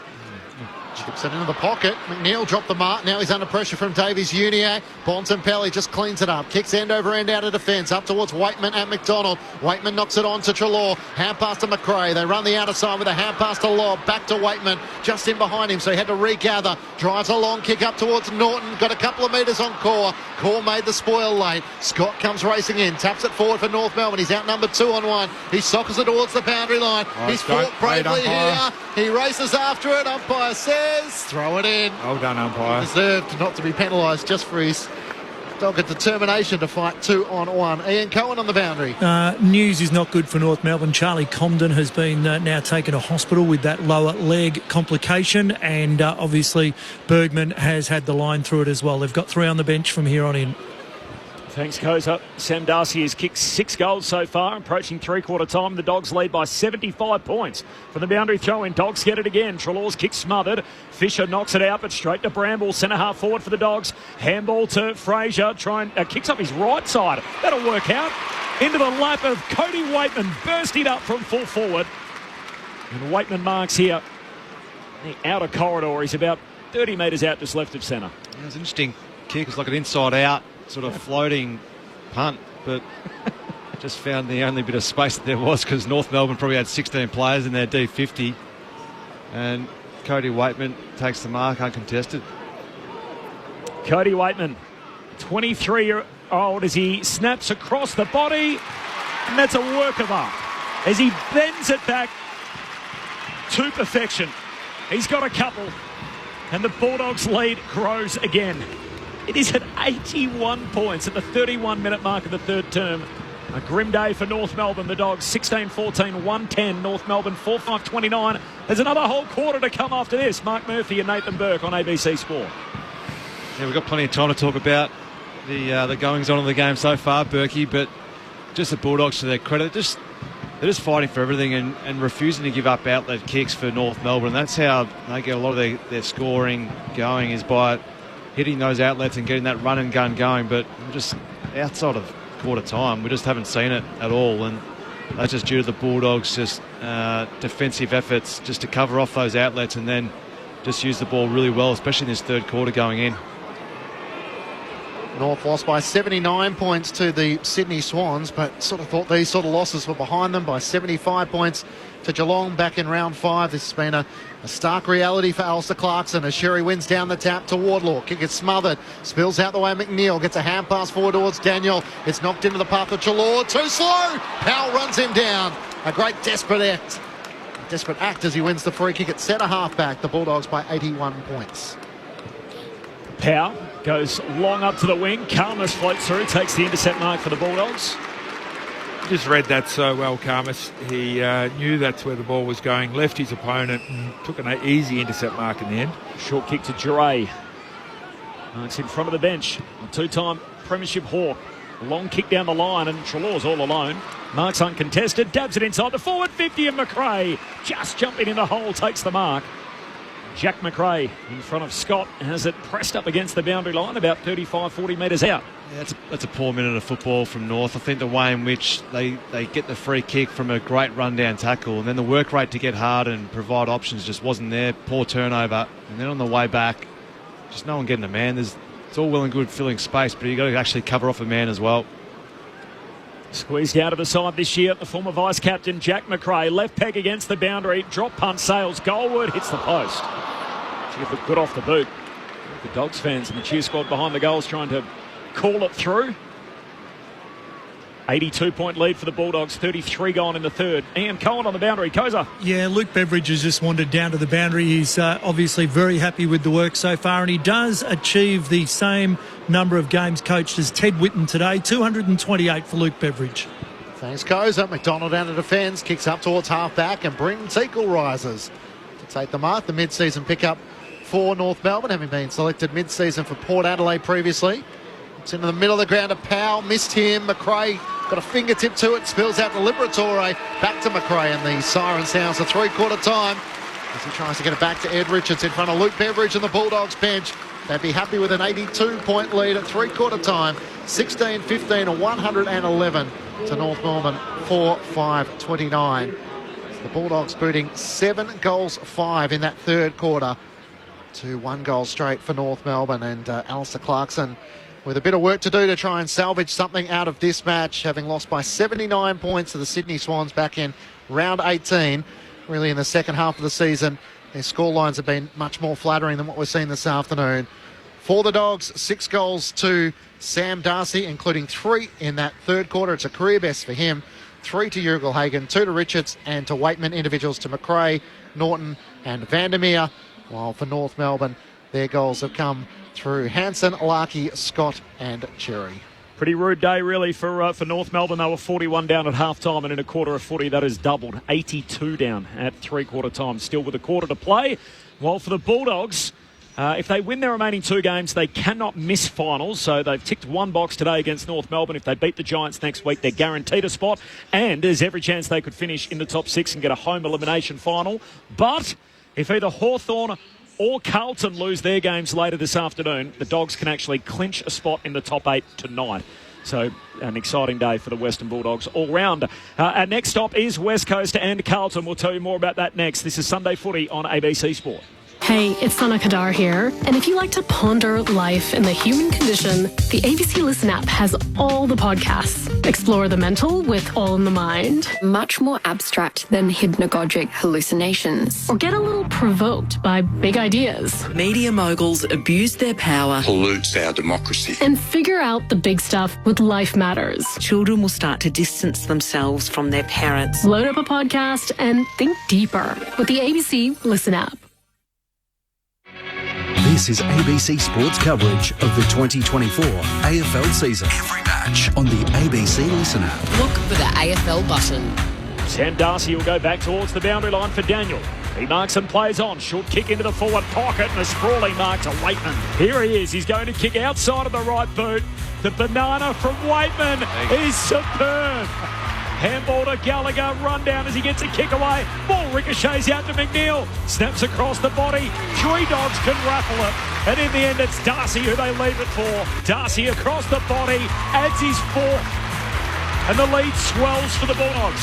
It's out to 53 points at the 7-minute mark of the third turn. Zach Fisher doesn't win too many hype battles, does he? But he towers over young Daniel, who puts it into the forward pocket, and there's Darcy again. He has had Velcro for hands today. Darcy across the body, hooks it through. He's got 1 for the thumb. A bag of 5 for Sam Darcy. Kangaroos midfield have just been really beaten today, and Simpkin, Davies, Uniac, they've got some quality in there, but they're just getting flogged. By the way, North kicked 2 of the first 3 goals in the game, and from that point on, the Dogs have kicked 12 of the next 13. That is a dart from Bontempelli, and Darcy has it again. They cannot take him out of the game. He snaps across the body, and Darcy has a half dozen. The 2024 AFL Premiership season. On your radio. ABC Sport Digital. And on the ABC Listen app. The Dogs stumbled on this weekend last year against the West Coast Eagles. They have maximised the opportunity today. They're 82 up against North Melbourne at 3/4 time. Sam Darcy has 6. Another game of consequence coming up next. The West Coast Eagles and Carlton out at Perth Stadium. Here's Clint Wilden. Clint. Thank you, Corbin. Yes, we know Carlton's 17 unavailable players. They've had to make 6 changes for this game, and it's a game that means so much for them too, as they hope to try to lock in a spot in the finals. The West Coast Eagles not only playing to hopefully for them win 3 straight games and add another tick to Jared Schofield's coaching application at the club, they're also playing for a couple of clubs, including, deliciously with irony, the Fremantle Dockers.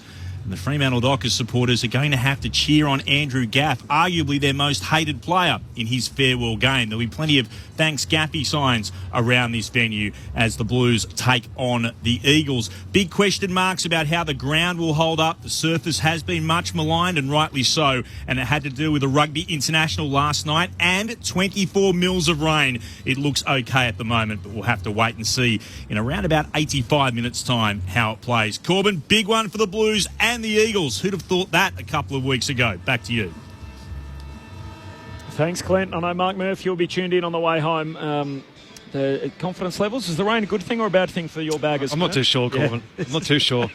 I'm nervous, like most Carlton people, but it's always interesting over there. They tend to have these functions or concerts, or it was a game last night that. Yep. The ground's always very choppy over there, isn't it? Considering they have 1 game of footy there every week. And they had 24 mil, which probably doesn't help overnight. But it's, I don't know. I have inquired about this in the past, and they give me all. What sort of grass are they using over there? Well, they tell us that they got to change from the summer stuff to the winter stuff, whatever it is. They got a brand new stadium, and the turf looks terrible most of the time. So I don't get it. Should do. Yesterday I was up at the Tallangatta District Football League. They have an oval up there. I forget what it's called off the top of my head. No one plays on it for the whole year. It's called the MCG of the Bush. They play finals on it only. Wow. So no cricket, no football throughout the season. It's just purely 4 weeks of finals. It's the only games they play in it for the whole year. Apparently it's pristine. Come finals time, people park their cars there on a Wednesday afternoon, so they get the cars around the outside of the boundary. But, it is the pride and joy of the bush. They should absolutely host things like the Rugby Internationals there to justify the stadium. Yes. But it shouldn't completely destroy the ground in the way that it has. Remember the wrestling was there earlier in the year and they had a concert. It's taken them all year to recover, but we digress. Final quarter on deck here at Docklands. An 82-point lead for the Bulldogs, and Sam Darcy has 6. Dogs going forward again. Out of the middle comes to Waitman. Kicks looking for Norton. Went flying through, no mark. Scooped up by Archer. Hand pass for North Melbourne away to Simpkin. Gives it to McKercher. Sweeping hand pass to Stevens. By hand, he gives it to Tucker, trying to spin out of trouble. Sells his mate into trouble. Stevens grabs it. He's caught holding the ball. It's like a team holding the ball decision. Free kick going the way of the Bulldogs. Quick hand pass from McRae. Away to Waitman. He shoots goalward but misses. Behind for Waitman. The Dogs' game-high lead grows. It's up to 83 points. 40 seconds into the final term. Sunday footy here on ABC Sport. No late changes at the MCG between Hawthorn and Richmond. Luke Bruce and McIntosh the subs. There is an ABC call available via the ABC Listen app as the kick up towards Sherry. Takes the mark from McDonald. Works it up to Ford. Claims the mark at left half forward on the Dock side. Turns it, comes inboard to Powell. In fact, it's Scott who takes the mark. And Scott on his right-hand side kicks inside 50. Zerha's there. A good mark taken. In defence, O'Donnell proving his value as he switches it out to Bontempelli. In the back pocket has McRae on the City wing. Drives it up over his head. He races after it. Needs to try and gather in front of Tucker and gets a half pass forward to Vandermeer. And he's off. He's got a heap of room in front of him. Stevens gives chase. Good effort. Got a hand pass away though. Ugle-Hagan collects. One way then the other. Back onto his left side. He kicks looking for Darcy. Low down. No mark. Downfield. Is there a downfield free? It's coming to Darcy. And Sam's going to get it here. Left half forward. He's got 6 already, and he'll shoot from inside 50, not a 45-degree angle. Pretty handy player, Jack McRae, to be coming on as your sub, isn't he? I think it's a smart option having... He's never been the quickest player, but he's probably dropped a few yards of pace getting a bit older, but he's just got class and he's smarts. And I think having him coming on halfway through the third is a really good weapon to have for the Bulldogs coming into the finals. Sam Darcy got his goal-kicking routine, which has worked for him today. Feet evenly apart in a line as he comes trotting in now to try and make it 7. The drop punt is superb. He has had a day, Sam Darcy. Never has someone so tall kicked as many. A record today for Sam Darcy. He's 7th. And Sir Swamp Thing noting that Sam Darcy at 208 centimetres is the tallest person to kick 6 or more goals in a VFL AFL game. Previous record was held by Paul Salmon, and he's taller than him, and he's got 7 and counting. Sam Darcy puts the Dogs out by 89 points, 17-16 to 4-5. North, they copied a belting here 3 minutes into the final term. How tall was the big fish, Berkey? He'll probably look us up for us, Corbin. He can search that one for us. But nearest to the pin. He's had the most clearances in VFL AFL history too. 200. Paul Salmon. 1. I'm going with 204. I'm going to go with. What was the most goals Fev kicked? He kicked 9, didn't he? 206, by the way. Would teammates be supportive of trying to get him to the 10? He's now got 7. Still a quarter and a bit to play. There's not much else to take out of it other than percentage for the Bulldogs as the free kick is going Rory Lobb's way against Tristan Sherry, who's had his colours lowered today. Lobb inside 50. Darcy works his way to the front. Norton behind. Takes the mark. Aiden Core jammed in the middle of the 2. And it is a marking display inside the forward 50 for the Dogs. And Aaron Norton, who has 1 this afternoon, is keen to add to that tally. Just goes to show North Melbourne, a lot of people saying, what do they need? They're going to go get more midfielders and all that sort of stuff. They need some keys. They need some tools. Because without Comben down there, they've just been all at sea with that high ball coming in. For 2 goals to start the final term inside the first 5 minutes. Aaron Norton comes in and puts through his second.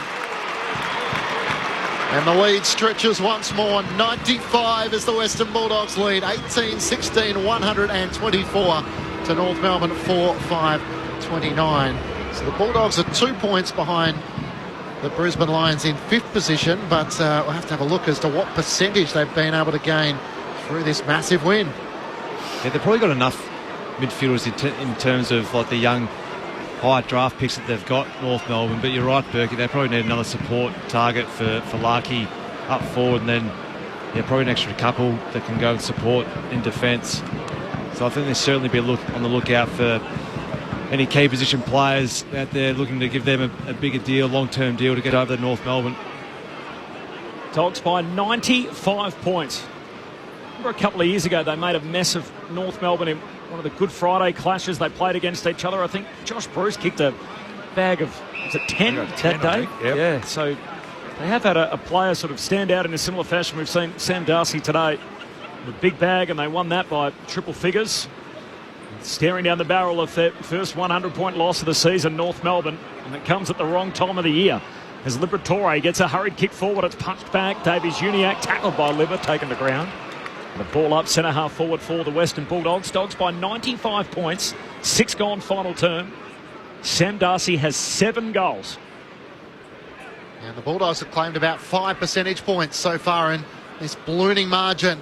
McKercher for the Roos on halfback. Hand pass to Simpkin. Kicks out towards Larkey on the wing. Liam Jones makes the spoil. Spills out towards McRae, boundary side. Stevens offers chase. Hand pass to Treloar. Hand pass away to Dale. They're working around the city wing. McRae involved once more. Kicks up towards Lorb half forward. Sherry gets hands to it. Can't complete the mark. Big tackle late on Waitman. As charging through, Sherry locks him up. And the ball's stuck underneath those two. Bit of frustration there. Big hit, wasn't it, from Sherry? Just great follow-up in the contest in the air, and then at ground level just pinned Waitman. Sherry palms it down. McKercher gets a hand pass away to McDonald. He's tackled by Bontempelli. Ball comes out. Sherry squeezes a kick down the wing. Still in dispute. Dogs trying to usher it out through Fraser. The hand pass, though, ends up with Davies Uniacke. Kicks a high bomb down to half forward. O'Donnell in the box seat. Floats through. Takes the intercept mark for the Bulldogs. He's going to be a player. Just as I say that. Kicks it straight to Curtis. Curtis back inside 50. Missed his intended target. There were 3 North Melbourne players lined up. And it spills through towards Daniel. Hand pass away towards O'Donnell. He kicks out to half-back. That's a better effort. Finds Richards. He comes back to the wider corridor. Gallagher marks. In fact, it's Giray, my apologies. Takes the mark. Outstretched. And that kick from O'Donnell was on his opposite foot. So he's a talented young man. Giray, high bomb inside the forward 50. They come from all directions. Jamara flew, can't complete the mark. Spills to Darcy. Hand pass to McNeil. He's tackled and a ball up right on the 50 for the Bulldogs. They lead by 95 points at the 7-minute mark of the final term. Thrown up, Sherry and Lobb. Lobb wins down the tap to Bontempelli. Hand pass out in front of Daniel at right half forward. Hand pass to Treloar. Hemmed in against the boundary. Drives it inside 50. Where's Darcy? Caught behind here. And Dawson dropped the mark. Waitman's onto it. Ran into Dawson. Gets a hand pass away. Scott's tackled by Norton. It's only about 30 metres out from the Bulldogs' goal. And the umpire will ball it up. Dogs by 95 points. 18-16. 124 to North Melbourne. 4-5-29. Thrown aloft. Darcy doing the ruck work against Sherry. Sherry takes out of the ruck. Hand pass to Shields. Kicks out towards Hanson, who leads up and marks at left half back. Game just underway, by the way, at the G. The Hawks and the Tigers, a goal each. No late change coming in. Call available through the ABC Listen app. As Hanson kicks down the line and Khamis punches it out of bounds. I think for the Bulldogs, I'm probably counting at least 6 players who aren't absolutely secure in their spots. O'Donnell, Daniel, McNeil, Gallagher, Fraser, McRae. They've got a really healthy list, and so these guys are probably thinking, there's only a week to go before potential finals. I can't afford to just take the easy option here. I need to really keep pushing and push my case forward, and it's a really healthy position to be in coming into the last couple of rounds when you've got a healthy list and players who they're just looking over their shoulder a little bit. English still to come back in, of course, missed today through injury, but guys like Caulfield and Garcia and Poulter all dropped this week, so they're on the fringe. Yeah, there's quite a few. From the boundary throw-in, it's back out of bounds as Richards is tackled out of play by Power. That has been a bit of a feature of Beveridge's teams, haven't they, where he's used a lot of players. They've all had a lot of game time. And I wonder, do you reckon he would know what his best team is this late in the year? Or is he still looking for answers as well today? A little bit of horses for courses. Who are we playing? How can we exploit the other team? Those blokes are out. They've all got different sort of capabilities. Some are fast. McRae, he's not that fast. Daniel's not that fast, but good decision makers. And come finals, good decision makers are really, really important. It feels like when they had a bad loss like they did against Adelaide, it's the same 3 or 4 guys who are normally on the chopping room floor.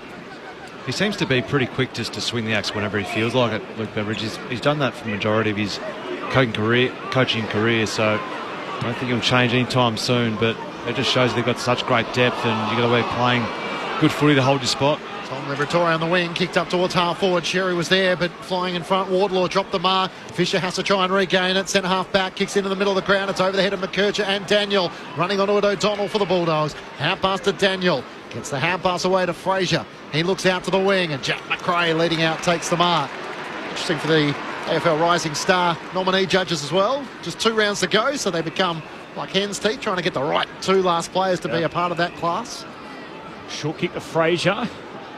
Fraser's going to swing it from one side of the centre square to the other, trying to link up with Daniel. Dangerous kick. Curtis breaks it up. Live footy centre half forward for the Roos. Larkey collects. Hand pass to Shields. Handball to Hanson. Kicks it on the run. Yes. Just squeezes it in. Hanson's got a couple. And 1 back for the Roos. That puts the margin below 90 points at least. It is the Dogs by 89. 18-16, 124. North trying to avoid the embarrassment of a triple-figure loss. They're 5-5-35. 11 minutes played final term. Sunday footy on ABC Sport. Nathan Burke and Mark Murphy. And Riley Sanders is another one that's one of their top picks. I see him running around at VFL level. I saw him a couple of weeks ago kick 3. So we've got some pretty handy players who can still come in and relief some of these guys at the moment. So it's a really good spot to be in when you're one of your top picks, who I think is going to be a real star of the competition in a few years. You've been getting down to some VFL games. I just happened to come across my desk. Just sliding through a bit of Twitter and Instagram. I like it. Picked up on it. Just on the social media. Give the ABC Sport account a follow. Ian Cohen on the boundary. Yeah, Rory Lobbs had issues with that knee all day, and he's now just gone down with Dr. Zimmerman for the Bulldogs, so they might rest him, I would think. He's not loving the ruck, old Rory. He's been belted around a bit today. Got some hits, hasn't he? He's just sort of slow getting up off the ground. He's going, get me back in that back line. It's far easier than this. So Buku Karmas has drawn the short straw. He's having a run in the ruck against Sherry. The kick towards half forward by Davies Uniacke was chopped off, and the Bulldogs through the middle of the ground. Work it to Richards. Hand pass to Fraser at half forward, trying to get it over his shoulder to Karmas. He has players at half forward. Hand pass to Daniel. Can give it to Dale. 50 out on that right boot. Drives it inside 50. Bontempelli's there. Almost pulls in the pack mark. Darcy's the crummer. Hand pass to McRae around his body. Jack McRae puts through his second. A handy little inclusion having come in as the sub. And the Bulldogs back out to a 95-point advantage. 19-16, 130 to North Melbourne 5-5-35. 13 minutes gone, final term on ABC Sport. For a young tall who's 208 centimetres, pretty handy pick up off your shoelaces to give that goal assist to McRae from Sam Darcy. Just first time, picked up, good dish out. We sort of made mention of Jack McRae being almost a perfect sub really to come on, and once the game slowed down a bit, he can use the ball really well, knows how to play football. I think he's a 2 or 3 time All-Australian, so pretty handy player to have there sitting in the wings. He can come on and impact the game, and I think he's been really good in this back quarter and a half. Kicked the 2 goals, but just occupying the wing and a half-forward flank. He's doing some good things out there. This is looking every bit like North Melbourne's heaviest defeat of the season. So they've had 3 losses by 70 plus, but this is new territory for them in season 2024, and it comes right at the end of a season where we're trying to talk up some positive signs and some light at the end of the tunnel. It's been a bad day for the Roos. 95 points down. Dogs out of the middle. Bontempelli, hand pass to McRae, trying to link up with Liberatore. Fisher does well to break it up, outnumbered. Hand pass away to Stevens, crunched in the Dale tackle. Ball comes to Scott, and he's lost it 2. Gives it to Sitkin, handball to Tucker. Hot one to receive. He's tackled, out of play. The tackle lingered from Darcy, and a free kick coming back to Tucker. That would please Luke Beveridge. Yeah, just tackle after tackle, pressure, because that's the sort of stuff that can drop off when you're nearly 100 points ahead. But that sort of endeavour to still run and chase, that would please him no end. Another goal to the Hawks. They're 4-1-25, leading the Tigers 1 straight 6. Bulldogs by 95 points here. The kick up towards the wing. Karmas spoils. And the tackle kick goes out of play and a boundary throw in. Yeah, it'll be a frustrating way for North Melbourne to finish their year, losing to West Coast down there, getting beaten by almost 100 points at this point in time, and then they've got Hawthorn next week, who were probably considered at the start of the year being on a similar sort of level to North Melbourne. Look like they're going to be playing finals. in the twilight on Saturday afternoon down in Tassie. Kick inside 50 for the Bulldogs. Norton outmanoeuvred. McDonald spoils it down. McNeil tries to sock it off the deck, but it goes through for a minor score to the right-hand side. 96 points is the Bulldogs' lead at the 15-minute mark of the final term on ABC Sport. It's getting ugly early at the MCG as well. 4-1-25 the Hawks to 1 goal straight the Tigers. That's the 13-minute mark of the first quarter. Around the Grounds brought to you by Nathan Burke. This is ABC Sports coverage of Sunday footy. Not much to look at out here in front of me, so I'm keeping one eye on the telly. I like it. A call available through the ABC Listen app if you want to follow along. So we do have a call of that game. And for everyone listening on ABC Radio or through ABC Sports, stay with us. Coming up next, we'll get the full 4 quarters out in Perth. West Coast and Carlton, a juicy game to bring the curtain down on the penultimate round. A stoppage at half forward for North as McKercher gives it to Shields. Short kick finds 4. I'm glad McKercher's come up and just played this one out. Oh, Ford pokes it into the forward pocket, trying to link up with Zerha. Goes to spoil, and the Dogs back to clean it up, as they have been all day. Fraser hand pass away to Bramble. He's off and running in the back pocket for the Bulldogs. Looking for an option out of defence, just chips it over the top, and McRae takes the mark. So Jack McRae, the sub, he's up to 14 disposals already, so having a pretty good influence on the game. Just running freely. They switch it through Dale across the defensive line, and then out to Taylor DeRay, the Premiership Hawk. At left half back, comes back inboard to Dale. They toil it around in front of Eddie Ford and gets it back to Dale. Drives it up to Ugelhagen on the wing, up for an early fly. Hands in the back. Away the free kick, and North will take the advantage through Aidan Core. Goes back to Davies Uniacke at right half back. The Bulldogs by 96 points. As he looks for options with Davies Uniacke and decides to go back out to the city wing. Spots up Liam Shields as at centre wing. Shields sweeps a hand pass all the way back to Corey. Goes short to Davies Uniacke on the back flank. Yeah, you don't want to be kicking backwards to your midfielders on the half-back line. That's not where they should be getting the ball. Kicks the centre half-back, somehow got it to McDonald in amongst 5 Bulldogs, but got to him on the bounce, has to move it hurriedly to Dawson. Ugly kick out wide, finds Tucker though. Again has to reel it in on the bounce. A left footer sends it down to half-forward, back paddling, good mark. O'Donnell reaching up, takes the mark at half-back for the Bulldogs.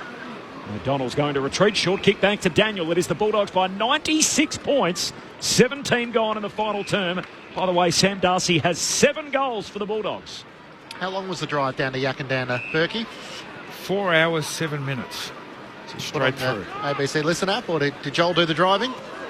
No, Joel went down the day before. He's a professional. He needs his good night's sleep before he can work. I just roll in and away I go, but far more professional than me. See what's on offer from the tuck shop. And of course the ABC Listen app, if you're out on the road, of course the West Coast Carlton game is a pay TV match, so if you're wanting to listen to it, the ABC Listen app will provide coverage. As a kick to half back, DeRay was impeded by Zerha, gives away the 50-metre penalty. Just overcoached on the mark when it wasn't really needed. There was a disappointment. The Yakandanda chicken sub at the ground is apparently to die for, and they made 180 up, and they were all gone before half-time. So Ray inside 50. Where's Darcy? Ugelhagen's there. Spoiled away by Core. Tackle away by Vandermeer. Ball spills out. Fisher on the last line. Been taken high. Hand pass to Tucker. Takes the advantage. Tries to thread the needle to Davies Uniacke in the back pocket. Do you reckon you'll drive back to get one, Berkey, next week? He's Tucker off the back flank. He goes short inboard. Finds Simpkin. By the way, the Hawks putting it on Richmond early. So 6-1-37 to 1 straight 6. In fact, you can make that 7 as Warple kicks one on the run. It's not all good news, though. So an update from the MCG. Will Day looks to have just done a shoulder. Straight down to the rooms. John Newcomb collided with him. So a bit of friendly fire, shoulder to shoulder, going in for a ground ball.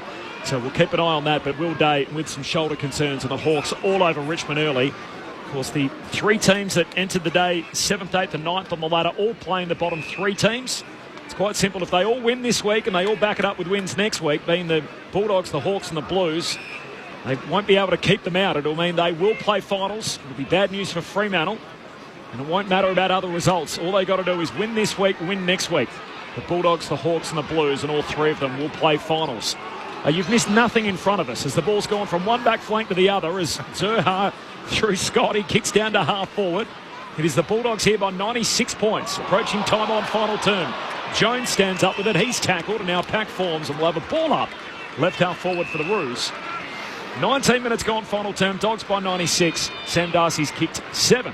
I'm glad Colin Kirch has been brought up into the play now. Last week he had 30 touches just roaming around the half-back line. They good experience, get up in amongst it, and that's where he's going to be a good player in the future, is that midfielder, so get him in there.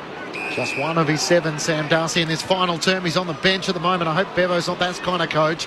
The kick into the middle of the ground. Shields spoils it down. Hand pass to Davies Uniacke. Giving up ground. Fisher tackle brought down by Norton, holding the ball. The Dogs take it back on the Dock side between wing and half forward. Now Norton just grabbed at the back of his left hamstring.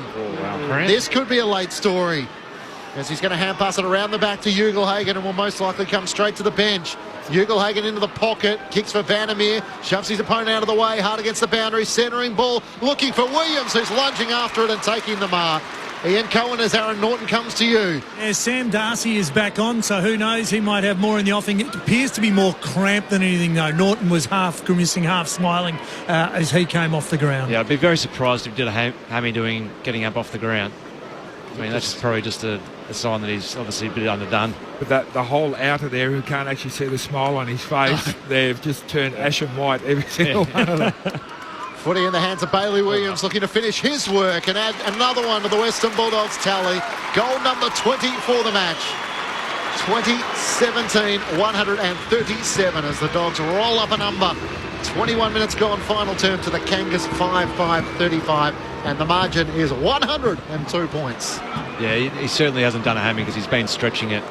So I'd be very surprised if he has, but the one thing I've been impressed by the Bulldogs today is just the four-quarter effort of their pressure and harassment. Again, Norton, who was the one who tackled and got Zach Fisher down with the holding the ball decision. Their forwards to a man have all chased and harassed really hard and then got their reward on the back of it. Well, we've only had 2 100-point games this year. One, of course, the bottom team, Richmond. They got pumped by Brisbane by 119 points. The other one, of course, was the top team, Sydney, who lost by 112 points to Port Adelaide. Imagine that at the end of the year. We've had 2 100-point games, one from the top team, one from the bottom team on the wrong side of it. North Melbourne trying to avoid that here, down 102 points, time on final term. Sherry trying to grab it out of the ruck, got a kick away, picked off by Bramble for the Bulldogs. Hand pass to Karmas, short kick into the front half for McRae. He's still running the Dogs. McRae gives it back to Bramble, kicks down to half forward, and here's the bot, who marks wide out. Darcy hailing a cab in the goal square, says just kick it up here, I'm bigger than all of them. Punched away by Core, and it punched through for a minor score. It is 103 the margin now the Dogs way. Darcy's still on 7. Yet he's 7th at the 4-minute mark of this final term. It is now 22 minutes old. He hasn't added to his tally. It is the second best individual feat of the year, behind only Joel Amarty's 9. Bailey Scott in game 100 brings the Kangaroos back into play. Up towards Larkey, who got rid of O'Donnell. Hand pass away to Young. And Young Hansen runs the boundary line. Takes a bounce. He kicks up towards half forward. No one's there. And Liam Jones is able to gather. Gathers in front of Teakle. Arches the back. Hand pass into the corridor for Daniel. He surveys the options. Decides to go back across the defensive 50. And DeRay takes the mark. 23 minutes gone. Final term. Bulldogs by 103. Out to right half back, where Fraser takes the mark, and this has almost become a training drill. Into the middle of the ground for Karmas. Goes short. Finds Gallagher. Takes his time to have a look around and then kicks to Treloar. Wasn't a good kick, and all over him is Wardlaw. Lays the tackle. We'll have a ball up on the wing. I mentioned the games next week, Clinchy. That Bulldogs GWS game is juicy. It may be a whole lot on the line. It could just be just for positioning in the 8. For the Dogs, it might be to confirm their spot in the finals, or that'll be confirmed a little later today, depending on the outcome of the Carlton West Coast game in particular. As North win it at the stoppage, Fisher kicks wide, finds Shields. So if West Coast win that, the Dogs are basically clinched. So they've got such a good percentage that out of all those teams on 12 wins, or 13 wins, they won't be able to be caught. So if you're a Western Bulldogs fan, you'll be cheering for West Coast there. If Carlton win and Hawthorn win, it'll go into the very last round of the season. So all these 3 teams will find themselves in the 8. And the Bulldogs, the Hawks and the Blues, if Carlton win, and will also need to back it up with victories next week. Long kick inside the forward 50 from the Roos, and it skims off the knuckles of Jones over the boundary line. We'll have a throw in right forward pocket for North Melbourne. 103 points is the margin. The Dogs 20-18 leading North 5-5. It has been a dark day for the Roos without their best and fairest winner in Harry Sheasel, but We expected a little more than this. Karmas in the ruck, up against Sherry. Sherry wins down the tap. Simpkin trying to break through. Hand pass to Wardlaw off the outside of the boot. That's a classy finish. The Dogs players think it was touched. The all clear is given, and they'll review it as it makes its way back to the centre. Might be North Melbourne's 6th goal of the match, and George Wardlaw continuing to fight on. 6-5-41 to the Western Bulldogs, 20-18-138. 24 minutes gone, final term. So it's most likely going to come down to next week. And so the Hawks have got West Coast, I believe. They got North. No. Hawks have got North. Hawks have got North. Geelong's got West Coast. Geelong's got... So Hawks North. Yep. Dogs have got GWS. Yes. Ballarat, which is tough. Just a little 12:30 start, just to something a little different to make sure there's no lighting issues down in Ballarat. Yep, and Carlton have got St Kilda. Yes. Which, who knows what you're going to get there. So if I'm any of those teams, I'd certainly like to be in Hawthorn's shoes and then possibly Carlton's shoes, and last but not least, the Dog shoes playing GWS. So if any of those teams lose, the Hawks up against Richmond, which is looking unlikely, or Carlton against West Coast, it opens the door again for Fremantle and even for Collingwood. So there is still a few other teams that could keep themselves alive, but a lot of them are barracking for a West Coast win coming up next against the Blues. You'll hear all 4 quarters right here on ABC Sport. Coming up next, West Coast and Carlton over in Perth. The 10th last game of the season. So only 10 to go after this that have not started. Of course, with a full round next weekend. North quickly inside the forward 50. Daniel, though, picks it off. Hand pass away to Dale. He goes short to Liberatore, marks centre half back. Kicks out to the back flank for Treloar. 97 points the Dogs lead. Final 3 minutes. Treloar goes long down towards Darcy. He wants to keep it alive. Whacks it back to Vandermeer. Vandermeer's got it forward of halfway. Hooks across the body. High up and under. Back with the flight. Tucker can't reel it in. Close to the boundary line, and Darcy shuts him out of play. So a throw in 60 metres out from their Bulldogs goal. Darcy has 7. The Bulldogs lead by 97. 2.5 to play. And for Collingwood fans wondering what are the possibilities for them, the easiest solution is if the Blues lose both of their last 2 games and the Dockers lose in the final match against Port Adelaide. That would be the best mathematical chance for the Pies, as Simpkin at half-back. Hand pass away to Curtis. Hand pass to Scott at right half-back. Kicks wide of Teakle. Missed him. And DeRay slides in for the Bulldogs and gathers. He's corralled by Teakle. Turns and chips it back to Jones. He'll take the mark in front of Larkey. Done this at ease, the Bulldogs, and it has felt like circle work as he kicks it out to Fraser. He marks inside the defensive 50. Out to McRae on the Dock swing. Takes the mark in front of the Western Bulldogs bench. They'll know there's just a couple of minutes to go in their 97-point lead. Can they get it back over the ton? As McRae ignores the lead of Waitman. Dodging and weaving pass forward. Kicks up towards half forward. Bontempelli. Big fly from Simpkin. Onto the back of Tom Liberatore, who's grabbing at his ankle, and Jai Simpkin a highlight on what's been a dirty day. Turns and comes inboard. And Davies Uniacke just takes the mark. Good bit of hang time, wasn't it? Davies Uniacke swings the kick out towards the right back flank for Stevens. North have the footy, and as long as they do, they can't get beaten by 100 points. It's 97 at the moment, the Bulldogs that lead, for whatever that's worth. A long kick from Scott goes down the wing, reaching for it. Zurhar, he's going to be paid the mark. A juggled effort, moves it on quickly, kicks inside the forward arc. Curtis, the target, takes it. Wide out at right half forward. 28 minutes gone, final term, a 97-point lead for the Bulldogs. With a small forward for the Roos, Paul Curtis has the footy at right half forward for North. And the Hawks have jumped out to a 45-point lead with 5 minutes to go in the first. Curtis, drop punt. Sends it goalward. Misses. 96 points, the Bulldogs lead. They've got 50 seconds if they want to try and win this by triple figures. Simpkin got up almost too early on Tom Liberatore. Was hanging there for a second or two before claiming the mark. Which took away some of the spectacular fashion of the mark. The Dogs are chipping it back inside the defensive 50. Where Dale takes the mark, works it to DeRay in the right back pocket. And in no urgency to try and move it. Leading by 96 points. He'll switch it back to the left back pocket where Bailey Williams takes the mark. Up to Bontempelli at centre half back. He looks around the city wing where on the run is Treloar. Maybe there is one last gasp as he kicks inside 50. Darcy on the move. Almost takes the mark, chopping at the arms. He has had the ball on a string and he might kick out for the full-time siren for his 8th. Sam Darcy. perfectly set up, Clinchy. It'd be a good way to end it, wouldn't it? Yeah. Apologies, North Melbourne fans. Not that we're barracking for them to lose by 100 points, but he's had a day. Bring out the double cobra, maybe. Again. 7 goals won for Sam Darcy. So far in the Western Bulldogs, 96-point lead. Just the final margin to be decided. As Darcy shooting for his 8th and to push the margin over 100 points. Out to the left, just inside 50. Darcy comes in, it's across the face of goal, and it won't score. The Western Bulldogs tune up for September with a massive 96-point victory on a day in which a young dog took centre stage. The Bulldogs by 96 points. Red, white and blue. We come out strong. Bulldogs through and through. Bulldogs fight and Bulldogs roar. We give our very best. But you can't beat the boys of the Bulldog breed. We're the team of the mighty West. Bulldogs led by 11 points at quarter time, by 41 points at half time, by 82 at three-quarter time.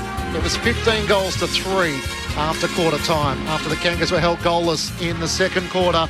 The Bulldogs 20-18, 138 to North Melbourne, 6-6-42. On a career best day for Sam Darcy, he finished with 7 goals, eclipsing his previous best of 4 goals. He led the way alongside 3 goals to Jamara Ugelhagen, 2 goals to McRae, 2 to Richards, 2 to Norton, individuals to Williams, Vandermeer, and they were the goal kickers for the Dogs. Meanwhile, for North Melbourne, all individual 2 goals to Robert Hansen Jr., individuals to Cherry, Larkey and Scott. The Western Bulldogs winners by 96 points, 1 step inside, securing a finals position.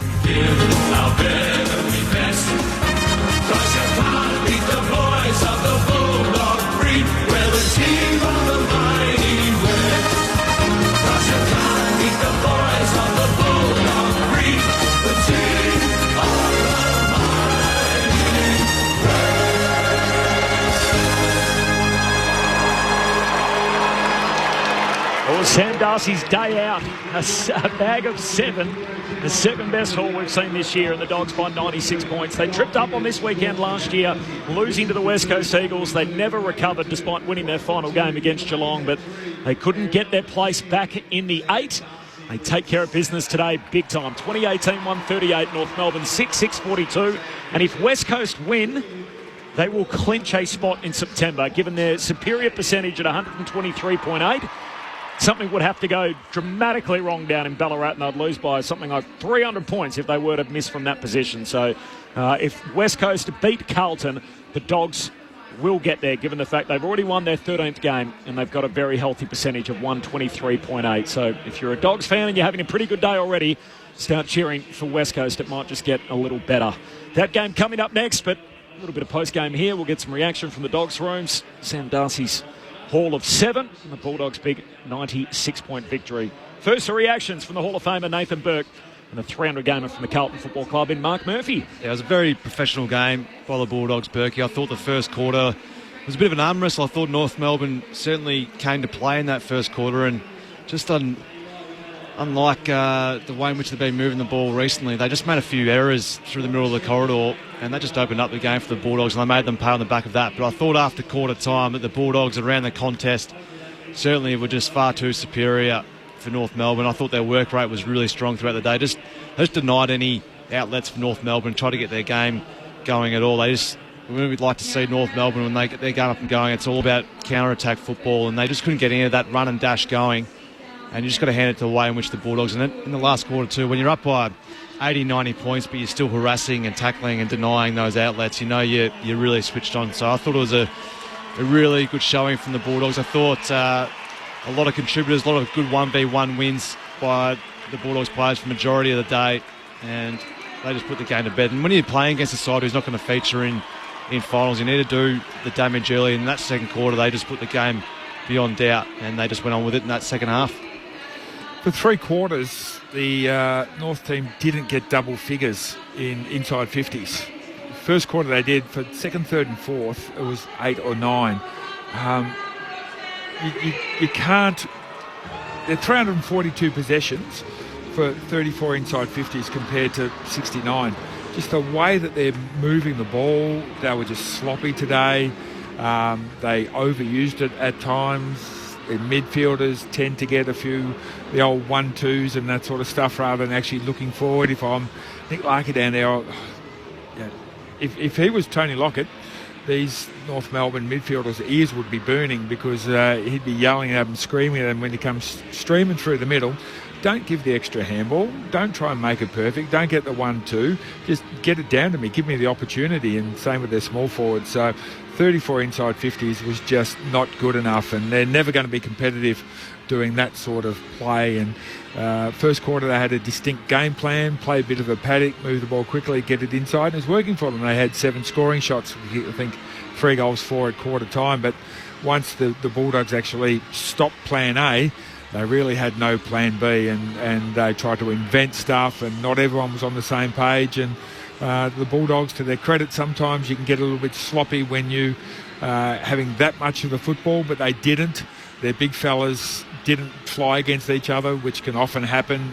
They can all get a bit greedy and try and get on the end of it, but they separated. They caused one-on-ones, and the benefit. Hugo Hagen kicked 3, and Darcy kicked 7, and Norton should have kicked a couple more than he did, missed a couple of easy ones, but did a lot of good work outside 50 as well, kicking the ball inside 50. So it was a very, very professional performance from the Western Bulldogs, and as we've seen, they've got the ability to have a downer, but it doesn't hang around for too long. They bounce back very, very quickly, and they've set themselves up perfectly for potentially a do-or-die game against probably the most informed team next week. You can't wish for a better lead-in to what will probably be an elimination final a couple of weeks early. They've got a great rivalry too of recent years too, the Giants and the Bulldogs. There's always a bit of spice in those games, so yeah, let's hope that we get an opportunity to watch them next week where it's all up for grabs, and that's all obviously going on the back of Carlton winning today, Quincy. So yes. If Carlton don't get the job done, they're well and truly home. So let's hope for everyone's sake,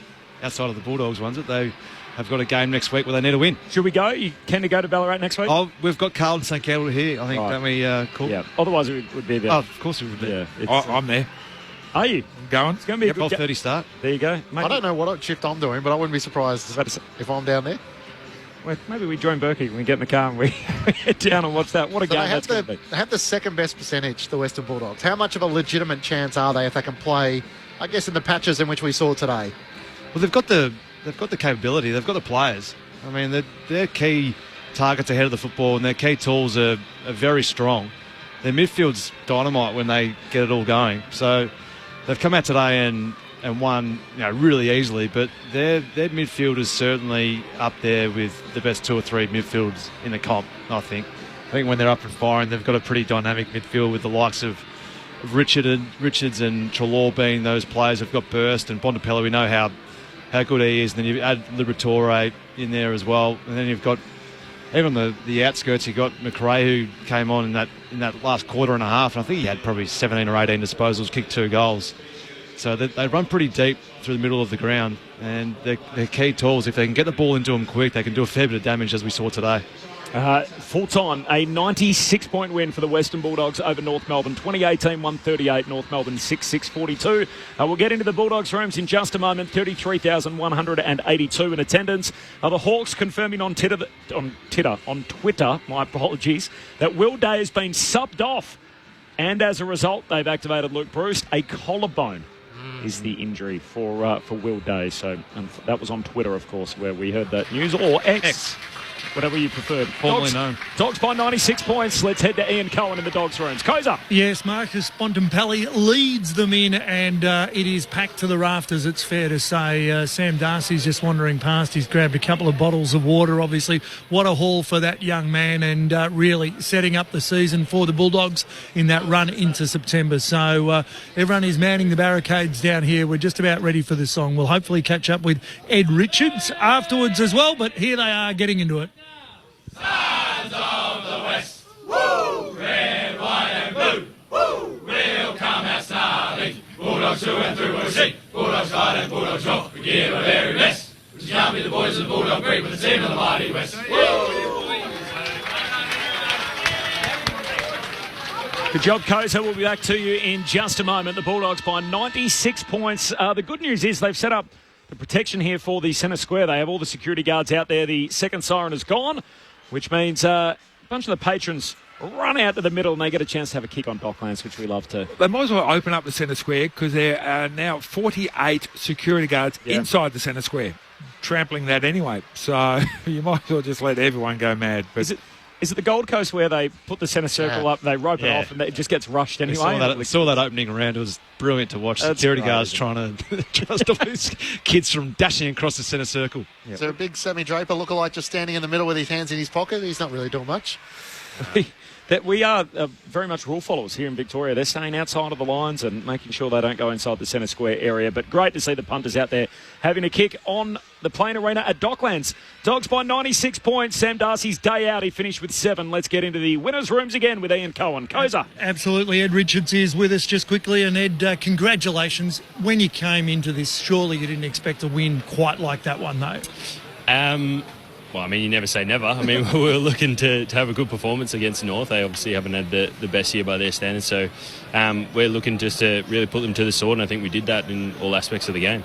You got a couple of staples just over the right eye there? Yeah, that was from last week. Rankin got me just with a bit of a stray elbow, which was unfortunate, but I hope he's okay. I saw that he got a pretty bad knock last night. So, yeah, it's unfortunate. He certainly did, and obviously good to see you back and into it as well. Just before we go quickly upstairs, front row seats to the Sam Darcy show today. Yeah, it's amazing, isn't he? He's just so long. He just gets his arms above everyone. You can see him now. Obviously, he's 215 centimetres, so he's a great target to kick to, and I love kicking to him. Here's Mark Murphy and Nathan Burke. Ed, Mark Murphy here, mate. Congratulations on your game today, and I think you've had a terrific year. Giants next week. Obviously, the bit of spice usually in those games, and all up for grabs next week up in Ballarat. Looking forward to getting up there and hopefully cementing a top 8 spot. Yeah, no, it always is fun playing the Giants. We've had a bit of a rivalry in the past, so we'll get up to Ballarat, our home fortress. So it'll be good to see how we go against them. They're obviously going pretty well at the moment. They've won a number on the trot, so we'll be looking to sort of make a blemish in that winning streak. And Aaron Norton going off with looked like a bit of cramp, a hamstring cramp. A wry smile from the big man. Is he all right? Yeah, no, he's good. He's good. Bit of cramp. He couldn't kick the ball, so that's when you know it's pretty bad, pretty bad cramp. So he should be right for next week. I reckon he needs to have his pickle juice at half time. I just thought one of the main real positives for today was the defensive pressure and the tackling. It looked after quarter time that was an area of the game you really tried to deny them, changing angles and cover off those outlets, but I thought the forward pressure was really strong and just a tackle and one around the contest was really noticeable for 4 quarters. Yeah, our forwards were great. We obviously were pretty bad in that aspect of the game last week with mids and forwards, and then obviously defenders not defending as well as we would have liked. So that was the main theme out of the last week against Adelaide. So it's easy to come in to this game knowing what we wanted to clean up, and I think we did a really good job. Well done, Ed. Nathan Burke here, mate. We noted during the call that there's quite a few blokes who've played a lot of senior football that just aren't in the team at the moment. They're fit and ready to go, so competition for spots at this time of the year seems pretty healthy. Yeah, it's definitely healthy. I mean, our Footscray boys are going exceptionally well. They, I'm not sure how Werribee went today, but they might have finished on top. So it's obviously great competition for spots. We've had some great form in the AFL side. A few boys come back from injury now, so it's really exciting times. Hopefully we can make a deep run if we make the finals. And obviously this year you've made the transition inside the centre square into the actual midfield and doing an absolutely super job. Is that something that you always aspired to, and you sort of just bide your time on the outside there waiting for the tap on your shoulder, or did it sort of come out of the blue and you've just made the most of it? It was talked about very briefly in the pre-season, so I was a little bit surprised by it, but obviously it was just sort of on a needs basis with Tom going out of the side earlier in the year, so went in there and tried to provide my run and drive, which I think I've been able to bring to that midfield group. But it's been great. It's been great learning off the best. I mean, got some of the best players in there, obviously with Libba and Adzies are having an amazing season as well. So it's really great to just be able to go in there and compliment all those boys. Ed Richards is with us on ABC Sport following the Bulldogs' 96-point victory over North Melbourne. Ed, it's Matt Clincher. We're seeing the praises of Joel Frazier, who came in first-year dog. Career best 29 disposals for him alongside 13 marks. What have you noticed in his development as to getting his opportunity in the second half, and his confidence seems to continue to grow? Yeah, it does. Joel was great today. He was going for his marks, backing himself in the air, which is something we want all our defenders to do. And he's covering the ground exceptionally well. Like, he was stepping around blokes and played with a bit of flair, which is great. He's obviously a young player, so he's got a lot of things to learn. But today was a great example of what he can do, and thought he played extremely well. And Rory Lobb got his opportunity in the ruck this afternoon. He's sort of 207 centimetres, so Tristan Sherry, one of the in-form rucks in the competition. How are you looking forward to seeing how he handled that challenge, given the absence of Tim English this afternoon? We were pretty confident, to be honest. Lobby's played some really important games in the ruck for us, with Tim going down at different points. So, we knew what Lobby could bring. He's obviously brought a great contest. He was really strong behind the ball, took a number of intercepts as well. So, we loved having him in there in the absence of Tim. So he complemented sort of Tim's absence really well, which was great. And then we'll look forward to getting Timmy back at some stage. Ed, it's Corbin Middlemass here. How aware are you as to what it takes for the Dogs to qualify for September? Are you aware of the other permutations and what you need to happen in the other games? We sort of had a chat out on the ground just about it. I think we need maybe the Blues to not go so well this afternoon or tonight. I'm not sure if that game's even started. So, that's one, but we know that we've got to win both. So, win both, and we should have a good chance coming into the final series. Yeah, so if the Eagles win, if the Eagles beat the Blues, you will have clinched, given the fact that you've got the superior percentage. So that'll be enough to get you there, obviously, regardless of whatever happens in that last game. But I'm sure you'd love to win that and look at positioning and the possibility of a home final in week one. But are you someone that watches all the other games? Like, how much footy would you take in on an average weekend, and particularly now when so many of the other games have implications as to what it means for you? Look, I don't watch overwhelming amount of footy. I try to sort of keep it pretty light. I watch some of the good games, some of the the close games on the ladder, which turn out to be good games. But I'm not really one to sit down and watch a whole game. I might tune in for the last half if it's close. I'm sure you'll have ABC radio on the way home, at least, Ed. You'll be able to listen along as the game gets close towards the back end. We'll take you there next for West Coast and Carlton. And just lastly, by the way, Sam Darcy, as he's going through the numbers, I think he kicked 4 in the third quarter alone. Are you aware out there how many he's got as he gets to 6 and 7? And how aware is the entire group of how many he's got at any one time? No, we're pretty aware. I mean, when you get to sort of around that 7 mark, we always look to sort of get your 10, but he sort of went missing in that last quarter, so I don't know what he was really doing. If he wanted the 10, he would have got it, but he was being a bit unselfish, I think. Good on you, Ed. All the best next week down in Ballarat and for the rest of the way in season 2024. Perfect. Thanks, guys. Ed Richards with Ian Cohen in the winners' rooms. The Dogs by 96 points in front of over 33,000. Sam Darcy kicking 7, which is the second biggest haul of the year, behind only Joel Amarty's 9, of course, earlier in the year in Adelaide. Corbin Middlemass alongside Matt Clinch, Ian Cohen downstairs, the 300 gamer from the Blues, Mark Murphy, and the Hall of Famer Nathan Burke. Off the SMS 0437 774 774. Brendan from Hobart. Sometimes teams can get lucky with the father-son rule. Darcy's going to be a star. Luckily for the side I support, they picked up Nick Dacos. I can see why some teams get prickly about it. Also, I would love to see a shotgun start next Saturday. All games starting at 2:30 on Saturday. I agree. Big fan of it? Yep. Shotgun starts, final round, same as the EPL. Yeah, I reckon it's good. It would make for great drama, wouldn't it? Yeah, I think last week at the Hawthorn game, when it sort of the murmur went around the crowd that their percentage had actually got them into the 8, there was a big sort of, you can imagine that sort of tenfold if all the other team are getting done, or Saints are beating Carlton or whatever it may be. So it'd be interesting, but never going to happen in a million years. It would be it would actually enhance the television product. Like, it would be better than what they've around the grounds. I reckon they'd probably do it, wouldn't they? But think about like NFL Red Zone. You have that kind of thing where you're crossing in between games, and all of them have ramifications. And imagine just a live ladder on the right-hand side of the screen going up and down, up and down. I think it would be excellent. But I agree with you. I don't think we're ever going to have it, are we, with the way the TV deal's set up? Be more exciting than a wildcard game.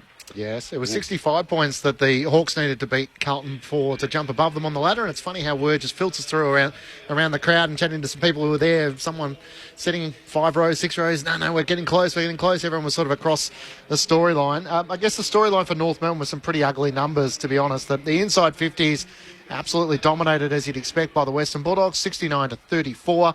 And the centre bounce clearances was also dominant, 17-8 the way of the Bulldogs. So for a side who's only won the 3 games this season, the Kangas, they were hoping that they'd started to move away from some of these lopsided results. Yeah, it does, and it's a bit of a dampener on what's been a pretty good second half of the year for North Melbourne. I mean, they lose last week, a game they shouldn't have lost against a side in West Coast, and then come out here today and get their pants pulled down a little bit, Berkey. And then next week they've got, sort of made mention, they've got Hawthorn, who would probably at the start of the year be considered at a similar level with where North Melbourne were at and what was the expectations going forward. And they're looking like they'll play finals, and North Melbourne will be squandering yet again at the bottom, near the bottom of the ladder.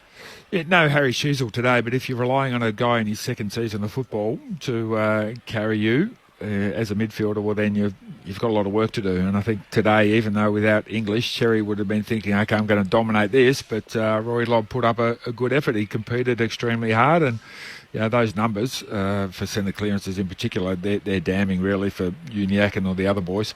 By the way, live score, Hawthorn by 56 points over Richmond.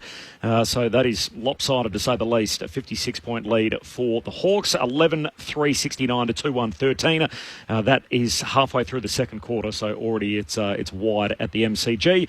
1 game still to come, West Coast and Carlton. So that gives us 10 games to go in the home and away season. We'll bring you that shortly right here on ABC Radio. And the other news is Will Day, who got hurt in that fixture. He's already been subbed out with what the club is listing as a collarbone. If it's worst case scenario and it is a fractured collarbone, how quick can a player turn around and get back out there on the park? 2 weeks. Wow.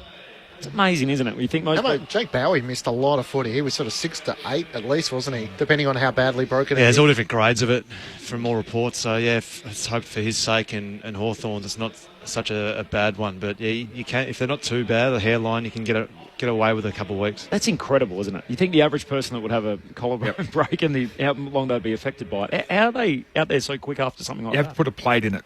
So put a plate in. So you could play through it, say, in 20 days if you're playing finals. Yep, absolutely. Yeah, put a plate in. If it's just a hairline, something like that, support it, and out you go. There you go. That game is ongoing. There is a call available through the ABC Listen app. And wherever you're listening to this, you'll get coverage of West Coast and Carlton. Coming up next, Neil from Coburg off the SMS. How about some guts and fight, blown the gains that were made in the past 5 quarters? So North Melbourne reference there for how they've gone this afternoon. From Bill, good teams with erratic form. Is the season too long? What bodes for finals? So even the Dogs, they conceded their second highest score of the year last week, 111 points against Adelaide. They come out and blow North off the park today. But we've seen it all year, haven't we? Teams going up and down and in and out of form. Is the season too long? It's about right. I just think the fixture needs to be adjusted a little bit. I mean, it's ridiculous they've played together against each other in the last 8 weeks, these two. You should be playing everyone in your 17 games first, and then you however it looks from then on in. But yeah, in terms of how long, I think it's always not going to change, and they're adding in games if anything. So opening round, gather round 24. It feels like we're about 3 rounds longer than what we used to. It's the longest home and away season we've ever seen. But the good part for the Dogs' point of view is they're able to square up their ledger. So they finished with 20 goals, 18. After recent weeks where they'd really had their issues in front of goal, 9 goals, 18 against Adelaide, 15 goals, 20 in a match they won against Melbourne. They're scoring a lot, aren't they? They're scoring. Yeah, if they get that absolutely right, today could have been 25-13 or something. Could be enormous. So are they a serious threat? Absolutely. Yep, absolutely. A healthy, serious threat against a team whose back line not the tallest. Their forward, I like what Karmas is doing down there. He's giving them a real flexibility as a defender. Yeah, and he just makes the right decision. He knows when to spoil. He spoils when he has to, and he knows when to mark when he has to. He comes off at the right time, and so I think he's been a real find for Bevo down there as well. Darcy 21, Ugelhagen 22. We're going to see the Curnow-Mackay combination for the Bulldogs in not too distant future, are we? Where they're sort of taking over and dominating matches, and that's with Aaron Norton thrown in at 24 years of age. They're going to stretch most defensive units with those 3 because you only need one to have a real day out to really do some damage. But you have the likes of Darcy and Ugelhagen who if the ball can come in quick, they're pretty hard to stop. And then you throw in Norton, who's going to get probably the third best haul. Yeah. It's a pretty handy spot to be in if you can get the ball in quick from clearances, and that's what they did today. They were far superior in the centre bounce, and giving those guys first opportunity, it's always going to be pretty difficult. Can they win it? Absolutely. Wow. So there you North losing Comben was such a big blow, wasn't it? Yeah. And I think they it's funny to say, well, can they win it? Absolutely, when they still haven't sewed up their top 8 spot yet. But that's just how even the competition is. Yeah. Two ticks from Nathan Burke and from Mark Murphy on the Western Bulldogs. Chances in September. If West Coast beat Carlton in the next game, the Dogs would have clinched a spot in the 8 tonight. Lastly, Peter from Balaclava off the SMS to Geelong get a home final at Cardinia Park. No, they will not. Given the lack of other Victorian teams, there needs to be a certain number of games, particularly when there's no other matches at the MCG. So as a result, that's where Geelong will be playing their home final, whether it's week 1 or week 2. Full-time, Dogs by 96 points, a 7-goal bag for Sam Darcy, which means it's time for the votes in the ABC Footballer of the Year, and the Hall of Famer Nathan Burke has those. I've given one to young Joel Frazier for 29 possessions, 13 marks as an 18-year-old. That's a excellent effort. 2 to Ed Richards. There was midfielders who actually got more of the ball than Ed, but I thought his 2 goals and the way that he used the footy was outstanding. So 2 to Richards, and surprise, surprise, kicked 7 goals. Probably deserved 3, so big Sam Darcy with 3. No fuss on the 3 votes there. 3 for Darcy, 2 for Richards, 1 for Frazier in the ABC Footballer of the Year. Thanks for hanging out with us, Berkey, on a Sunday. We've loved having you. So you got the good one next week. Dogs, Giants. I have, yes. Looking forward to that one. Really good. Next Sunday, the final day of the home and away season, Murph will be back here for Carlton and St Kilda. Who knows what's on the line there? We're about to find out. And then, of course, the last game of the home and away season over in Perth, Fremantle and Port Adelaide. Still a bit to come, though. 10 games left in the season. Up next, West Coast and Carlton. Give me a little tease on the way in, Murph. What are we expecting from the Blues? They've dug deep into the list. Only 28 fit players to pick from to fill their 26 that they needed to get a squad over to Perth. What are we expecting from the 6 that have come in? Well, I'm not sure. Corbin. It was a tough Sunday watching. Want a bit more, Murph? Come on, talk them up. Week. Well, yeah, look, I think if they win it, it could be a really momentum change for them and kickstart hopefully a good finals campaign run. But yeah, they got their backs up against the wall. West Coast aren't easy to beat over there, so it's a pretty tough ask. Mosquito's fleet forward line. Jared Schofield's piloted them to their last 2 victories, the West Coast Eagles. Can the caretaker coach do it again in Andrew Gaff's farewell game at home? So West Coast and Carlton, it's on the way. If you want to listen along to the Hawks and the Tigers, call available through the ABC Listen app. Hawks by 64 points. If the Blues win, the Hawks win, and the Dogs have already won, they will have their fate in their own hands. So much still to play out in season 2024. Stand by, we're off to Perth next for the West Coast Eagles and the Carlton Football Club to bring the curtain down on round 23. Here at Docklands, it was Darcy's day out. He kicked 7, the Dogs.